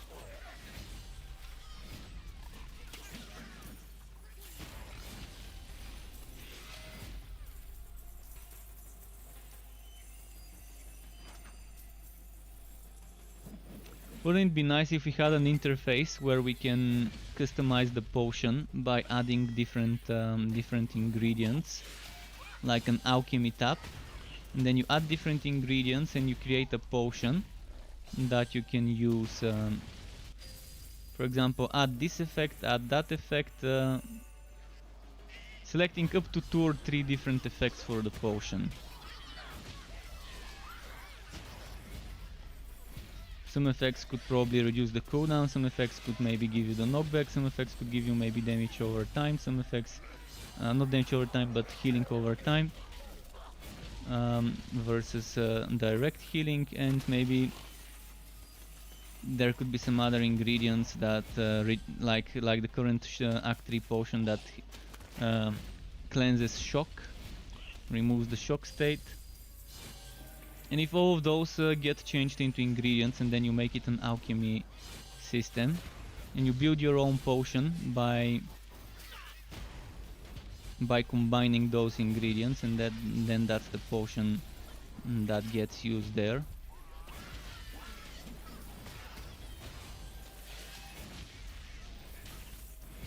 And just unlocking those ingredients by completing quests throughout Acts 1, 2 and 3. And by the time you reach Act 3 to have a lot of options, a lot of things that you could use to make your own custom-made preferred effects on the potion. I've not seen a game that does potions this way, and it would be nice if there is one. The closest thing to such a potion system is Warhammer Chaos Bane, where you can do invasions to unlock 3 different potion, actually not just 3, there's more than 3, but in the invasion you unlock 3 potion buffs. One that gives you, for a few seconds after using it, counter-attack damage, and I think another one was movement speed maybe. There were some things, I kind of forgot all of them, but yeah.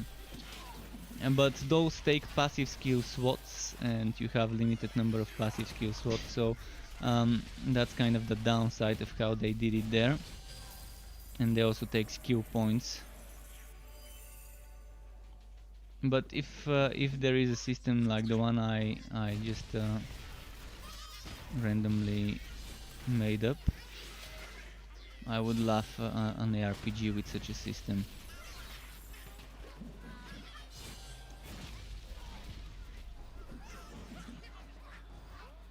Have that magic cauldron that makes your potion.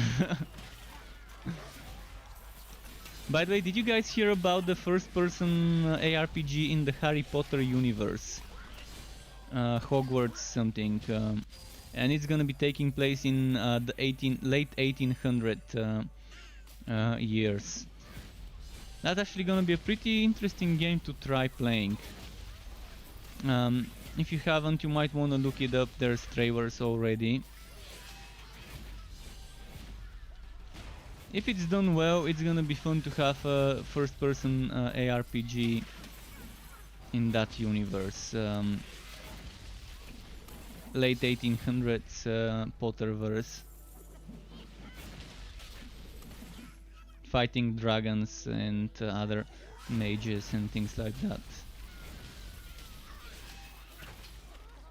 Wondering how they're gonna be handling dueling other mages. It's gonna be all about timing, using Stupefy and other spells like that before they can use them on you.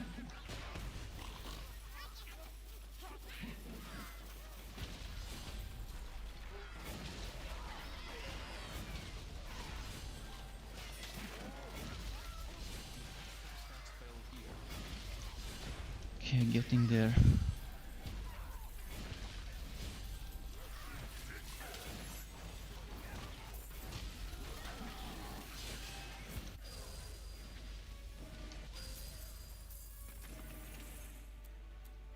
A bit more until the level up. This is the last 6 levels between 54 and 60 are probably the ones that are just the most boring thing about leveling up a hero. After the story, after going through the story. I mean, the story is fun if it's your first playthrough. You're gonna love the story, but by the time you reach your 5th, 6th, 7th, 8th playthrough, you're gonna start enjoying it less and less and less.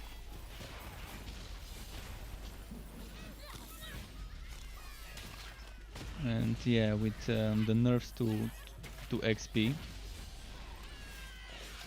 after 54 you're gonna feel the difference. If you've leveled up a hero before the XP changes, and after, you're gonna notice that that difference settling in heavily after 54 to see how much XP is needed to level up.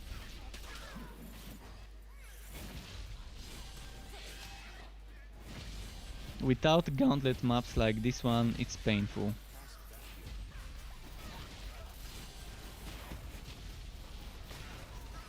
Because that's like 2-3 maps per level up. that you're gonna have to do. Although if it's up to 3 maps per level up is acceptable. Up to 3 fully cleared maps per level up is acceptable rates for me.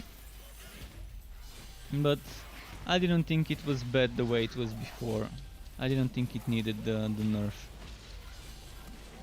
It felt pretty decent the way it was. It's like, if it works well, why change it?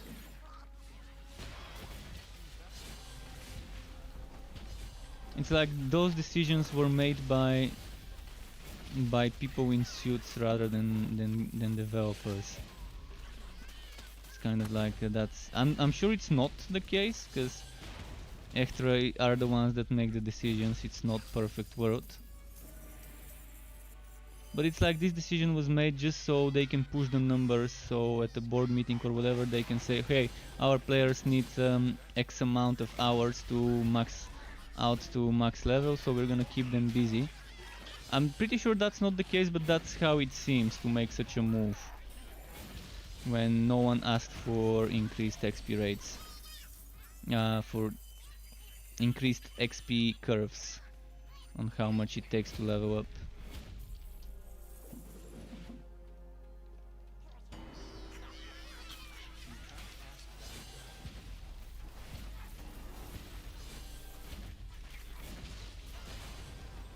There we go.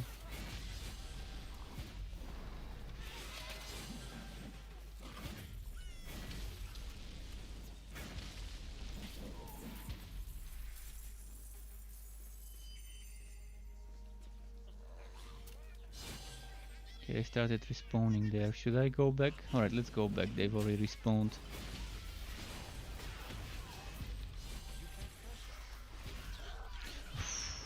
Almost died. I don't want to lose this map. No. I don't want to lose this map because it's a pretty good XP rate to lose it.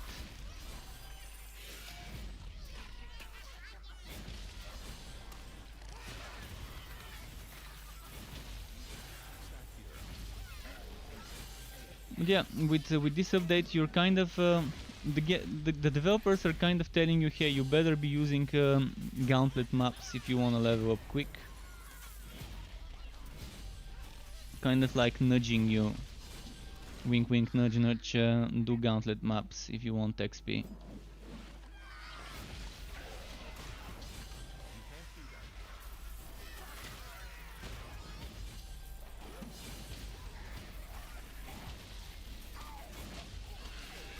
Where is this?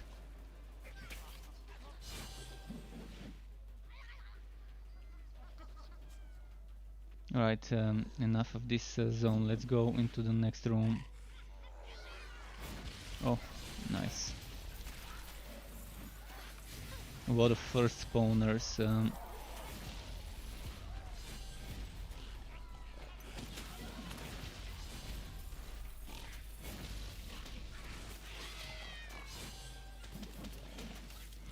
And boom.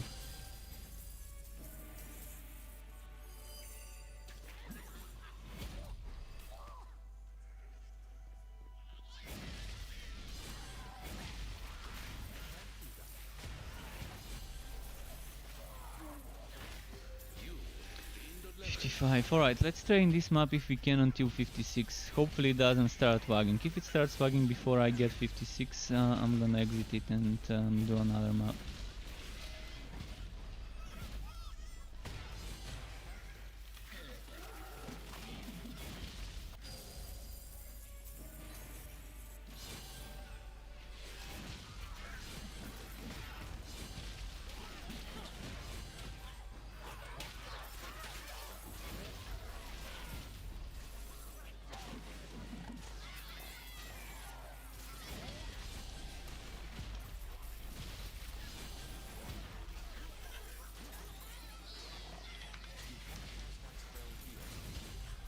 Okay.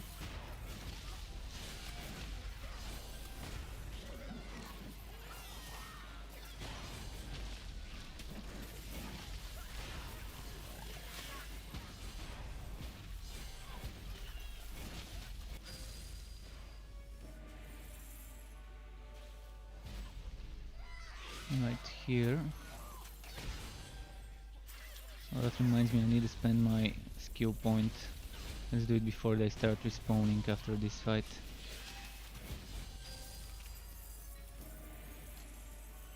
Level 4 here.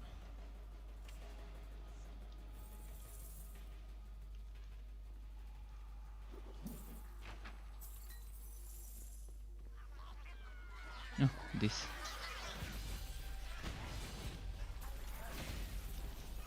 Okay, 4.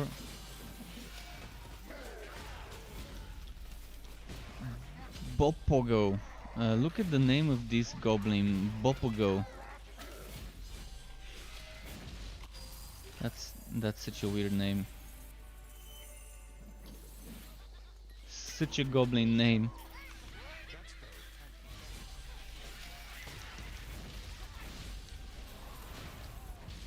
I'm gonna be due for a weapon upgrade soon.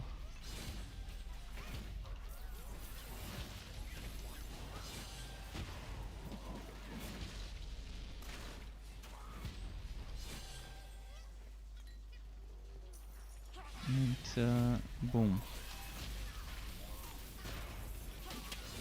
And here. And here. And here.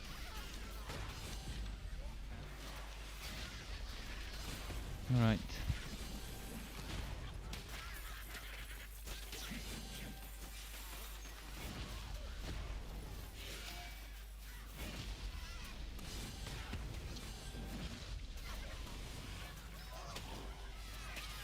That was a very nice quick spawn of those enemies. Though I gotta be careful with the explosive vent. See, they're teleporting an explosive vent, and the teleporting enemies are teleporting the explosive vent enemies along with themselves. Which I'm not sure if it's an intended behavior or a bug. But I don't think it used to work like that before, where a teleporting pack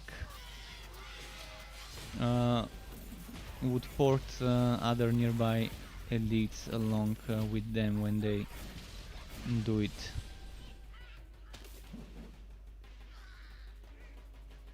At least I don't remember it being that way before. Maybe it's a new change. I never saw anything about this in the patch notes though. And I've been reading all the patch notes in detail every time there's a big update.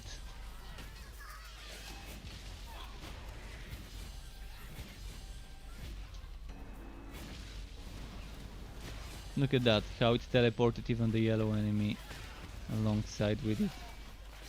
Maybe it's intended behavior, because it's too big of a bug to miss out on noticing. If it was a bug.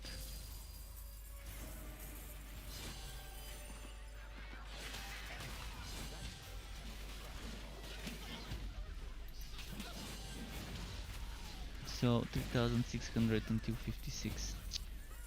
So much. And level 60 is like 6000 XP needed to get it.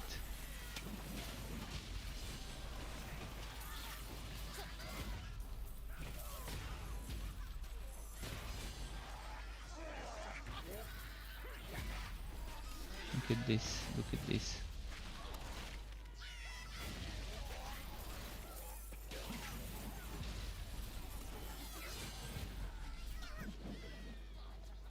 We can go back here. Can I try and group them up like this?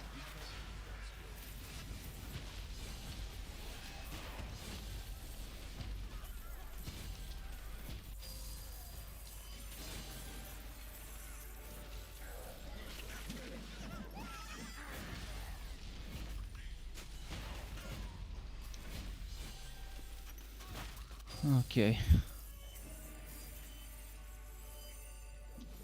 Bit by bit we're getting there.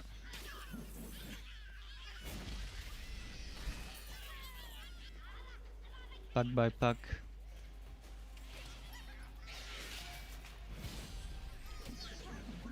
I'm gonna go up here and there's maybe some more. Yeah, there we go.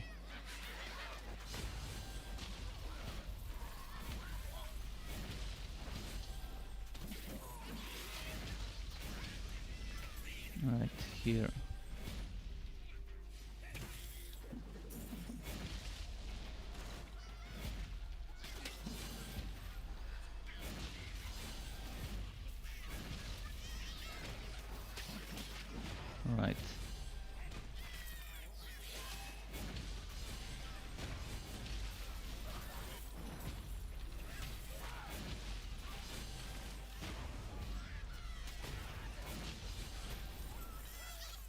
Wait, did someone leave the door of my apartment open? The cat's watching through the door. Does he wanna escape?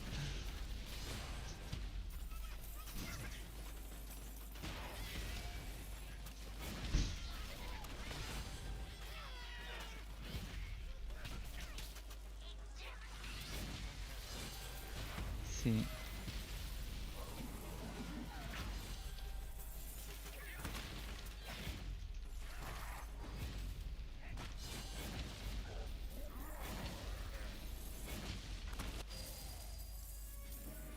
Alright, let's see here. Oh shit, they spawned. I was just about to check my gear.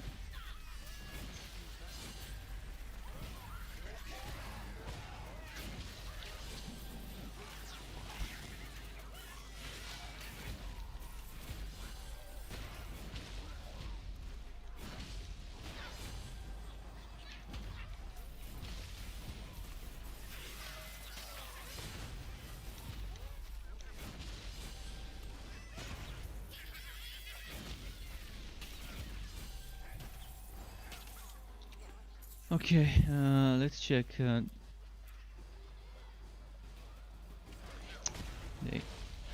Thankfully they respawn fast.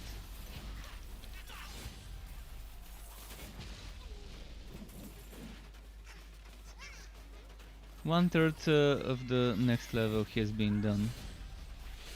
And it still hasn't started wagging, but yeah, once I reach 56 I'm out of this map. Because it's gonna be pushing it too much after 56 in this 53 map. See, it's already starting to wag out at times. I'm probably not even gonna reach 56 before I leave it, because if it starts wagging too much, if the FPS becomes too bad, which I think it already might have started. Yeah, do you see that? The performance has dropped. Alright, let's queue a few more packs, maybe get to 2000 XP at the bottom there, and then leave it.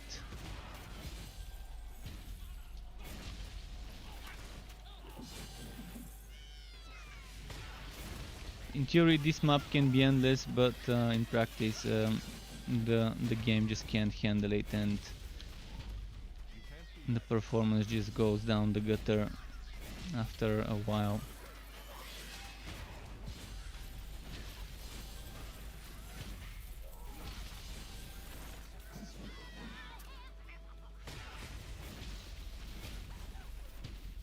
Sleep Licker, that's an interesting name. Sleep Licker. Lick those slips.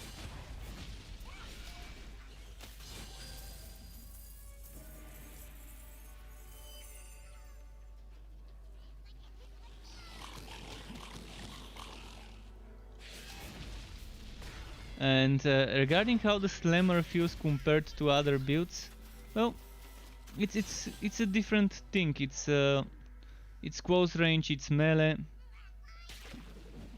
It's all about stuns and about comboing attacks and using certain skills after other skills. And I personally prefer playing Slammer, because it feels like an AoE warrior in MMOs, like, you know, those stun knockback, stun knockdown warriors and things like that. Like for example in Guild Wars 2 or Guild Wars 1, more like a warrior elementalist in Guild Wars 1 felt like that, with earthquakes and things like this. So I personally prefer this one, or like a gladiator in Ion. That's kind of how it feels. You really want to be using certain skills in succession in a specific way. For example, this one is very good when you have full endurance, if you have no charges for spike drive. So boom, and now unfortunately it didn't work the way I wanted it, because this is supposed to give me all charges of pound, blasting charge and flying picks. It only gave me one, which shouldn't happen. It should give me more than one. It should give me all. It doesn't happen all the time, but let's do it now. Boom. Yeah, it gave me one. It's broken. It's broken. Now it didn't give me even a single charge. But But I think it's because Spike Drive is broken, not because Hammer Spin is broken.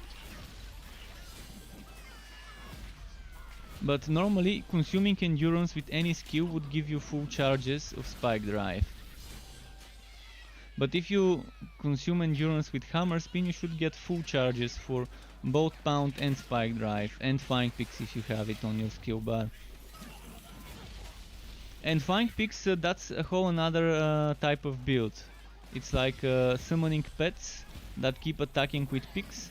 So it's very good for proccing builds, where you're relying on fast hits per second. The Flying Picks could help you in such builds, because you can have like what, a bunch of summons. Was it 4 or 6? I can't remember the limit. I think it's either 4 or 6, the limit of how many you can have at the same time. And each of them is attacking ranged attacks. And all those ranged attacks can proc certain things. So even though Train is easier and probably better, I still prefer Slammer, because it just feels more fun to me. But that's again a matter of personal preference, whether you like the lazy mode where something other than you is doing the damage, such as the Train, or whether you like you being in the center of it all and you being the one that's doing the damage directly with your attacks.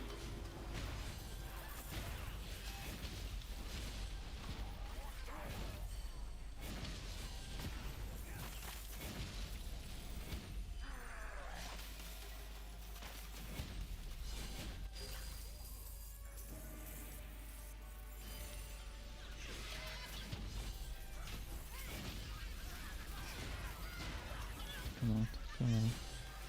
A bit more, a bit more.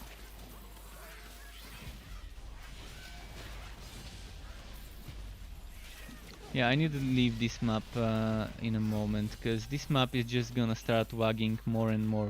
The longer I stay in it, the more the performance will drop. I'm just gonna get 2000 XP at the bottom, so a few more kills and then we're leaving.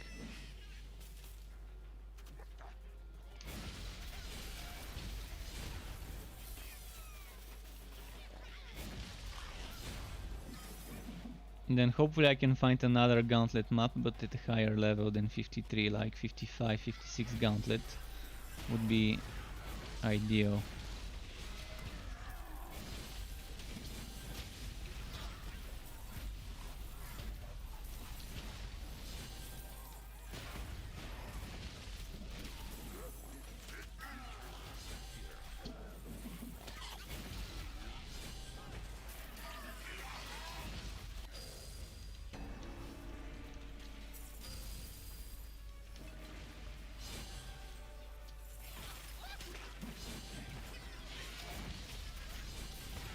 Come on.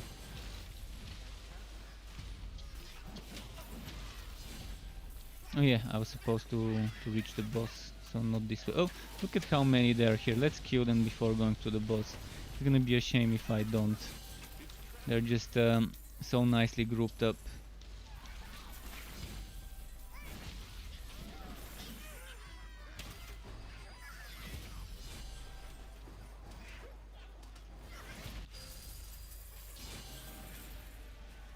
Alright, boss time now after this one.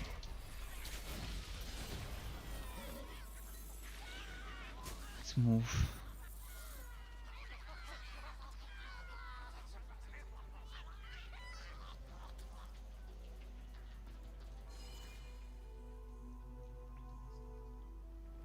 Is it gonna wag in this room? Normally it wags in the boss rooms as well. If it wags in the one outside, it's still considered the same run.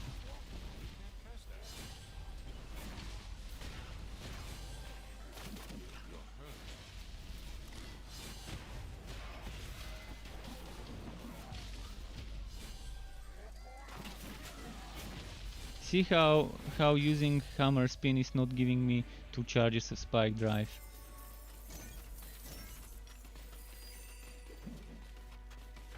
It was doing it earlier, suddenly it stopped, because I guess I spent too much time in this map and Spike Drive got glitched. Spike Drive just doesn't want to get its other bonus, maybe. It's probably gonna work now if I test it on the dummy. I can test it on the dummy and see if it's completely glitched or whether it was just in that map. No, yeah, we're getting close, so close to 60. Few more hours, 3-4 more hours and I should be there. And it's 6 p.m. almost here. I've got until like 10 p.m. Hopefully I'm done before that, so I don't have to stay up streaming until 10, but we'll see.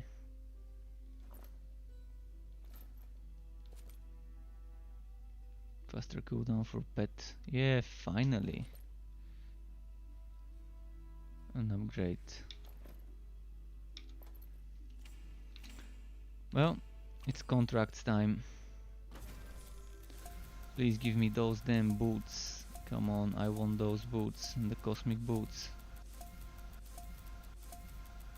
I don't want them because of what they give me, I just want them so I can complete the set.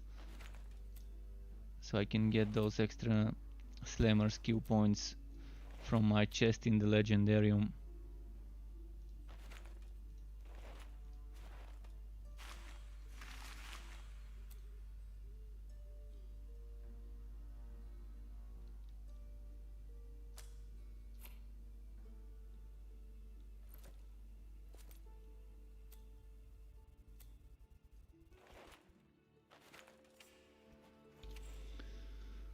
So anything fun?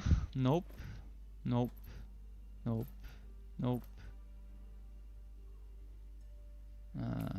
Okay, I'm gonna keep this. Wonder how strong I can make this.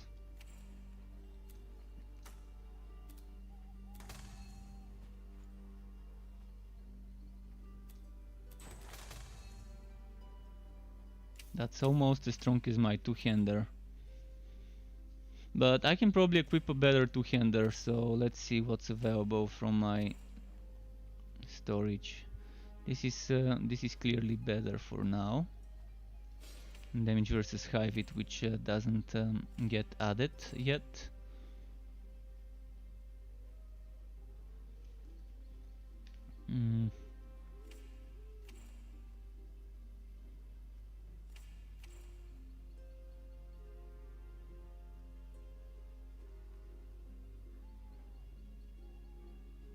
Still can't wear this though.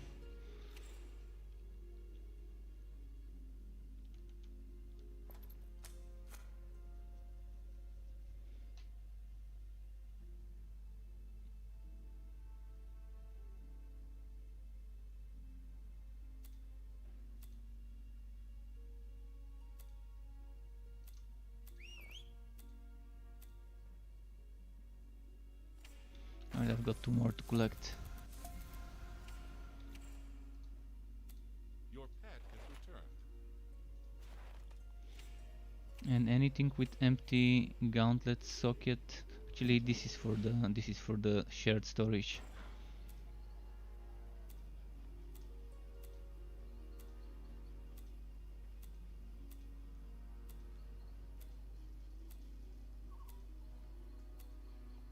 Where did this go? There we go.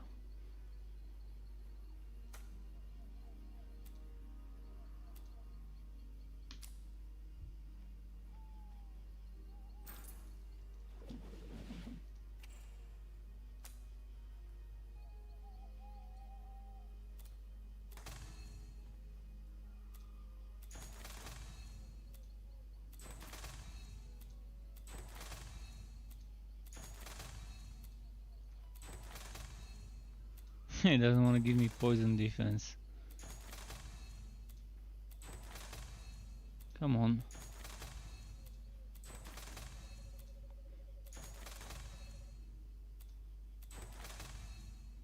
Well, I'm gonna keep this, fuck it. I was trying to get poison defense, but I just can't, and just gonna settle for whatever it gave me. What about this one? Can I make it a little stronger? than what it gives me.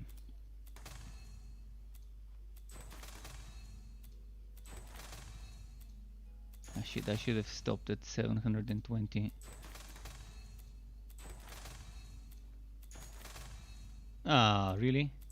Went down to 500. Alright, 720. Let's keep it that way.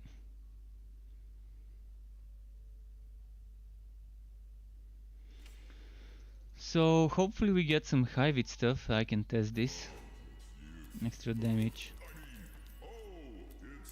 No, I don't want double HP.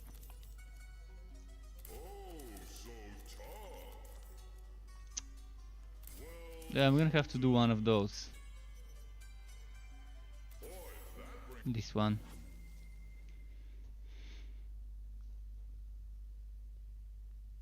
Unlucky, this is spiders. So, very small pack sizes.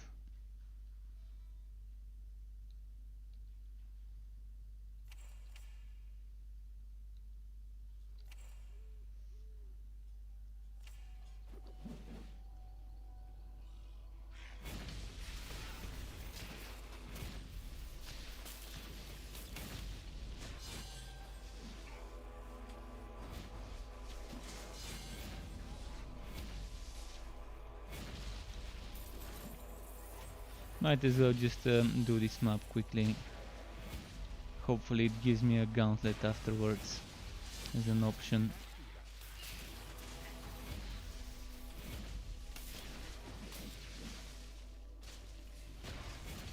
I mean, doing the map quickly, it's still not bad, because that means I can do the next one immediately, and more bosses, more boss kills per hour. Still is not bad XP.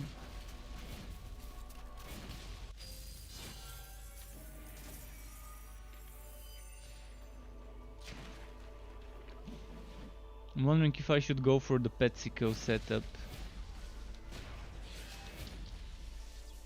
when I get the extra skill points I can get.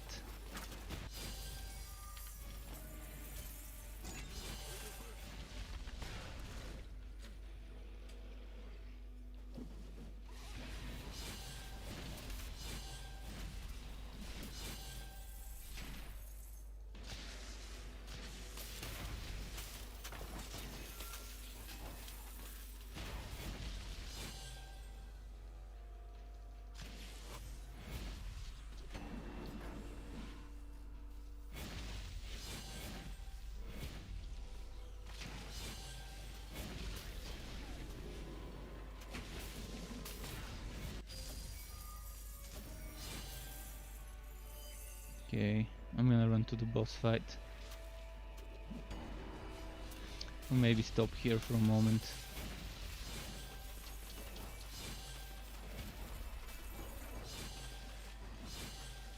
You can't cast that.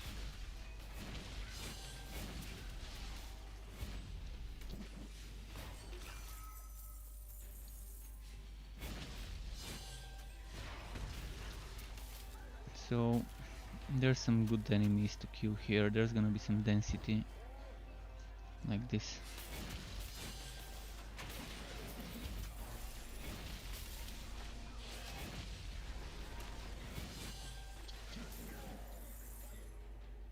Okay, I missed some fame here. 75.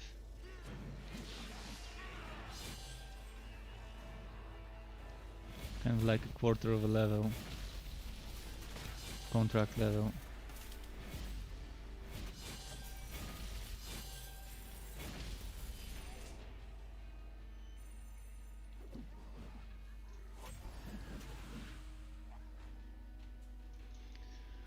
Right, time for the boss. Let's fuck him up. Oh, it's the Duggo Bug. One of the more annoying boss fights because of all the going underground.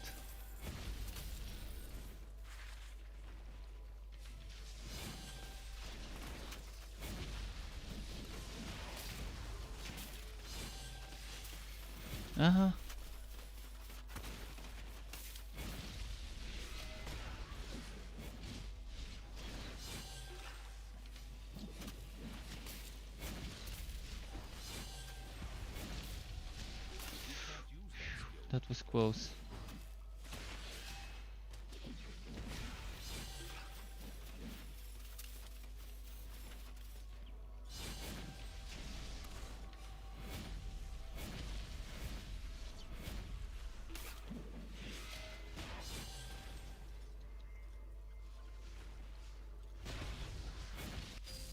Right, finally. And did you see what's happening? This guy's not disappearing. You kill the boss and that shouldn't be happening. This guy's standing, persisting on the map after you've killed the boss. He should get despawned.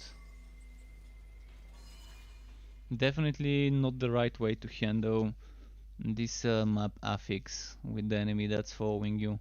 If the boss is dead, he should be dead as well.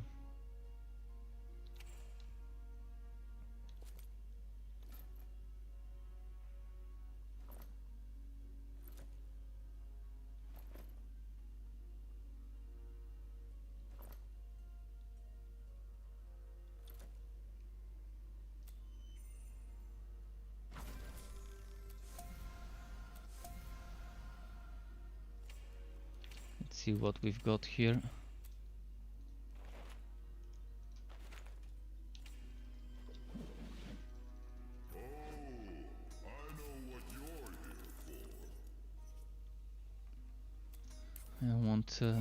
I don't want double HP. This one's nice.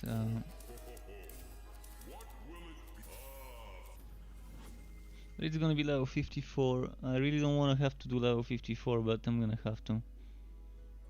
It's the only goblin map I've got to choose from.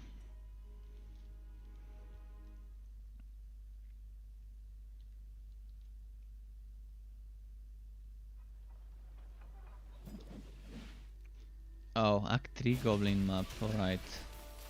It's actually Vultura.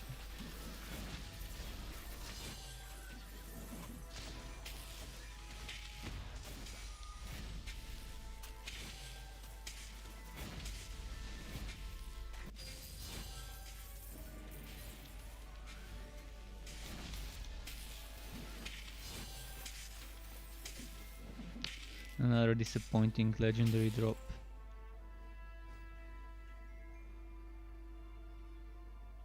Since I no longer... Oh, actually I do use electric damage. But I'm only losing 300 here, so it's not that big of a difference. Let's see. 3492, 3238.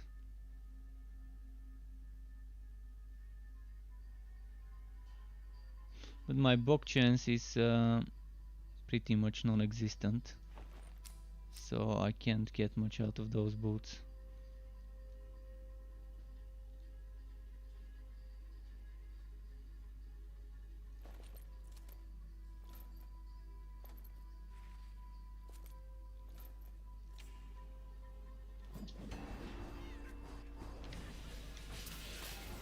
Right, let's just keep killing. I do have some map works I could run, so I might as well just do that. Run some map works for leveling.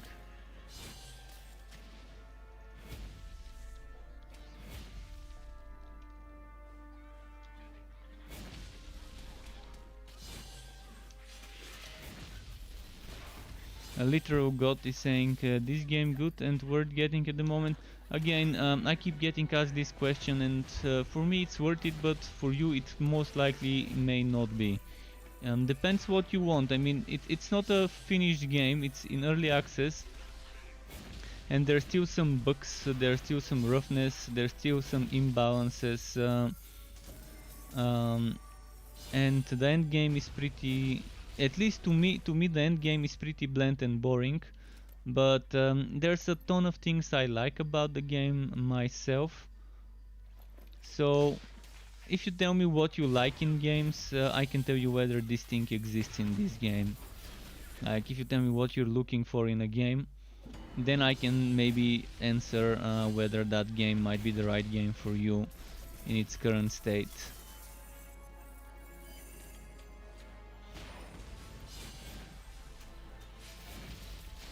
if you like Torchlight 1 and 2, this is very different from Torchlight 1 and 2. So the first thing you should not expect is this game to be like Torchlight 1 and 2. In fact, you shouldn't expect it to be like any other game out there. Then you wouldn't be disappointed if you don't expect it to be like Torchlight 1 or Torchlight 2 or Diablo 2 or Path of Exile or Grim Dawn. It is similar, of course, it's the same genre, but it's definitely very different, and the way it's doing certain things is pretty different.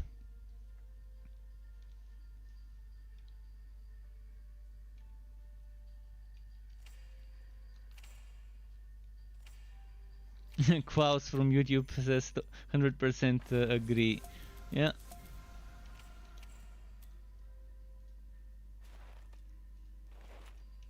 I think it's one of a kind. Whether that's a good or a bad thing depends on the person playing the game.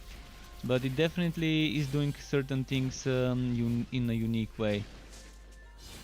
I like when developers are not trying to copy-paste what they or others have already done in other games.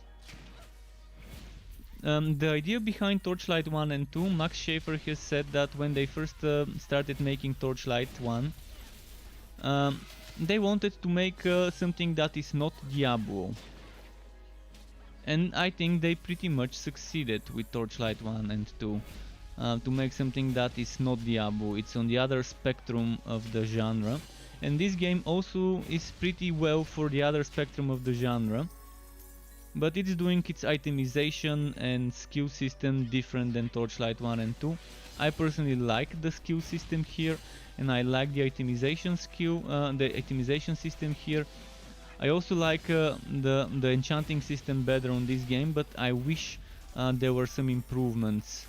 I wish I could reroll my affixes that are not the enchanting ones in the enchanting socket, but the regular affixes on an item, the same way I can do it in Diablo 3 and Chronicon or in other games. But those things could eventually maybe come as quality of life changes, as additions.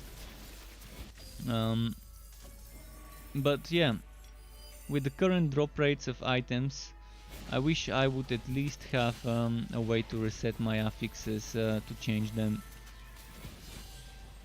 so I can negate bad RNG if bad RNG is embracing me to the fullest.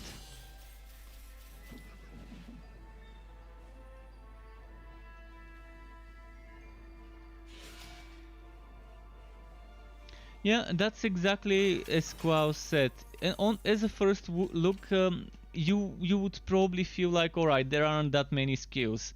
There are 7 skills here and 7 skills here, and then when I pick my subclass, there's another 5 active and 5 passive. So many people would be like, oh fuck, that sucks. But think of it this way: there's 25 total subclass active skills and 25 passive skills from across all subclasses. So that's 25 active, 25 passive, and another 14 active for the regular class. So 25 and 14, 39 active skills that you can choose from, and then another 5 passive skills. And then when you consider that each active skill has a tier 1, tier 2 and tier 3 bonus, and then when you consider that in the subclass the active tier 1 and 2 and 3 bonuses only modify the specific skill, but when you go into classes, the tier 1 and tier 3 bonuses modify the specific skill, but the tier 2 bonus is a general bonus across the whole character skills, such as damage to conductor skills, damage to all the skills in this tree, or damage to slammer skills, which is damage to all the skills here. You have a decent amount of depth. It's not too much depth, but it's also enough depth to kind of consider putting points into a skill even if you don't use it actively.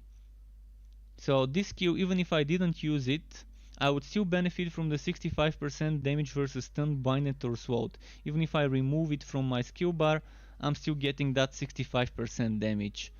if a target is stunned, blinded or swallowed. And that's where it becomes fun, starting to combine certain things. And then you consider the legendarium and legendary powers. There is no release date set. They're aiming to launch it this year. Whether it's gonna be ready or not remains to be seen. I'm kind of skeptical about a launch this year, and I'd much rather them improve more things before launching. But You can't cast that here.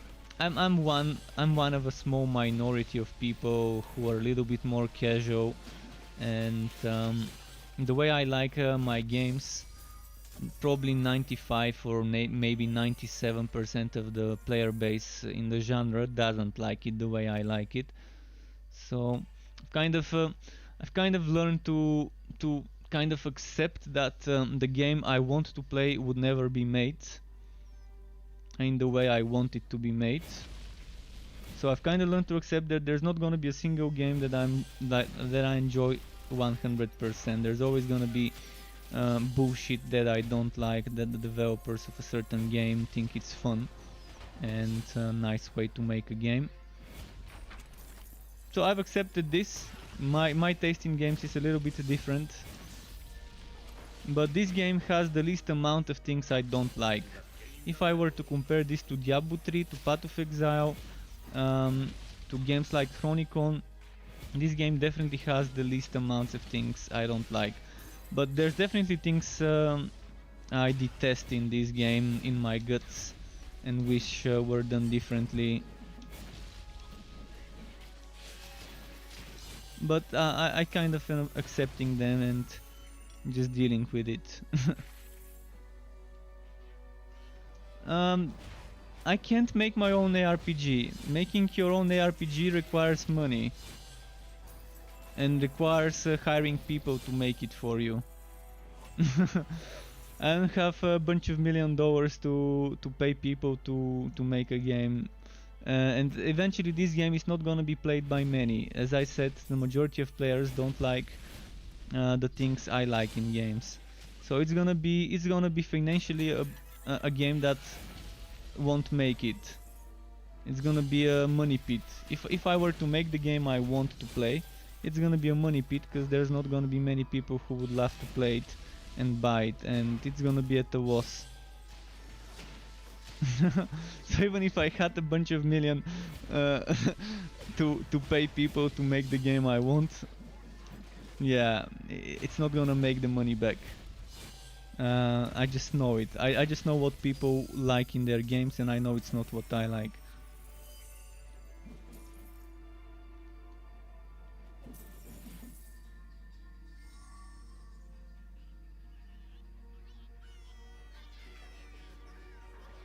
I've always thought about it. I mean, my brother is a developer, and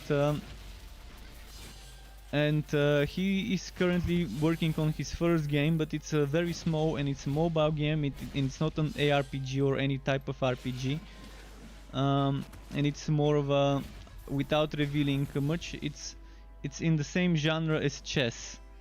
So I'm not sure if it's called a board game or not, but it's a unique game. It doesn't exist, and I don't want to review anything other than to say just kind of that type of a game, because he's made the rules. He made the rules himself and changed them multiple times, so the game he's making doesn't exist, but he's making it for mobile.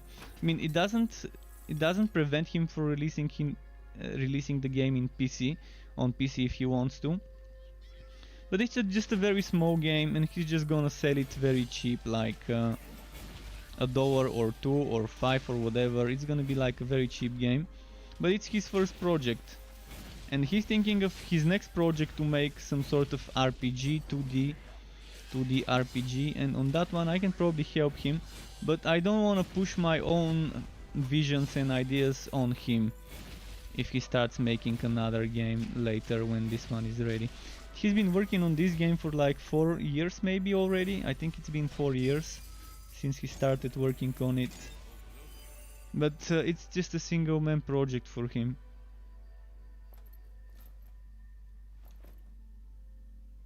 But I would be promoting his game on my channel when it launches, because I think many people would really love it as a small game to play while traveling, in a bus or in the subway or whenever.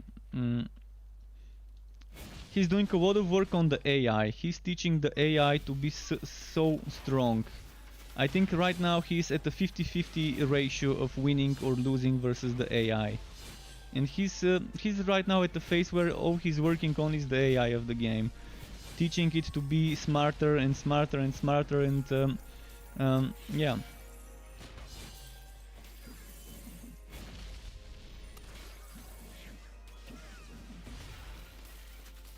That's his policy. Make the AI super smart, and then eventually for the easier difficulty, just make it dumber. Remove some of the things for the easier difficulties. So just design the hardest difficulty first, and then from that one dumb it down, instead of doing the opposite, making the easy difficulty and then making the harder difficulty strong based on the easy one, on the easiest one. But again, it's just a completely different animal, his type of game. It doesn't exist. I'm wondering if there's gonna be the Asian copies. You know how China always makes copies of different games, of anything, not just games.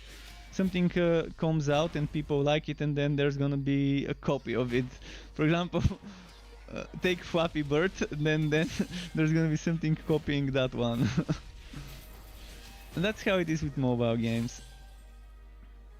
I also wish him luck, and I would like for him to actually make a profit from it when he releases it. And I really think it has a potential. The way he's making it, it's fun. It has that addictive moment where even people who have never played games, like my mother, who I think is in her 50s, even her who has never played games like that, kind of got addicted to that game, to an older version, before he changed the engine. He was developing on one engine but then changed to Unity, because it was better supported and has more assets. So even his wife and our mother, even they started playing and liking his game, and that's people who have never played a game in their life. So his target audience is definitely gonna be the super casual people. And that's actually a big broad audience in the mobile world. And he's not gonna have any in-app purchases, just buy the game and then own it, that's it.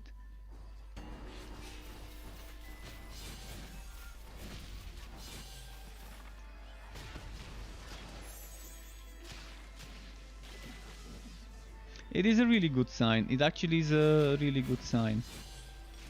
It has that addictive factor. I mean, I'm very vague, and it's for a reason why I'm very vague. I don't want to leak his ideas before everything's done.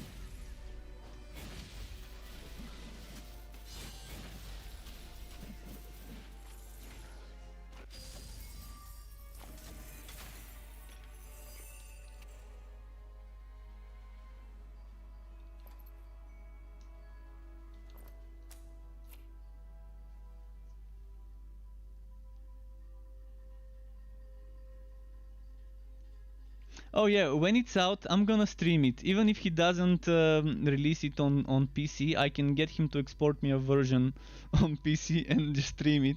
Or I can just play the mobile version with the mobile emulator, and just stream it that way. But I'm definitely gonna promote it, because I mean, it's family. And I actually do think, even if it wasn't family, even if it was someone else that asked me to do a review and to just make some content for the game and stream it, I would still do it, because it's something fun. It's actually a fun game. It's not something I can see myself playing for hours, but I can see myself like spending an hour, half an hour here and there, to fill time, especially when you're traveling. You know, small games that normally can take like a few minutes per round, per match. those things are perfect for people when traveling. And normally people, when they're traveling, they either read a book or listen to music, or I've noticed people in the public transport are always on their phones nowadays. For one reason or another. I was doing the same. I was normally reading comic books or manga or webtoons and listening to music while traveling in public transport to fill the time, or reading a web novel or whatever. Yeah, I don't think I need this.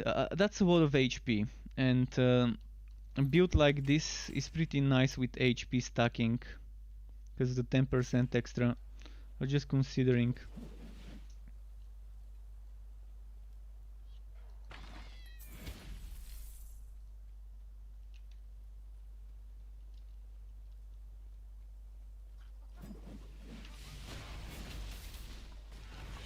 Right, let's see here.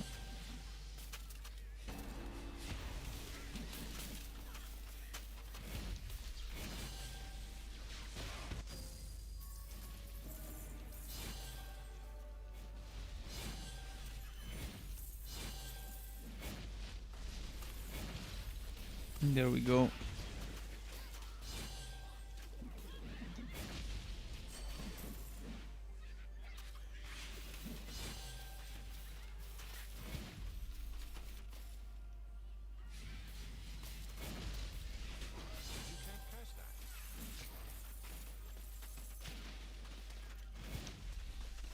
Come on, come on. Nub liquor. Okay, so there's a lot of liquors in the goblins. What is it with goblins and licking? I've noticed a lot of the names of goblins are something something liquor. So this one is a nub liquor. How does one lick a nub?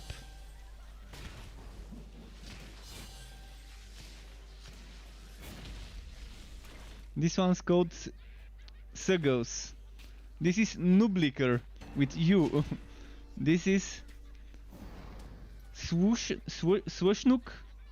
This is Ignis. Yeah, those goblin names. I don't know if you've paid attention to that, but sometimes if you're playing this game, take your time sometimes to look at the names of some of the enemies, especially goblin and Netherrim enemies. The goblin and enemy and Netherrim enemy names are just weird. I mean, even the Vultura ones are weird, but I think the weirdest ones are on Netherrim and Goblin champions.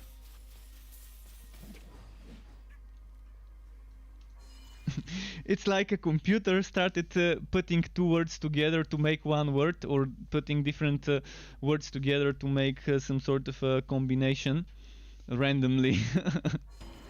Like take a dictionary program and take the and get the bot to just combine different words. This one's called Nuke. This is actually a standard normal name, Nuke.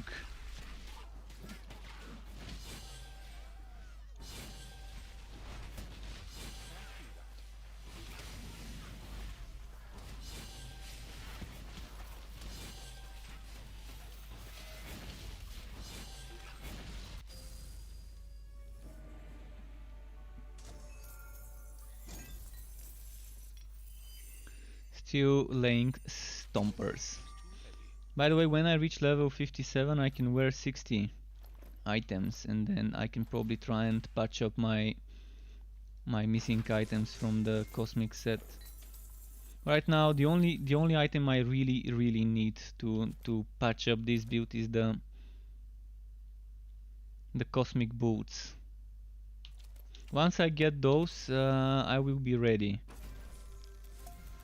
Gear wise, let's pray to RN Jesus for the cosmic boots. No, battery RAM. The RN Jesusness of things does not want to reward us. Well, I don't need this battery RAM. I don't need this. I don't need this. I don't actually.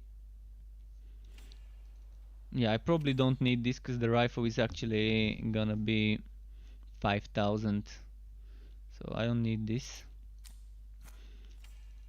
This one rifle is 5000 damage, if I remember correctly.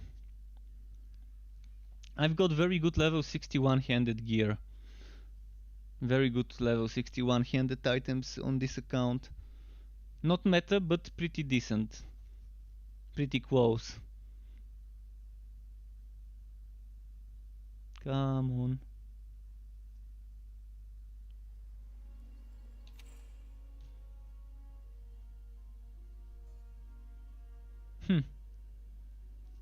Not bad.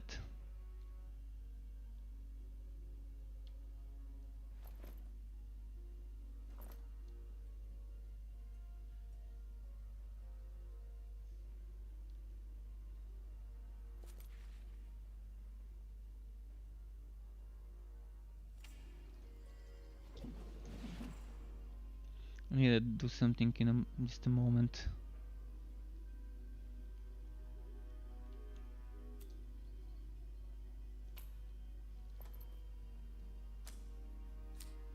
Let's go sell.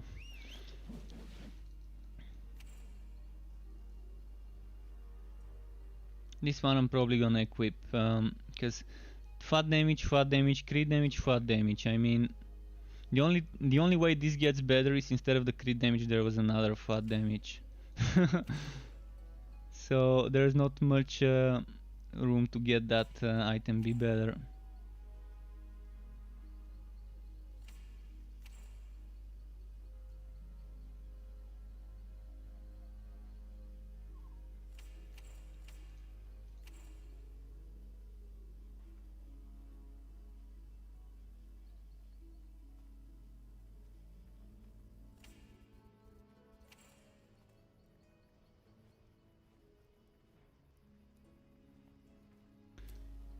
Okay.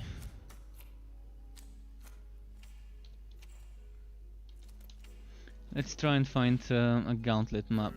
Come on game, give me a gauntlet. I think those didn't change. Oh no, they did. They did change. You're up to the challenge? I'm actually gonna do this one.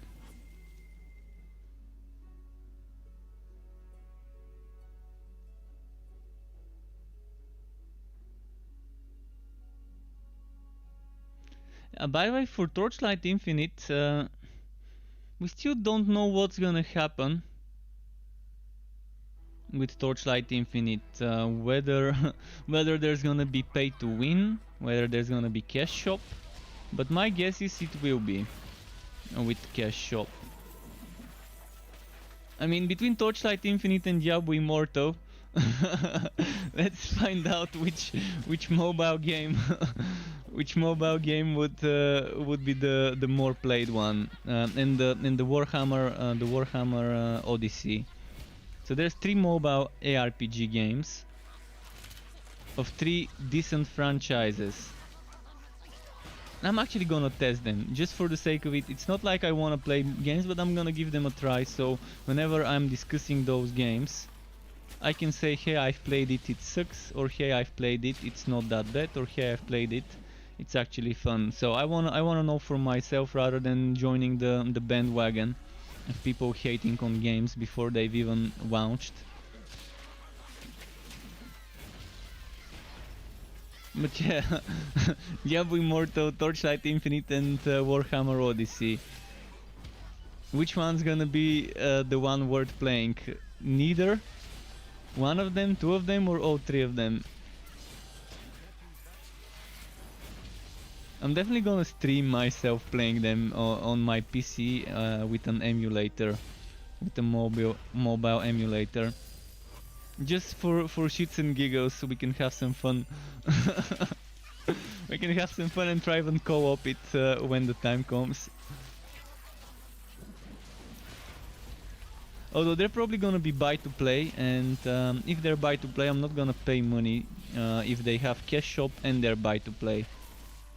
But if there's a beta, open beta for free, that would let me test it without needing to buy it, I would love to do that.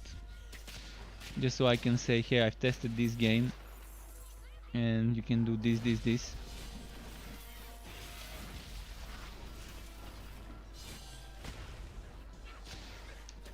Isn't Immortal a prequel of Diablo 4? I have no idea. I really have no idea whether Immortal is gonna be a prequel of Diablo 4. Maybe it's just a standalone thing, something completely separate from the others. I'm pretty curious to see how they're gonna do the story there. I'm gonna admit I've never done the campaign of Diablo 3. I've only played endgame of Diablo 3 because I don't own Diablo 3. I was playing on my brother's Blizzard account because he owns it. He bought it when the Reaper of Souls released.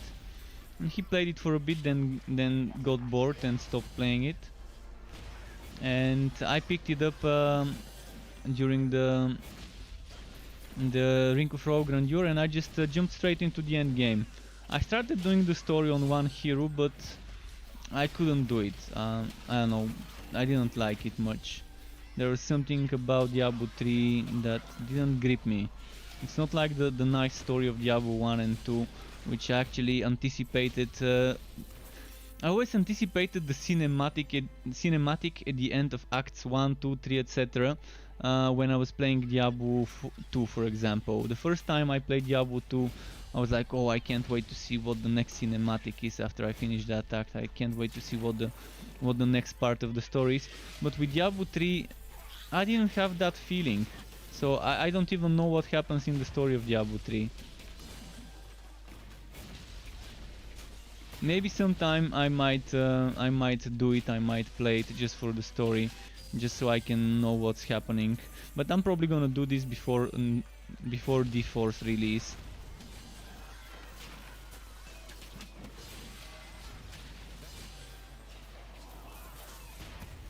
Is there something great worth playing it for in the D3 story, or was it bad?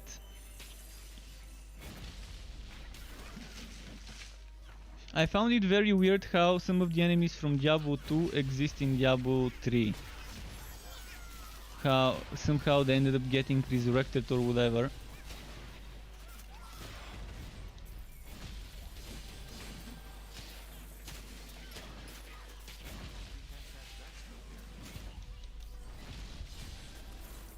But yeah, can't wait for Diablo 4 to see for myself whether it's gonna be better than Diablo 3. And the bar is not that high. Making a game better than Diablo 3, I think it's not gonna be that difficult for them to make something better than D3. I mean, D2 is gonna be hard to beat. It's gonna be hard to make something better than D2. So I'm not gonna expect something better than D2, but at least make something better than D3. So D3 for the most part made no sense. Okay. So I guess I didn't miss out on much.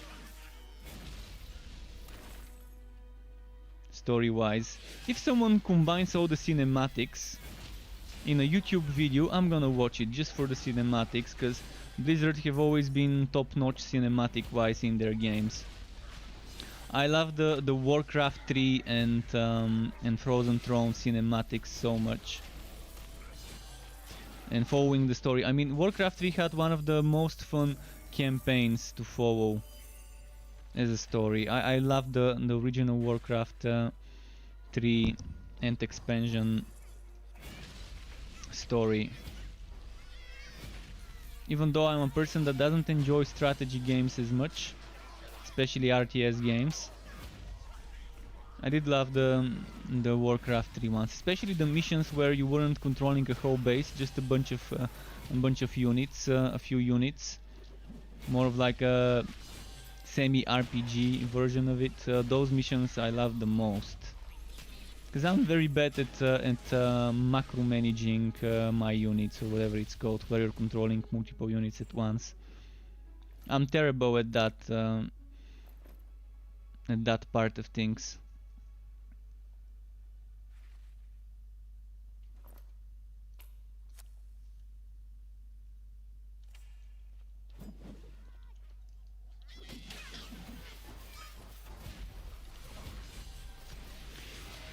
Okay.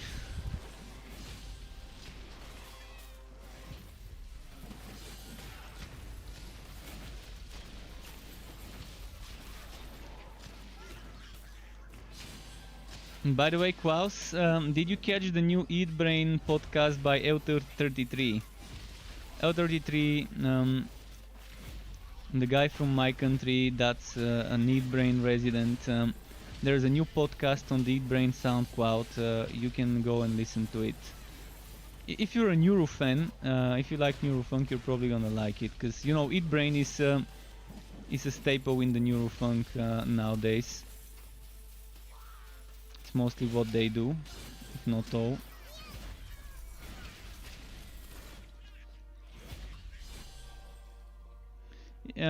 Well, apparently, at least that's what I heard, a lot of the original Diablo 2 files have been lost, original code, so remaster would be very hard and very unlikely. At least that's what I've been hearing. And I've been actually hearing that mostly from people in the Torchlight 3, in the Torchlight Discord. That's from where I've been hearing this. More like reading it instead of hearing it. But yeah, apparently some of the original Diablo 2 code has been lost, and it will be hard to remaster, to replicate.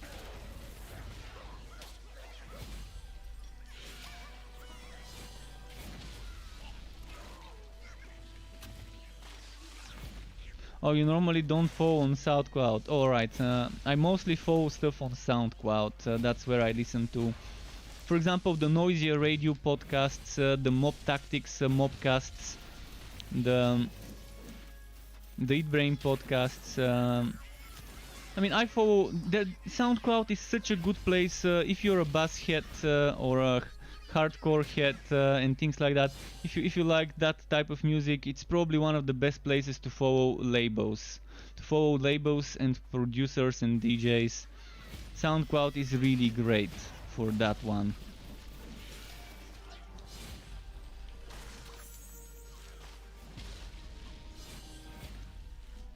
And one thing I like on my mobile, I can listen to SoundCloud without having to keep the window open like YouTube.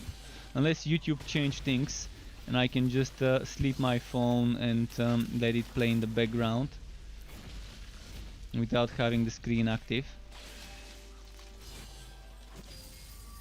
They started forcing 12 ads on you on SoundCloud? I've never listened to ads on SoundCloud. When was that thing, forcing ads? I've never listened to a single ad on SoundCloud. Pretty weird. Maybe on the website, but even on the website I'm using ad blocks when I'm browsing, but on my app I've not listened to a single ad. I'm not sure what. Maybe that's a very old version of SoundCloud. But I haven't walked on SoundCloud to listen for the past couple of months on my mobile, but I do listen on my PC nowadays, because I'm rarely on my mobile. When I used to travel to my job all the time, I used to listen every day on the way there and on the way back. Even while I was working, I was listening to music while doing my work all the time.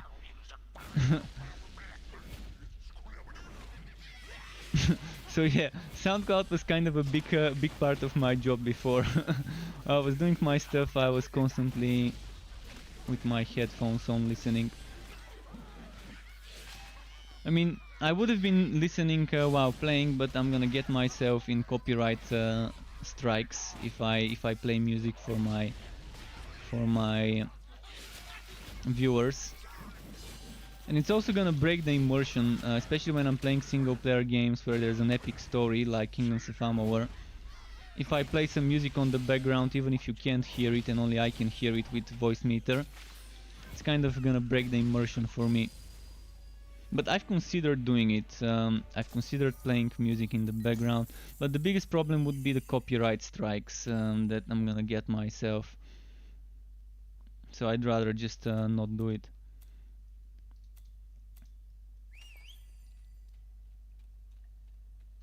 So a few years ago you had ads on SoundCloud and it was poorly integrated. Yeah, I don't remember those times. I think when I started listening to SoundCloud it was probably 2014. when I started proper listening to it. Like when I came back from graduating uni to my country, and then I started working, and I was constantly listening. And then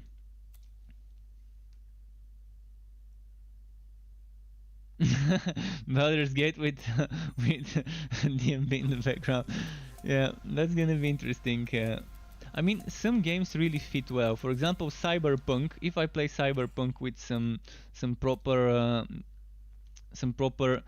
deep DMB or some proper neurofunk or some hardcore, I think it's gonna fit very well in the cyberpunk universe. Although cyberpunk, pretty nice pun there.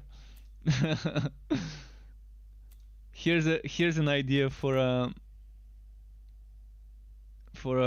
EP.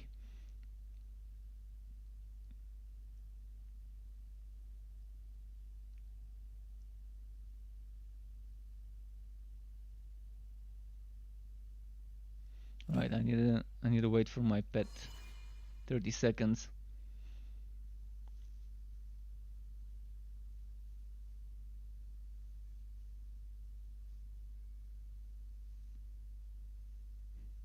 Yeah, let's face it. Yeah, that's probably gonna be there. I mean, the little bits I've seen from Cyberpunk, there definitely is that type of music there. Because it really fits. It really fits. I won't be surprised if they hired some very good producers to compose some tracks for the game. I would love to see a game where a Noisia makes the soundtrack. In fact, actually, yeah, wrong word. Actually, or in fact, I kind of mixed those words up together by accident. So, I would love to see Kino.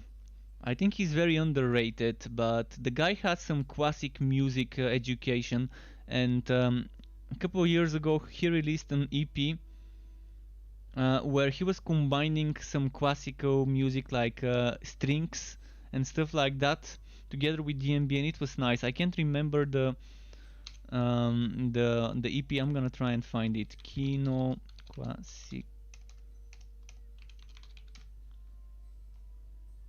So Enigma was, oh yeah, music for orchestra, semicolon drum and bass. Let me try and paste it. Music for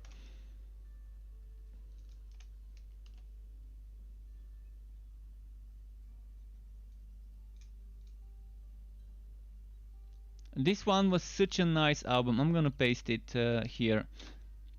If you've not heard it, man, this is just, I know this guy, he's a wizard with the way he's combining orchestral music like strings and stuff together with DMB. My kind of wizard.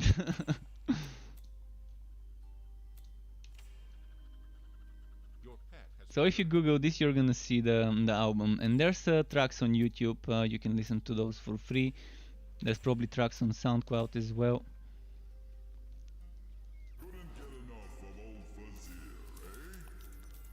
Oh, Gauntlet, there we go. It might be double HP, but it's a Gauntlet at this current level.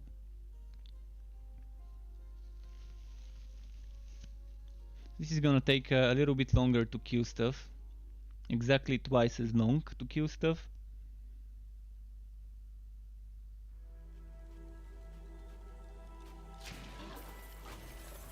Yeah, I would like to see him compose the music for a certain game. Actually, not a certain game, for a specific game that would fit. Any game. I mean, I guess he's got a lot in his mind. I think he's very promising as a producer. And if someone hires him to compose music for a game, I'm pretty sure he's gonna get into the right mindset and make the right music.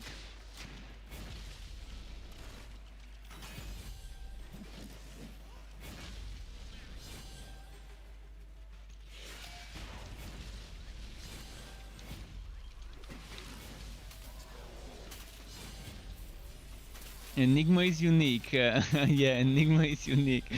Uh, I couldn't agree more about that.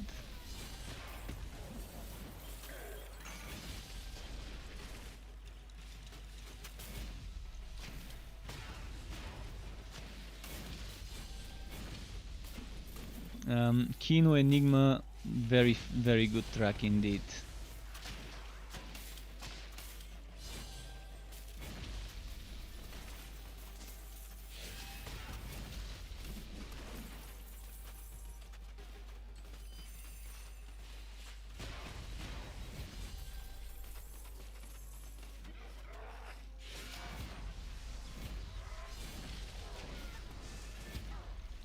Nice. Tukoru. Just as I was talking about weird names, see that Netherrim called Tukoru. Yeah, I mean, his classical music. I'm not sure if that's what it's called, but his education in music really does help him.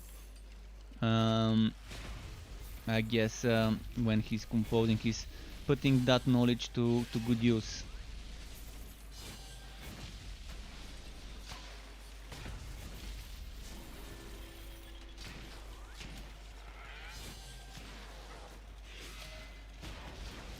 It's the weirdest combination. If I haven't heard it and you told me, hey, I listened to this guy who combined that type of music with that type of music, I wouldn't believe that it works good until I hear it. But hearing it really makes you a believer, I guess.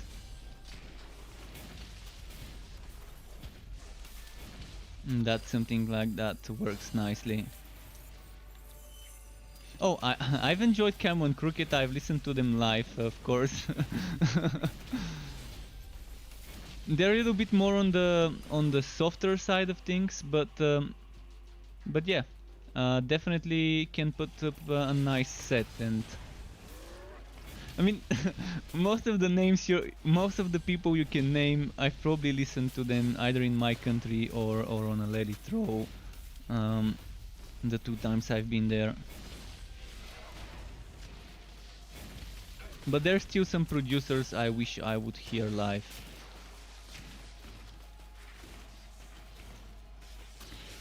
When they're mixing.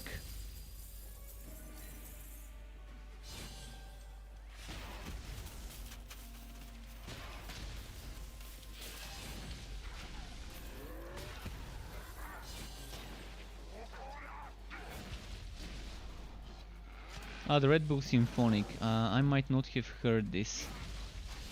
I need to remember to look it up later and see if I've heard it.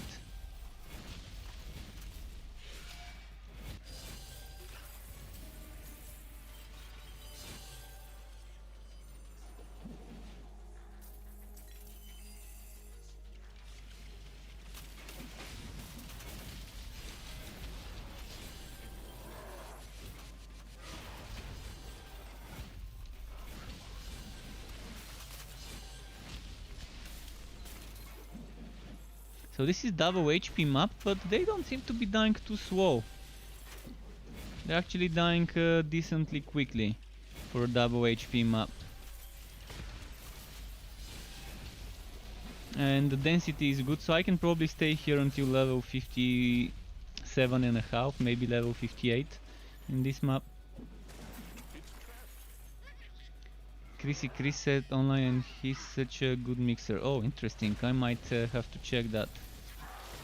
I'm not an expert, so I don't notice the things that most people notice when listening, but I just enjoy when they're double, triple dropping certain tracks. I just enjoy it. I might not recognize immediately which 2 tracks are being dropped, because I'm not that big of a fanatic.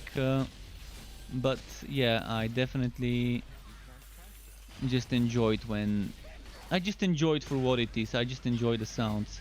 Even if I don't immediately recognize what track is being double dropped with which other track. But yeah, some of the sets out there by some of the younger producers are definitely worth checking out. Not just the old school docs, which we know can mix. For example, there's people, there's for example people about Goldie saying that if you catch him on a good day, he can rock your world with his sets, but if you catch him on a bad day, it's not gonna sound as great. That's what people have said about him, and not just about him, about other people as well. But he's just a very good example of someone that I guess it's just about catching him on a good day. But he's definitely proven that he can do wonders.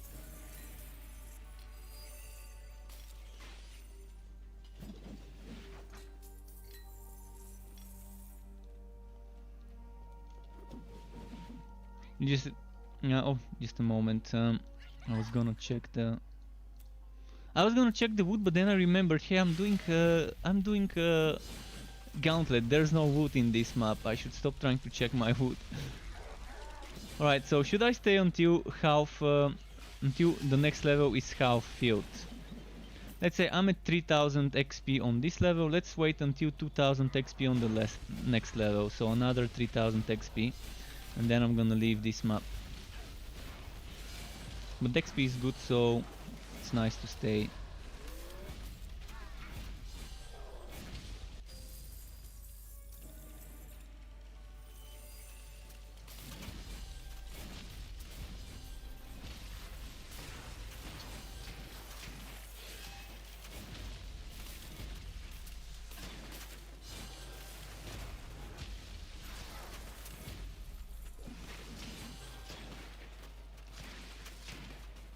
Alright, let's go here.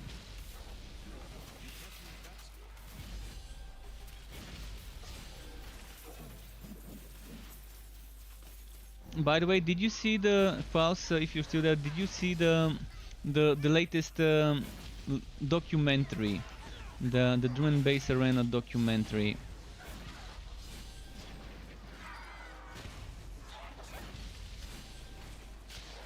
It was pretty decent. They definitely couldn't interview everyone they wanted, and there's definitely some faces I would have preferred to see interviewed and mentioned there, but I guess they just couldn't get a hold of everyone. That was a staple.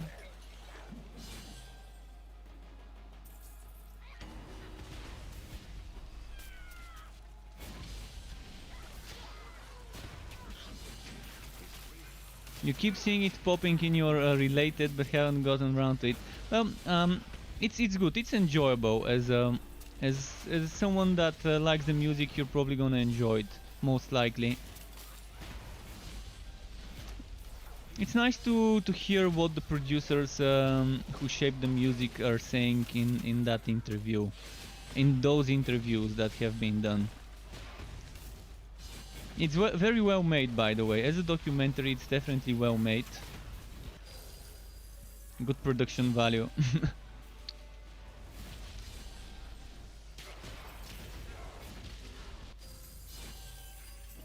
It's mostly about the UK related stuff until a point where they start covering how it started spreading throughout everywhere, and then producers started appearing throughout the whole continent and then other continents and so on. But it starts off focusing on the UK before moving on to, but it's just chronologically kind of following the music, the genre, from one point in time until nowadays.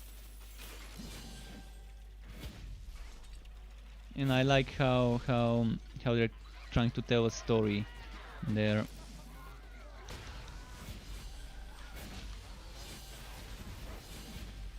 Of course, there's other documentaries out there on YouTube which are still also good to watch.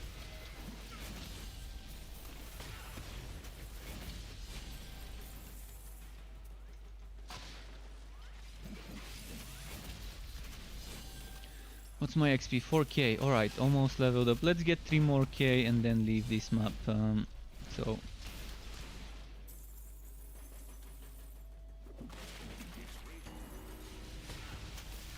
should have grabbed my level 60 items so I can equip them now after hitting the dink.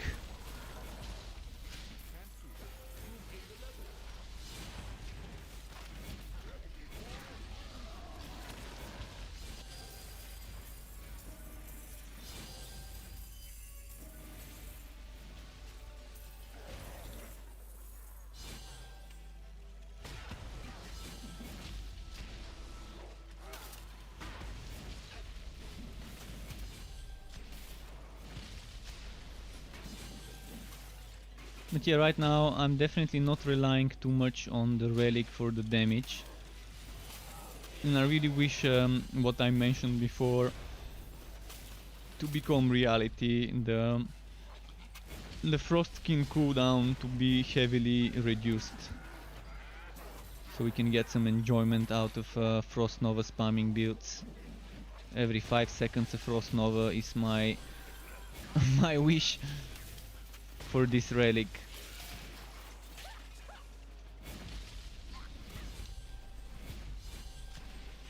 To make it on equal grounds with Thunderstrike, Magma Burst and Firestorm. Seems reasonable to me.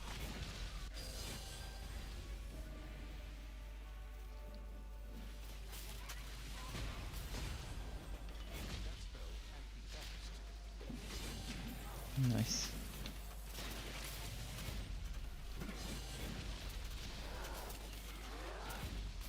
I'm not even sure where to spend the rest of the points. Should I max out Cold Front or should I invest more into Ice Shield for Petsicles?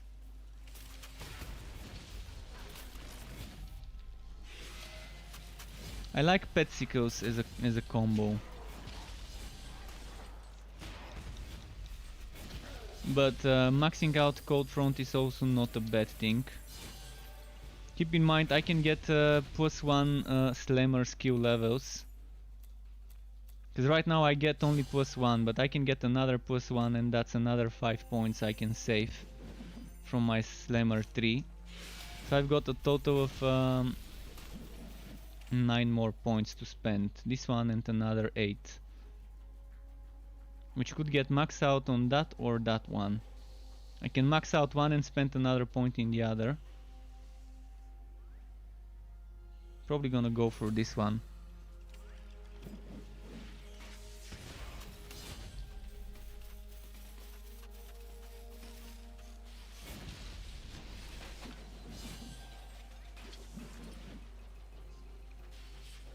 Alright, let's go back and get another 2.5k XP.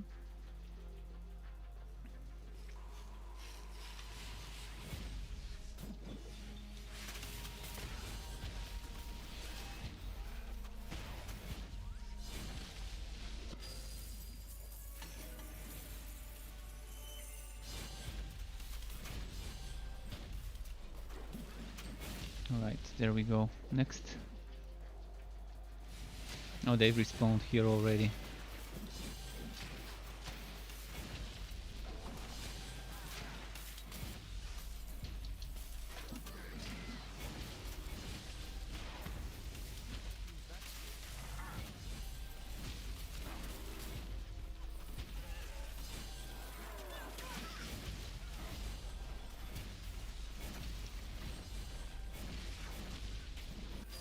Nice.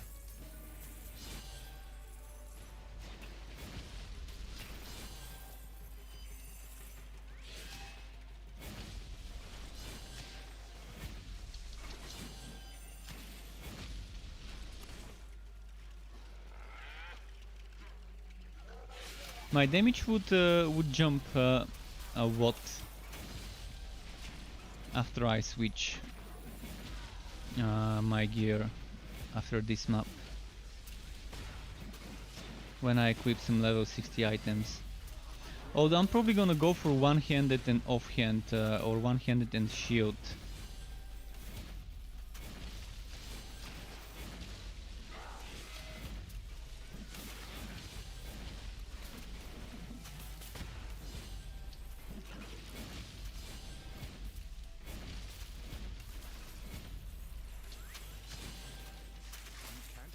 Max is ready again.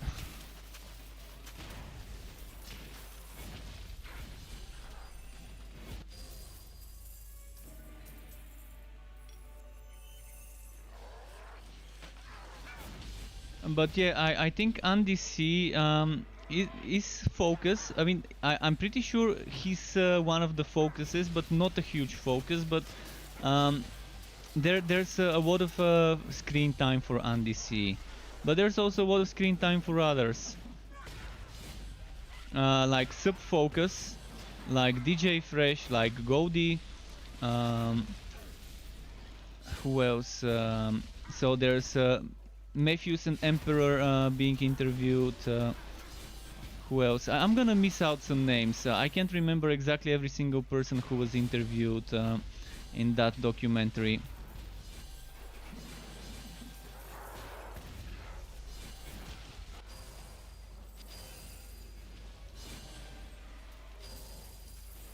I still don't know whether it's pronounced Matthews or Mevjuice. Because I've heard people say both of them. But yeah.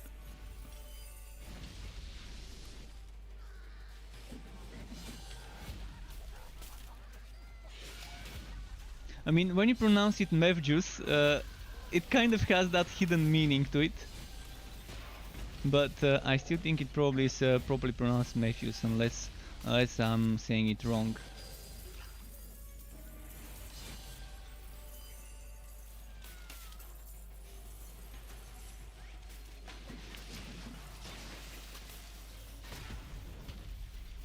They're talking about Dillinger as well. There's talking about Dillinger. There's talking about who else was it?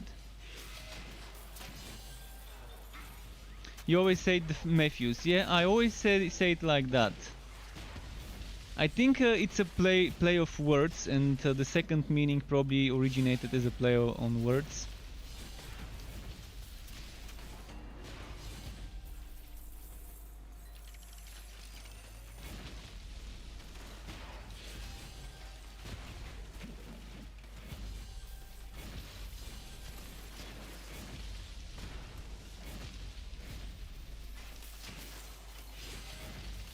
There's also interview with the with people from Critical. I think Kasra, yeah, Kasra is some of the people they interviewed. I mean, I'm gonna try and remember everyone that got interviewed, but it's gonna be impossible, honestly. Oh, they also interviewed Pendulum. They interviewed them as well.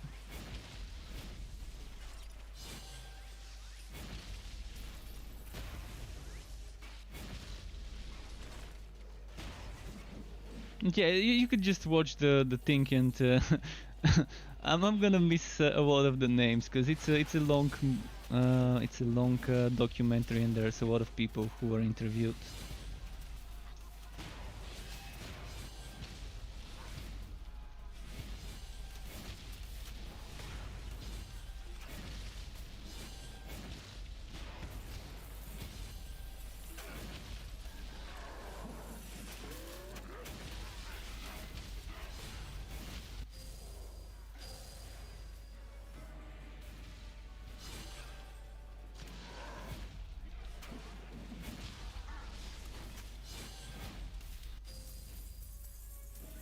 Nice.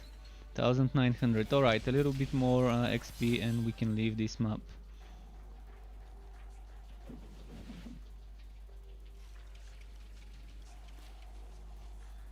Nice.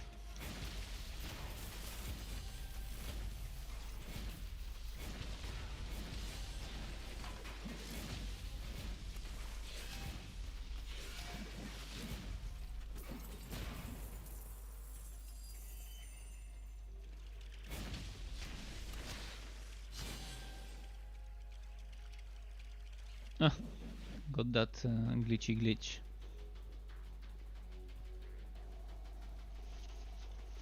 Oh, I've missed some fame there. Better go and pick it up. Any response here? Yeah, they just started right on time.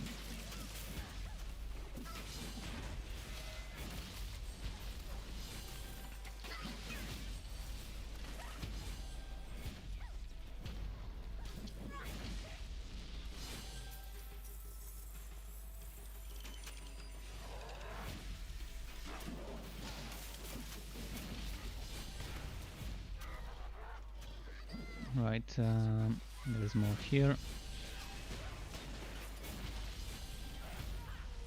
Oh, look at that. So many. Oh, I'm running out of potions. Gotta be a little bit more careful with them. I love the nerf of blazing. It's much more enjoyable to do blazing maps now. If only they would do the same to Acid and Stormbringer.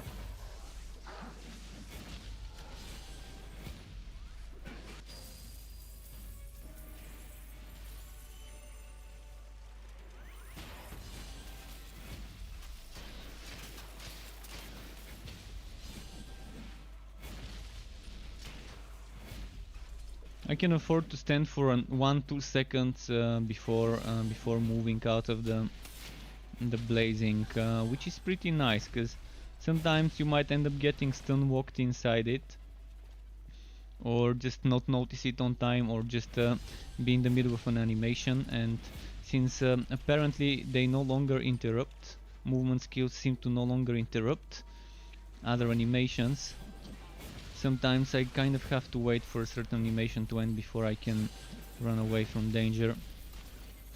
There was a point in time where movement skills like ramming robot, hammer spin, luminous run, ghost visage, etc., they would interrupt whatever you're doing. I think it used to completely interrupt it and cancel the animation, but I guess they just got rid of this. Maybe I just remember it wrong, but I'm pretty sure it used to interrupt, and in one of the patch notes they even mentioned about changing those to interrupt, but that was probably update 7 or 8. I need to check which update it was, but it was an update 7, 8 or 9. It was probably before the sharpshooter launch, so it was definitely before update 10, which was the first early access update. Actually, no, update 10 was the first Steam update, the first Steam closed beta update. So it was back when it was still on the Arc launcher.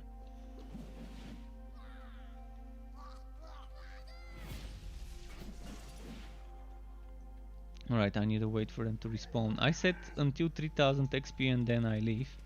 And yeah, that's how it's gonna be. So let's get 3000 XP and then be done with this.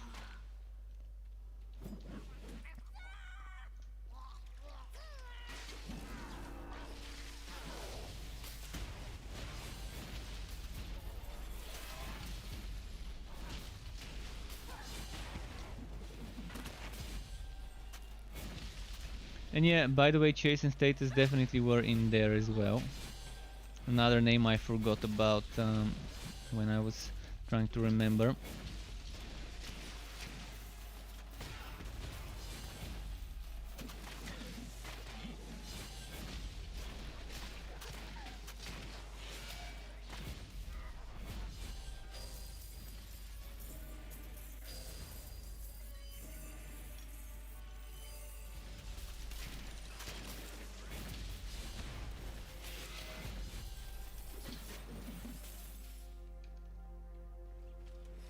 There was this part of the documentary where when they were talking about the time where the music started getting popularized and more commercialized. There were like people being played on MTV and stuff like that.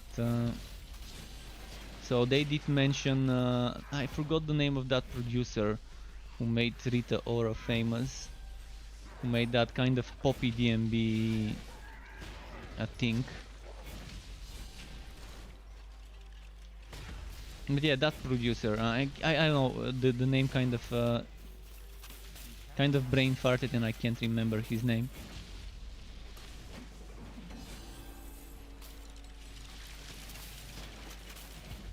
So there was a part of the documentary when they're talking about this commercialized kind of part of the genre of the music.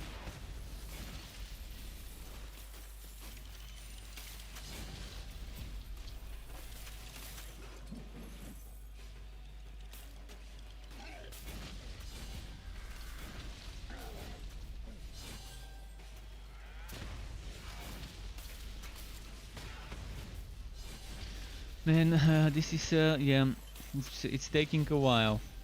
But if I can crit for 190k with a level 58 rifle with 5k damage, I can probably do 250k damage with 6k one-handed weapon and a shield.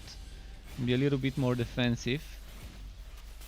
But yeah, if you wanna push further, shields are very good for survivability, especially the ones with built-in defense and the secondary block chance affix.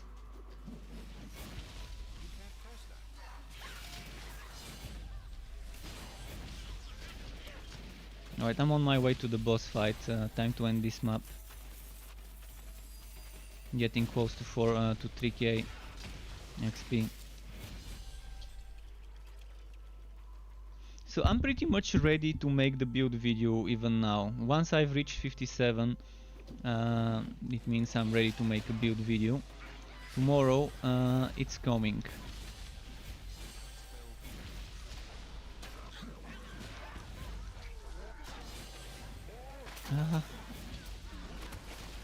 And after I make that video tomorrow, I'm probably gonna stream more Kingdoms of Amalur. Gonna stream part 7 and then maybe 8, 9 and 10, or maybe 8 and 9 of my Amalur playthrough, and then I'm gonna go back to make the Forge build, and then if I'm not done with Amalur, I'm gonna go back after a few days again once I do the Forged build. So kind of gonna be shuffling Torchlight 3 and Amalur for the next week or two, until the 30th of September when Baldur's Gate 3 early access starts. And then I'm gonna shift my focus to Baldur's Gate 3 for a while, at least until I'm done with the first playthrough, and then make my impressions and so on. Apparently there's 25 hours of story, excluding side fights and quests and stuff like that, in that first act. And it's only gonna be Act 1 for now, with the early access Baldur's Gate 3, eventually with more. Alright, boss fight time. I don't have Code Front ready, I just used it. Bad move. But yeah, for double HP map this felt pretty okay to do.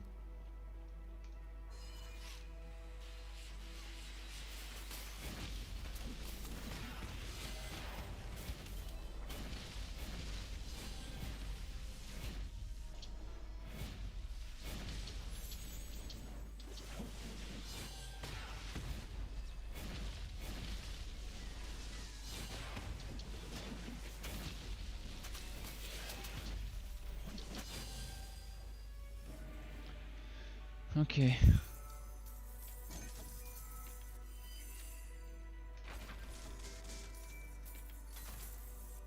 So the build's slightly underpowered, but very fun as an idea. Slightly underpowered, still fun.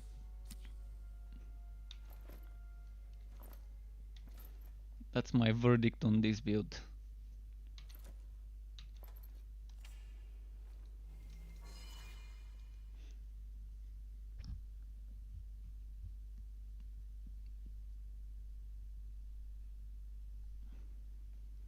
So let's equip some level 60 items.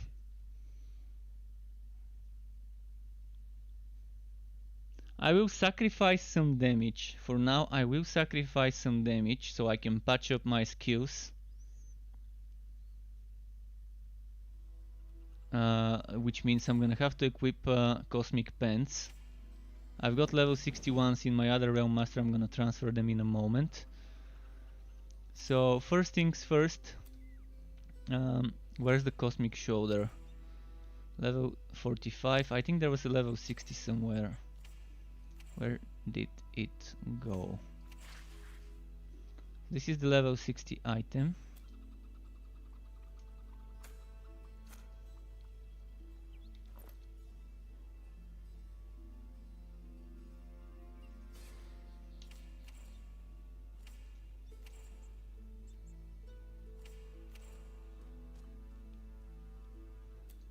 Guess I've got 54 here for now. Cosmic Gauntlets here. Then I'm gonna have to use the legs, because I'm missing the other stuff.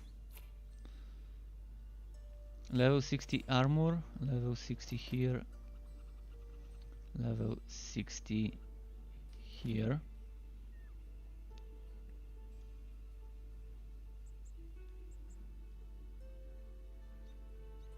I would love to use those in the build, but I have to use the other ones. Unfortunately, I have to use the cosmic ones.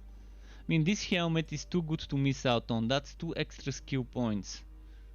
2 extra skill points could mean a lot for a build. Although it's not like we don't have a shit ton of skill points right now.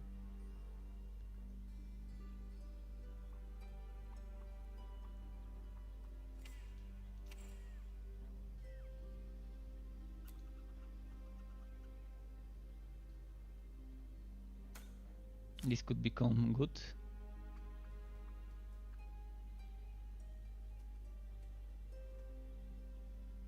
That's also not a bad one. If I just want 1 skill point, I'm gonna leave it there for when recording footage for the build video, to not forget about it. Oh, pet tags. Let's not ignore pet tags.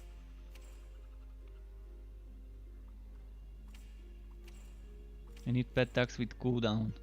Pet tags with active cooldown.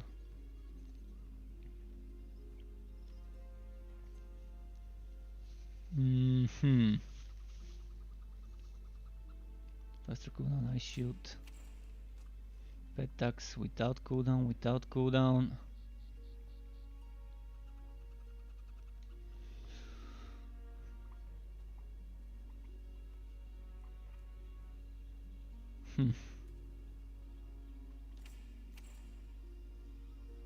Shield cooldown. That's not bad, because I'm not gonna be using electric, am I? Oh, I'm gonna be using electric. Okay, or ice. So, where did those boots go? Was it here? Ice shield, evade. But the crit damage and electric damage, tough choice. Let's leave it as it is for now. Let's check this one here. Snowstorm. Okay. I took everything I wanted to. Nice electric.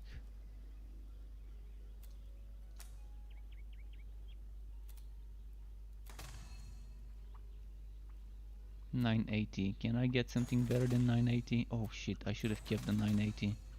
$974. Alright, let's keep it. 6.5, 6.3.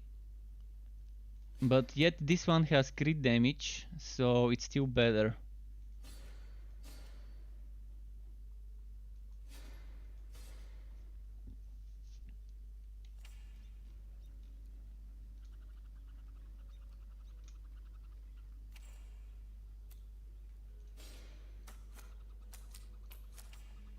Okay, I'm gonna have to quickly switch gear.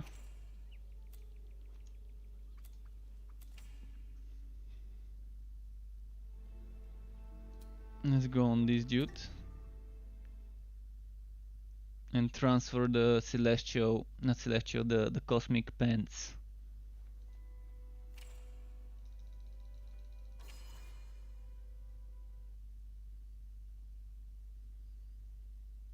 And then I can get 5 extra skill points, which is a good amount of extra skill points.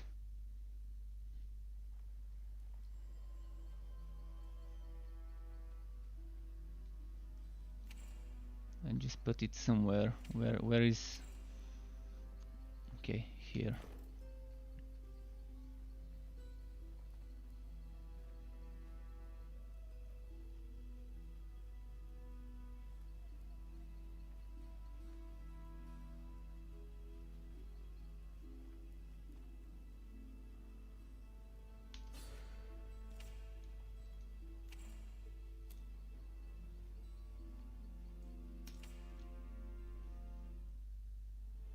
I think that's a very good offhand.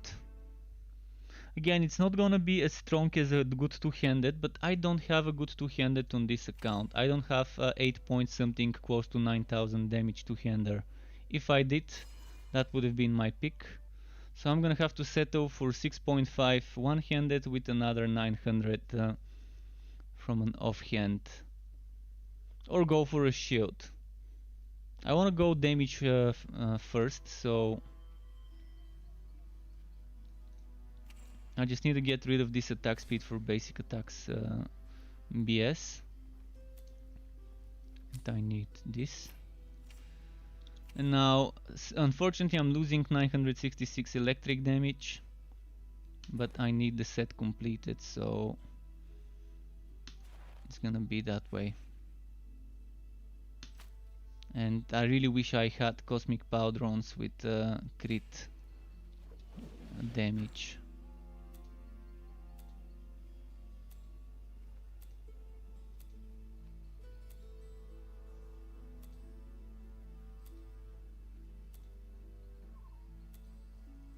Yeah, I don't seem to have them. Well, that's good enough. Alright, how am I doing with the respectacles? I've got 10 left. So right now I can remove points. 1, 2, 3, 4, 5.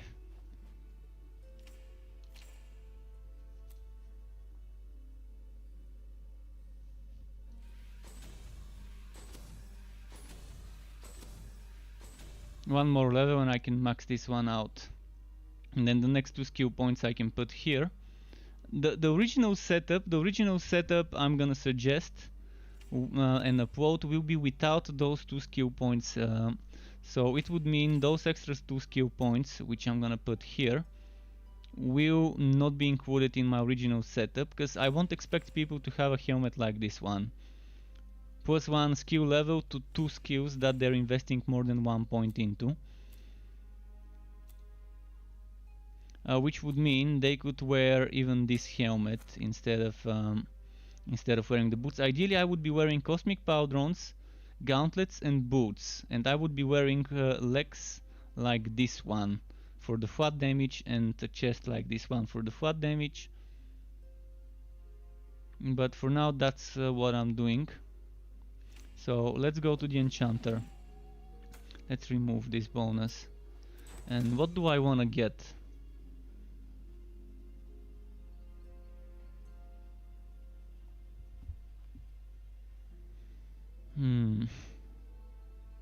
Wait, why does this... It was saying ammo, endurance, mana... Not basic attacks. Not knockback. Not knockback. I think it's buggy, and I think the only things you can get here is... you can't get the blind, apparently. I've kept trying for so many minutes once. I wasted like 19,000 coins trying to get this to give me blind, and I think it's broken. I don't think it can give you blind.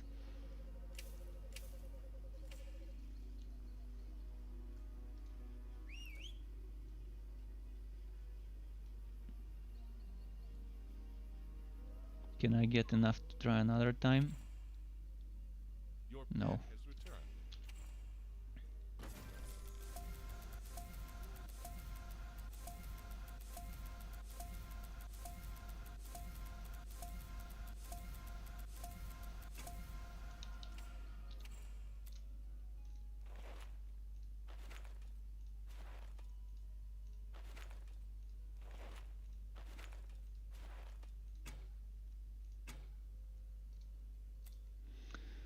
Okay. Big nope. Big nope. Big nope. Wait. 15% faster cooldown. Okay, we got a deal here.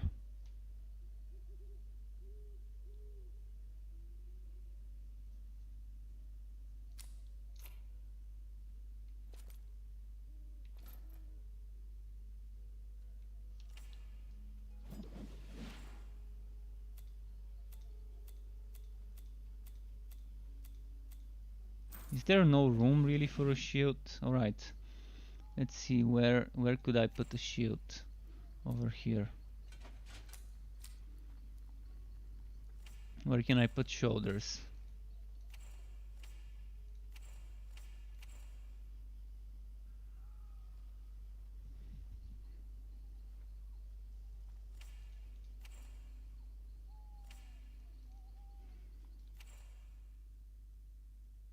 Oh, we'll go with that.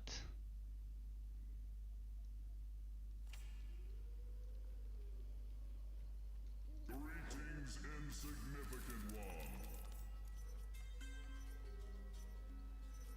Let's try this one. Just to test.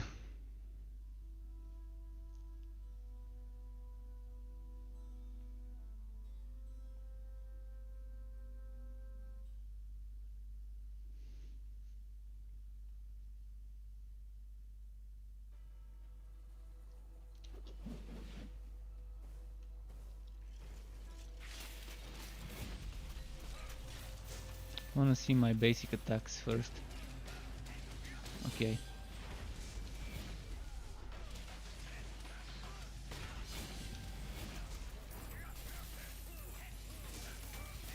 Even the basic attacks are not bad, without even going for a basic attack build.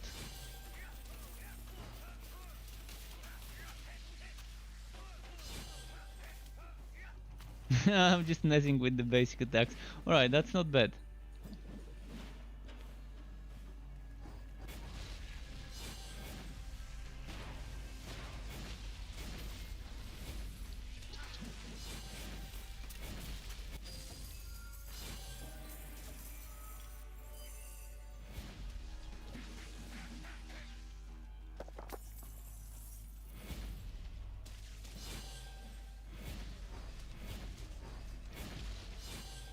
Okay, about here.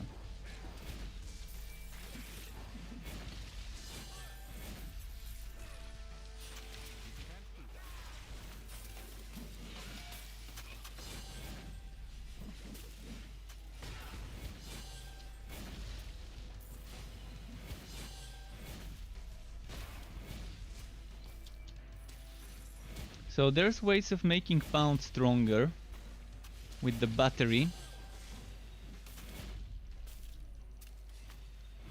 but I'm gonna lose a stack.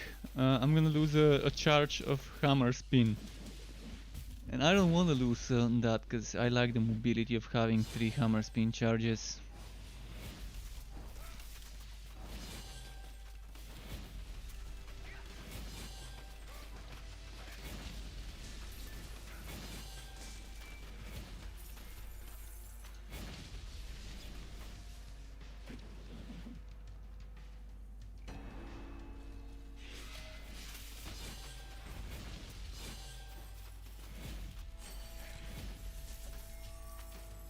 Okay.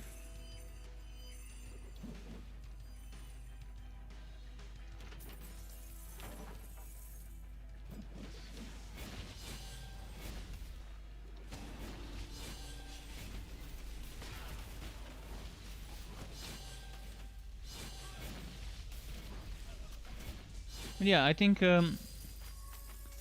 if only I could get that extra cooldown reduction for frost skin, this would be such a fun build.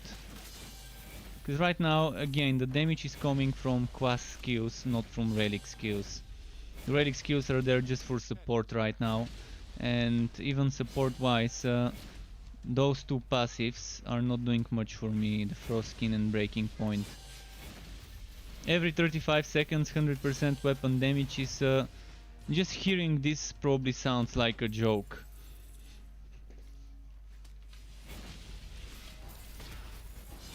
Compared to Thunder Strike and Magma Burst and to Rupture and to Spread of Death and to what else was there, Firestorm.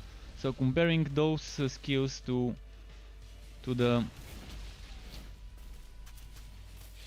to the Frost Nova being able to only proc once every 35 seconds due to the Frost Skin cooldown. That's the only thing that I wish they would fix for this relic. They would change. Apart from that, it's really fun relic. I really like playing with Snowstorm, even though Snowstorm's damage is not like a great damage. And even though it's kind of bugged right now and it's freezing the enemies for much longer than it needs to. Once it's fixed, it's still gonna be fun to use. And it gives me that 25% weapon damage buff, which is pretty handy.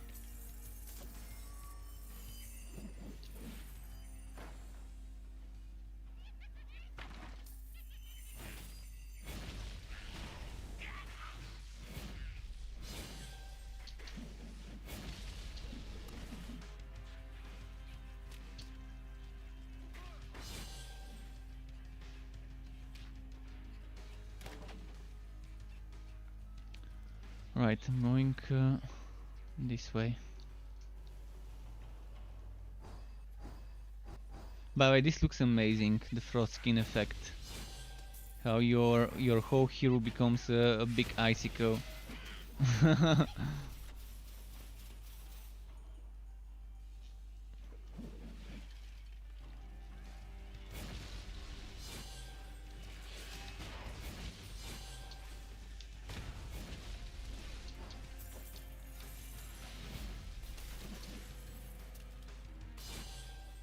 Nope, wrong way.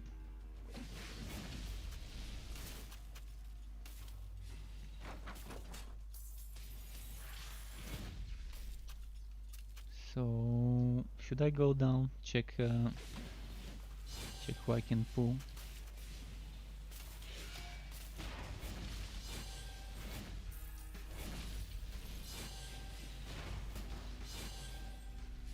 That spell cannot be cast.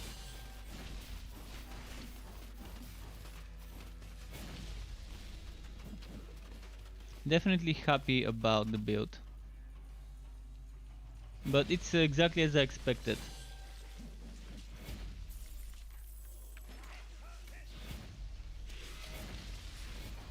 And even though it's underpowered, I'm gonna keep it like that. There's not much room. The way I suggest playing the build, there's not much room for experimentation. Maybe not leveling up Cold Front as much, and then investing into this for relic energy charge rate to have 35% relic energy charge rate with this one, and maybe from some items, or maybe getting this for skill cooldowns.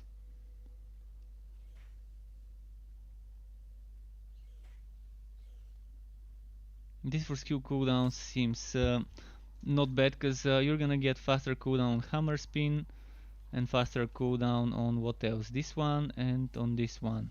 This one is gonna be 4.5, this one's gonna be 9, and this one's gonna be 7.2. But yeah, I wish that they would rework those skills to give you cooldown to all skills, not just the quest skills, but to the relic skills as well. So I can shave off 2 seconds of Ice Shield. Already said it once today, but I think every hero that has that minus 10% Dusk Mage, Forge, Railmaster, Sharpshooter cooldowns, this needs to be changed to just in general reduction to cooldowns in the relic and quest skills, quest and sub-quest skills. The only thing that's gonna benefit from this are the barriers. Ice Barrier, what was the other one? Living Barrier, Frost Nova. What was the other one? Nimble Flames, and I'm missing one. Oh, and lightning thingy. I forgot which one it was. Lightning Barrier. So those barriers would be the only thing that benefits, and that's 2 seconds off of the cooldown, and I think it's not gonna make anything overpowered if they do it that way. But that's gonna add more value to that skill, to that passive bonus for investment. As a tier 2 bonus, It's gonna feel more impactful putting those 4 points or 6 if you don't have the set bonus into that skill just for the passive if you don't want to use it as an active.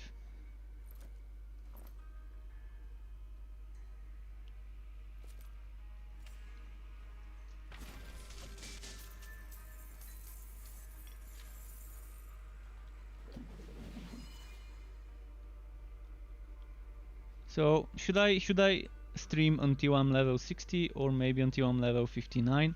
It's 7:41 p.m. I normally, as you know, I normally stream until midnight, but since I've got some guests, some family members visiting for the next 1 or 2 months, or depending,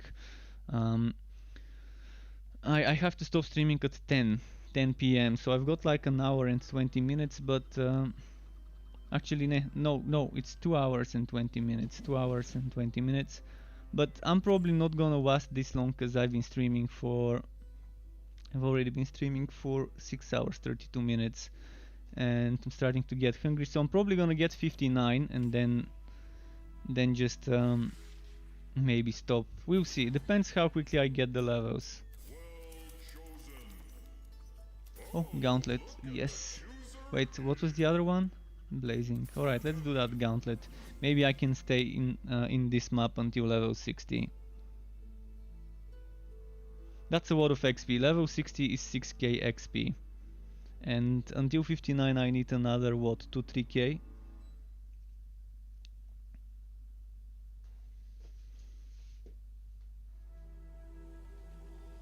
Oh, I need 5k. So 11k XP, I'm definitely not gonna do 11k. I'm just gonna play this map until 59. So a total of 5k XP. And then just leave and go have dinner. Maybe it's gonna be actually lunch for me, because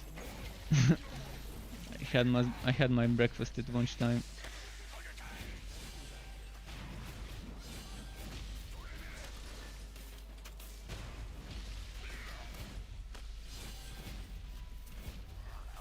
I'm just hoping that this map swarms me with champions, so I can get more XP quicker. Bring it on, game. Bring on the elites and legendaries and uniques.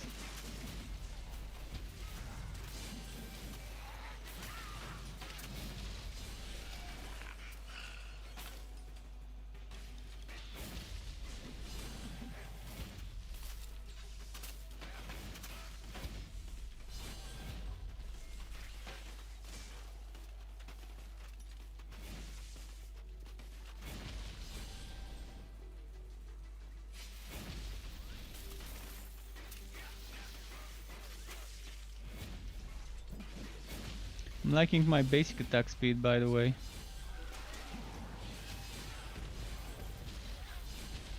This is what I'm talking about. Getting myself swarmed with enemies.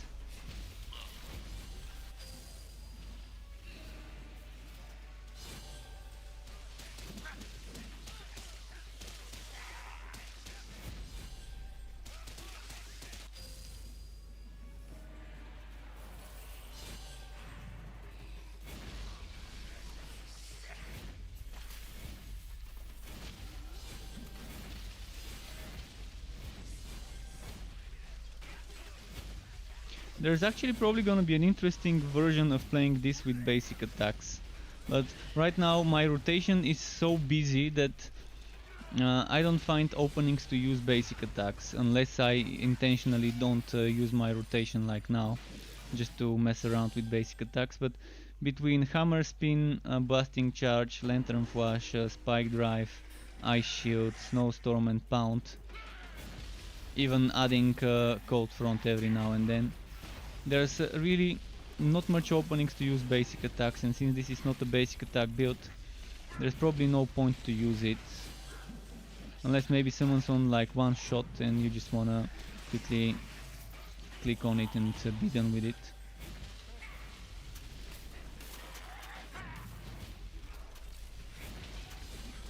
Even one point into Golem will not be a bad thing to fill up this one. So you can probably put ice shield here on the first mouse button, and then, or you can even have lantern flash on your left click,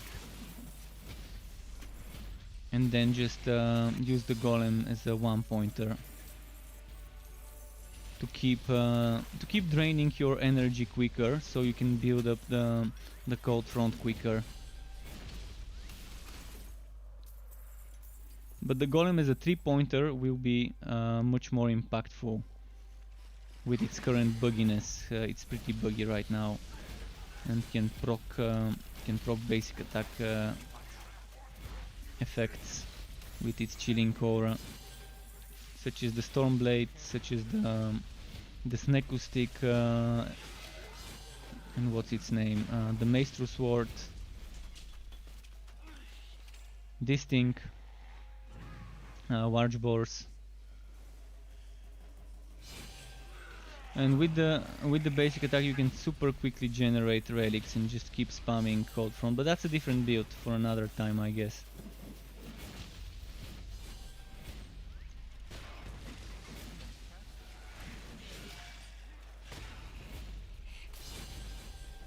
I'm wondering if it increases the relic generation. If you're wearing that weapon and you have the chilling aura on the golem, which is kind of buggy, would it also increase your relic generation? For example, if I've got a pistol, a rifle or a rail hammer equipped, would I also get this?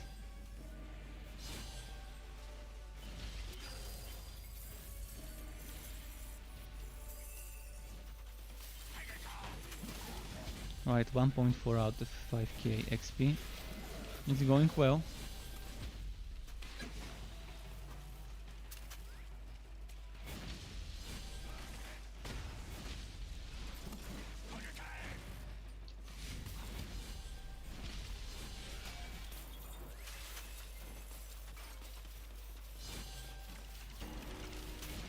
Right, more spawns. Lovely.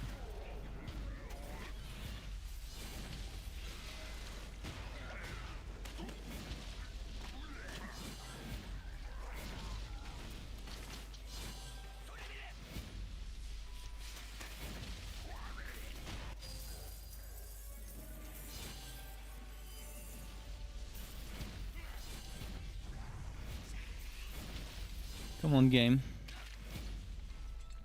Give me that fame so I can get those boots finally to finalize the build.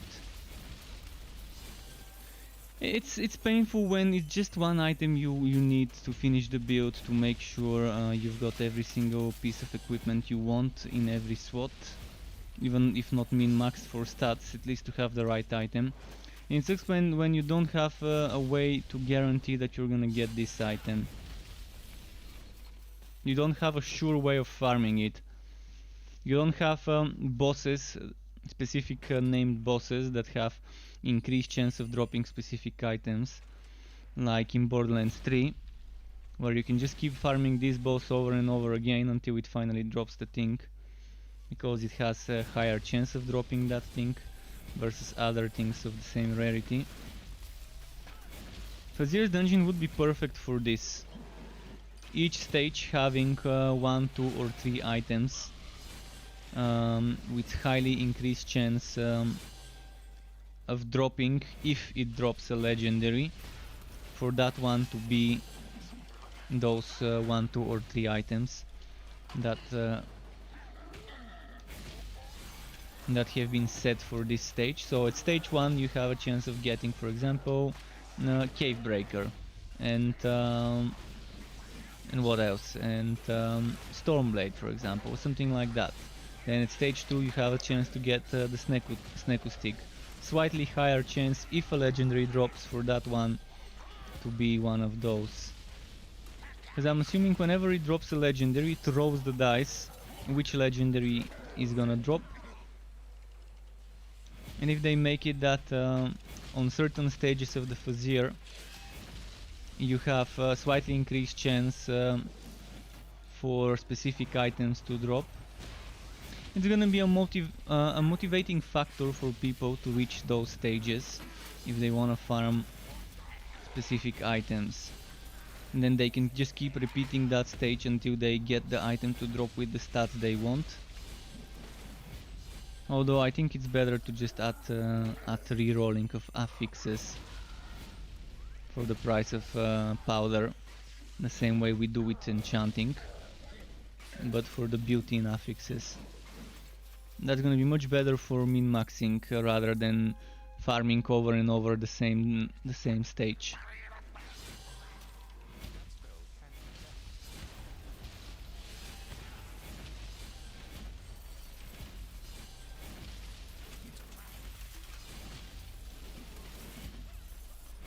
Aha, shit, that almost got me.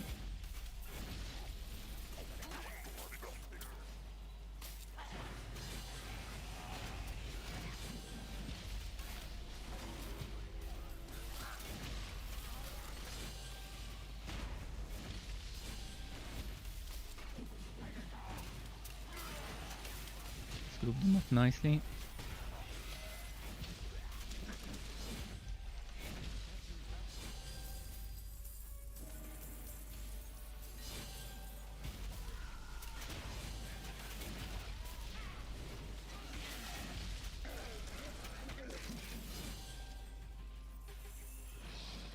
Let's do some basic attack. I'm gonna just use my basic attacks now. Aha! Well, bad idea. Bad idea to just use my basic attacks. Now the map is gone. I fucked up the best map that I could get at this level. Well, there's no going back into this one. It's probably changed. Actually, it's definitely changed because I'm going down a few levels. Which is one of the most annoying things about the Fazier's dungeon, this going down a few levels. It's just a very boring mechanic. Let's see, I'm at 2.4, so I'm halfway on the way to 59. Let's collect some contract rewards. Collecting some contract. Damn, I'm getting close to 1200 levels in the contract. That's a lot of grinding. And that's excluding my contract levels on the test realm, which are around 800-900, I think, if I remember correctly. Let's see, here.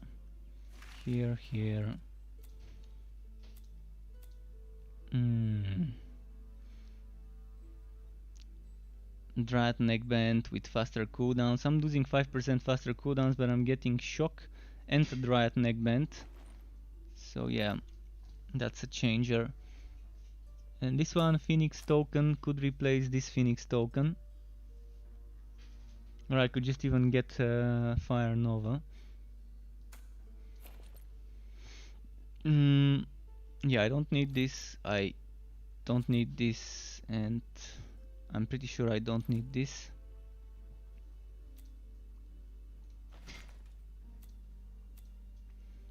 Nope. And 4k chance to slow. No chance to slow here. Alright, let's go wrap up this level up. Maybe one map would be enough, maybe two. Gauntlet, there we go, zombie gauntlet in the cemetery. Fire zombie cemetery gauntlet, pretty fun. I'm happy when it's fire and not poison.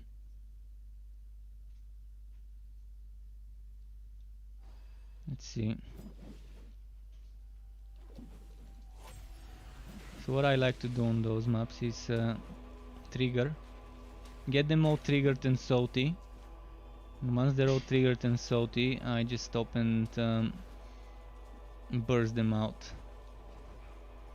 Right, I think it's a good place to stop here.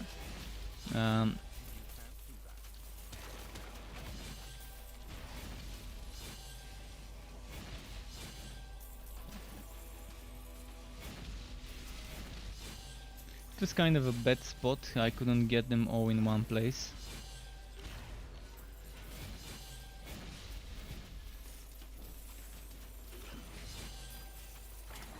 Alright, let's get more salty bones.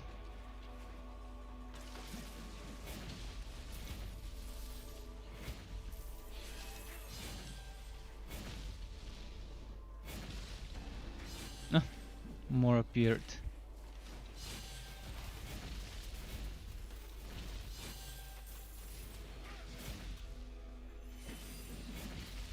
Alright, let's go and get some more after me.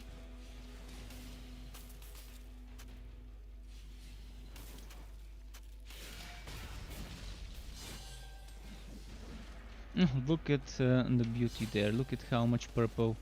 Oh boy. Oh. Yeah boy. Yeah boy. Look at how many.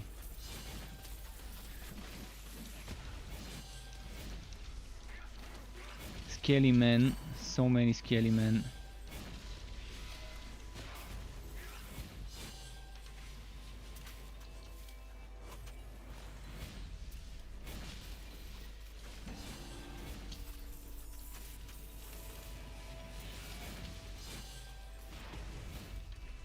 Cast that spell here. Yeah. You are wounded.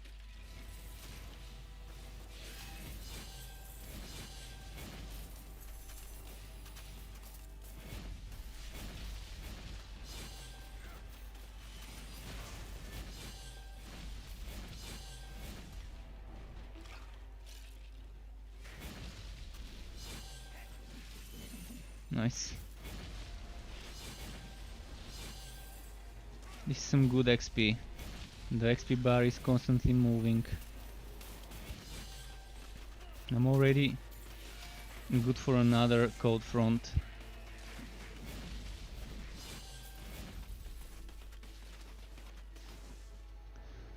And let's group up some more.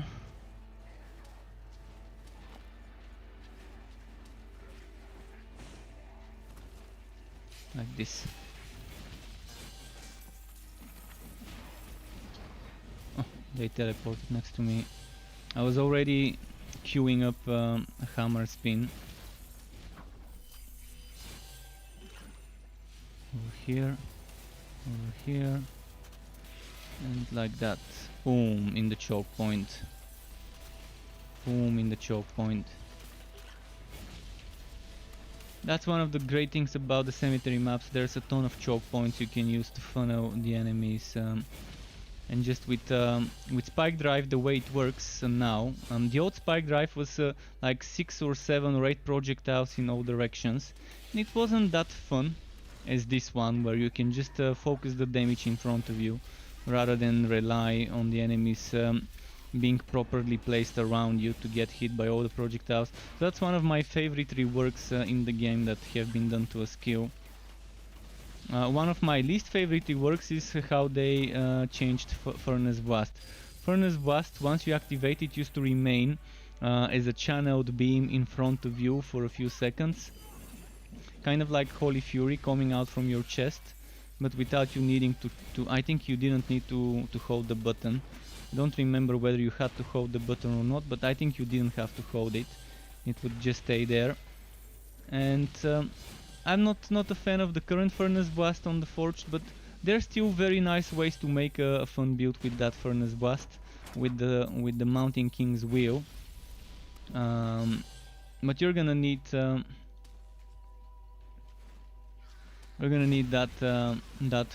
Mountain King Wheel set bonus to keep getting heat while using Furnace Blast. But it's broken right now. When you use Furnace Blast, the Mountain King wheel doesn't trigger. So hopefully it gets fixed, and eventually I'm gonna do that build. I'm gonna do that burning build on the Forged. I wish there was a Furnace Blast cannon or a Furnace Blast item in the Legendarium that we can use. But yeah, it can be super strong. You would be just spamming Furnace Blast, not much else other than spamming Furnace Blast and maybe Sonic Pulse in between. And it's gonna be fun. It's gonna be probably one of the most fun builds you can do on the Forged. once they fix it, to actually get to get heat back after using Furnace Blast. The same way you can do it with Fracking Strike, and just have a build that's constantly spamming fracking strikes. The same can be, in theory, done with Furnace Blast. Oh, that's actually pretty solid. Bok chance, crit damage.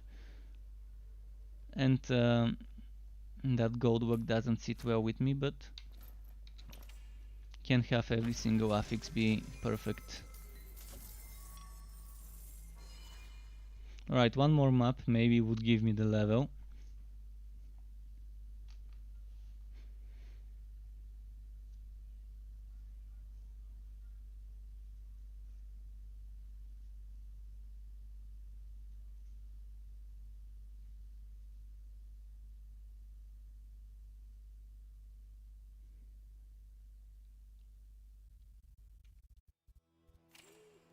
Oh wow.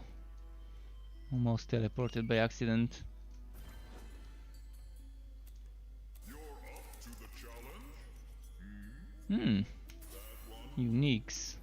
Your pet has arrived. Uniques and goblins, and it's whitening, so it's probably gonna be the blue or the red goblins. I hope it's the blue goblins in a closed space instead of the red goblins in an open space, because I think it spawns more goblins in those maps. Actually, I need a hydrate. Give me a moment. I'm gonna drink.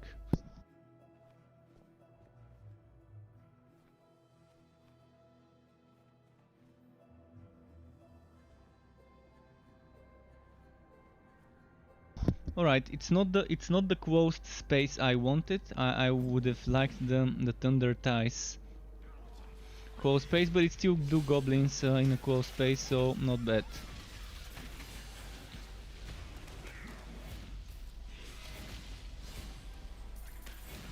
Ah, move.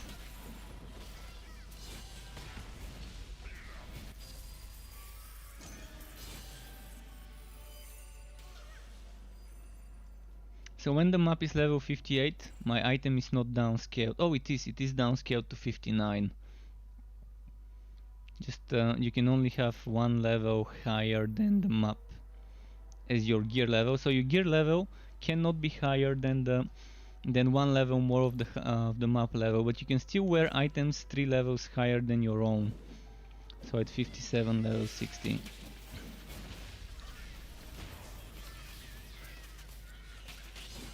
And this gear scaling down is actually nice when you're helping your Wobby friends in their story or in their Fazir. So if you're level 60 and you go in the story to help your friend, do it quickly to boost him. You're still gonna have a little bit of a challenge. Of course, the game is not designed in such a way to expect you to have full legendary sets while leveling up, so you're gonna be a little bit overpowered if you have fully optimized items and you're helping your Wobby friend. But you've done the time, so you deserve to be overpowered if you've done the time.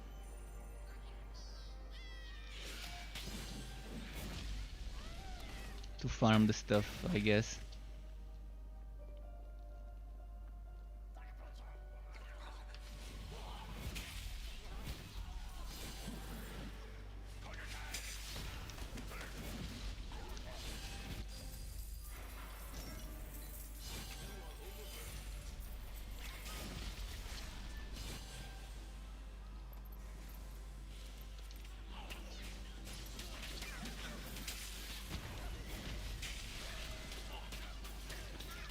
Come on.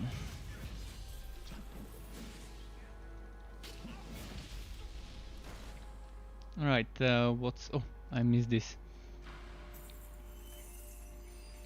See how I almost didn't see it spawning there.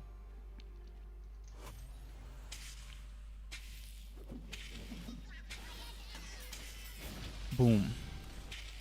One shot.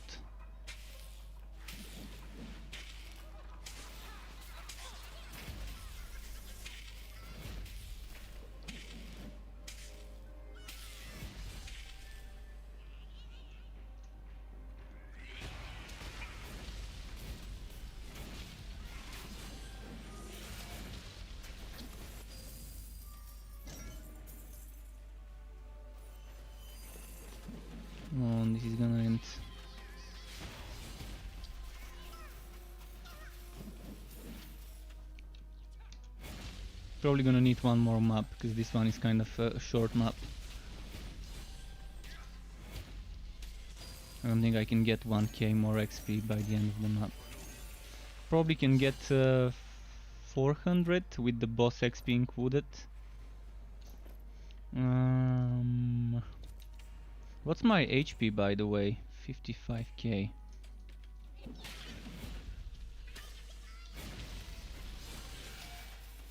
In theory you can probably get around over 100,000 HP on a build with this relic if you stack HP.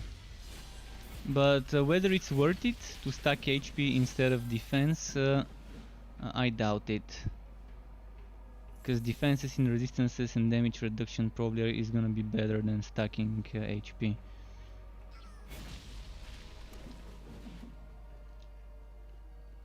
But you do get 10% extra HP as the passive, as the breaking point passive.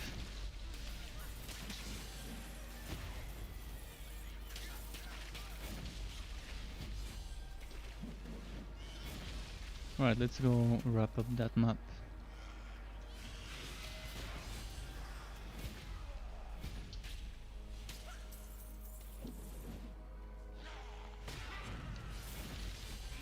Oh no, why did I use my big relic power right before the boss fight? Now the boss fight is gonna take a little bit longer.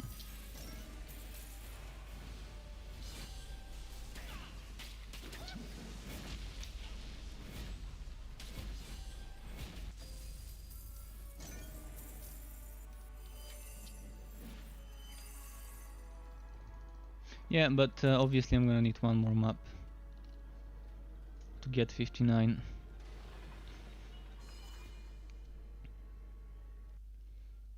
So tomorrow, probably by this time tomorrow, hopefully I'm gonna be done with the editing. It's probably gonna take me 4, 5, 6 hours to edit that video tomorrow.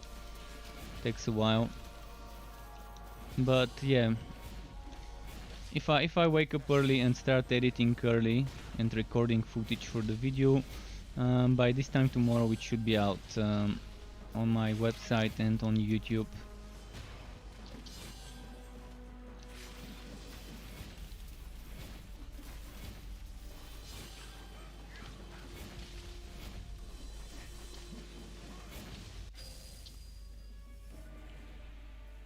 Come on.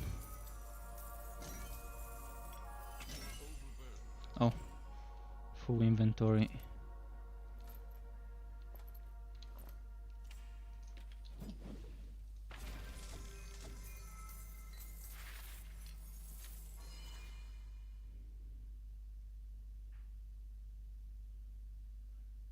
And the damage can be better by like 1/7 of the current damage more. So if I'm doing 70,000 for example, I would do 80. Once I shift the gear, once I drop the boots, the what's its name, and the cosmic boots. So here with this item I'm losing 500 electric defense. And if I get the other boots, the cosmic boots, and remove this, I'm getting 966 electric damage. So 500 electric damage lost, but there's gonna be 966 electric damage gained. So that's gonna be 7,347 versus 6,880. So it's like it's not exactly 1/7, let's say 1/8 of the damage. Still gonna be a better bonus as long as I can get those damn boots equipped. If RNG blesses me with those boots from this bundle, it's gonna be perfect. No, we can't get those boots.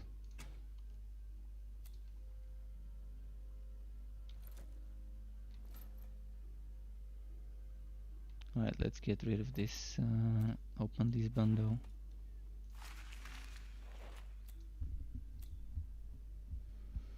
Not a bad dragon tooth blade, but no socket, so it has to go away. Right, let's chuck those shoulders somewhere.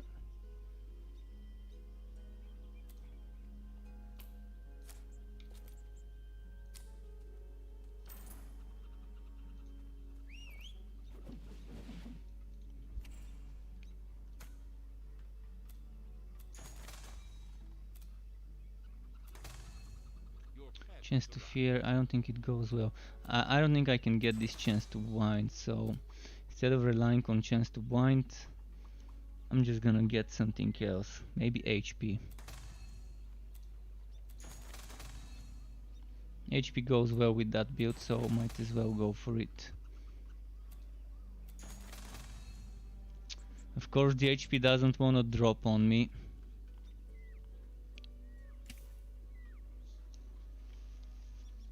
Alright.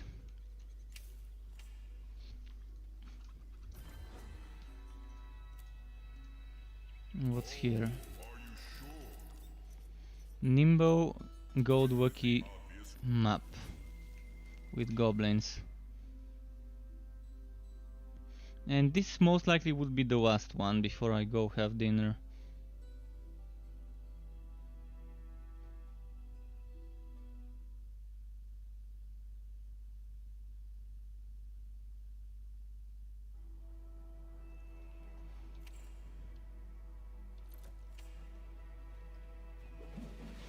So we need to find plates of pancakes. 18 total.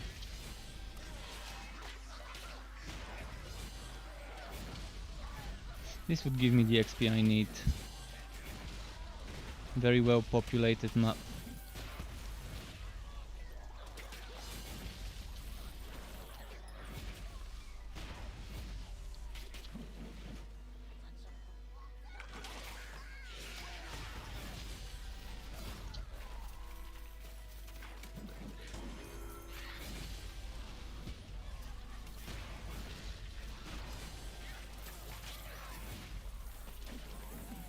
Okay.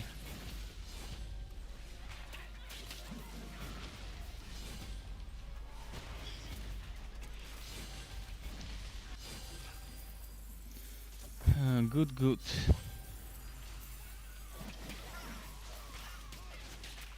Did I get this? I got it. Oh, I missed this dead end.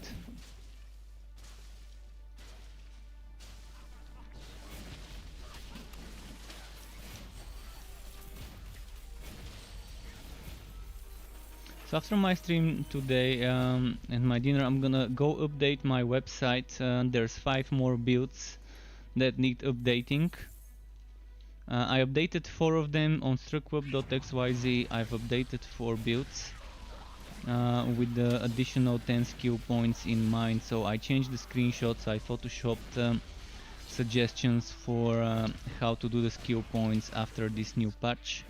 And since the 25-50% bonus elemental damage passives no longer give that damage, in certain cases I've removed points from those passives.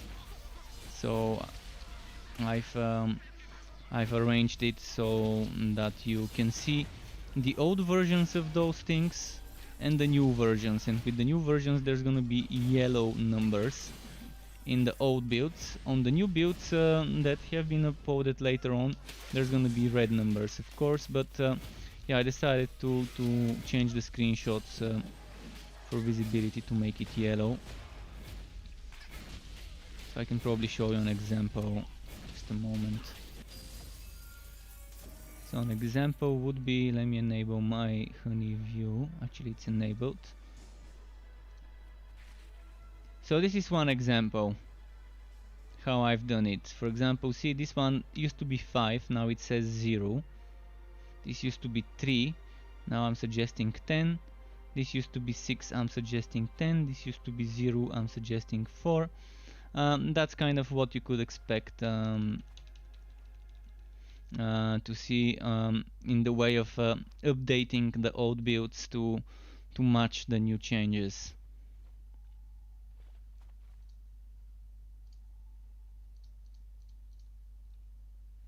Okay, moving on.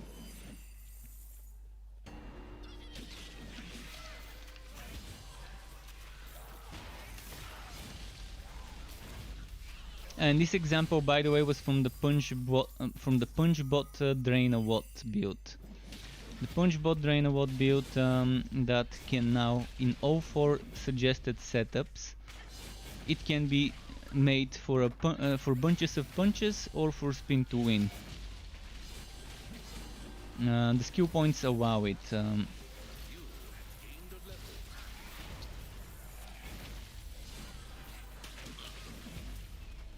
So if you want aura, if you wanna do those punches, you can go 8 points rapid strike, 4 points cyclone. If you want spin to win, you go the other way around.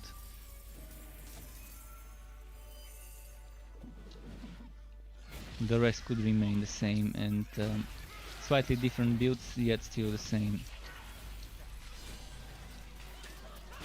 It's actually a very fun melee build, that one. The draining forged cosmic pants.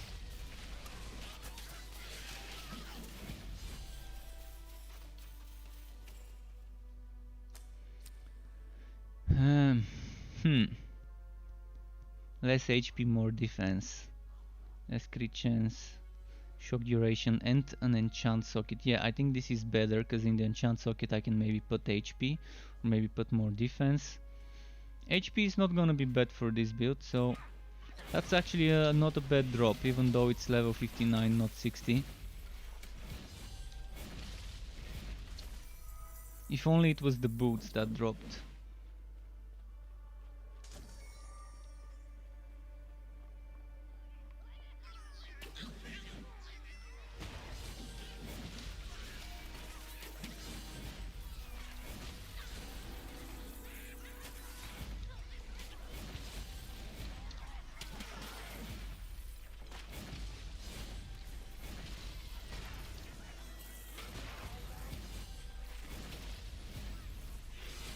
Alright, boom.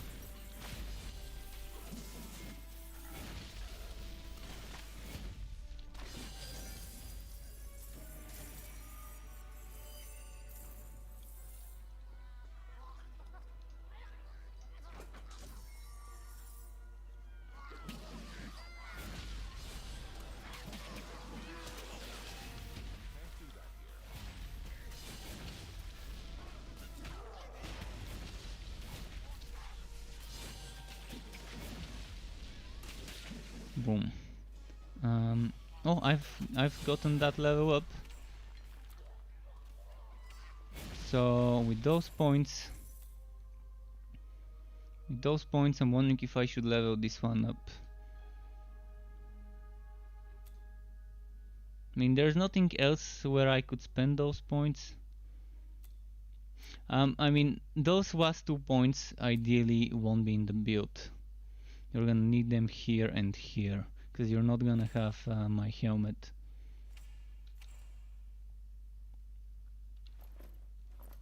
But since I've got enough spectacles, I can just put them, then remove them tomorrow for the video. And I'm gonna put them, I mean, over here seems like a decent place. But one point into the golem would also be fun thing. But let's go here.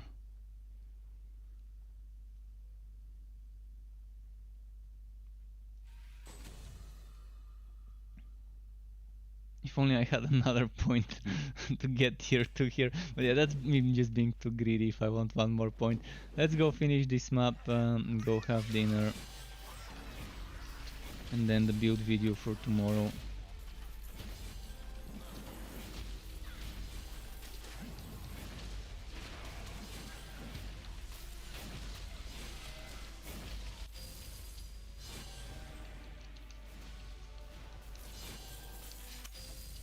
I think even without those 2 points the build is fine.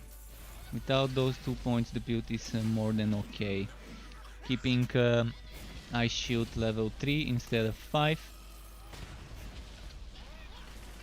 Not necessary at all.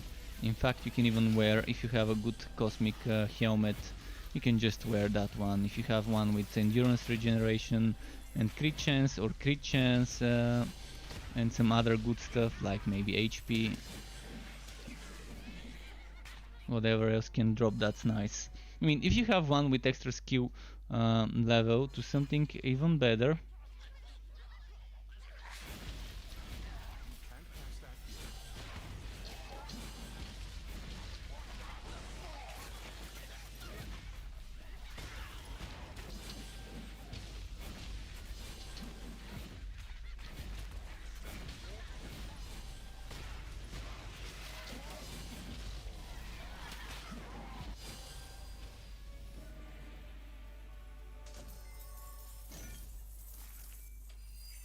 Alright, this was a double HP map, keep in mind.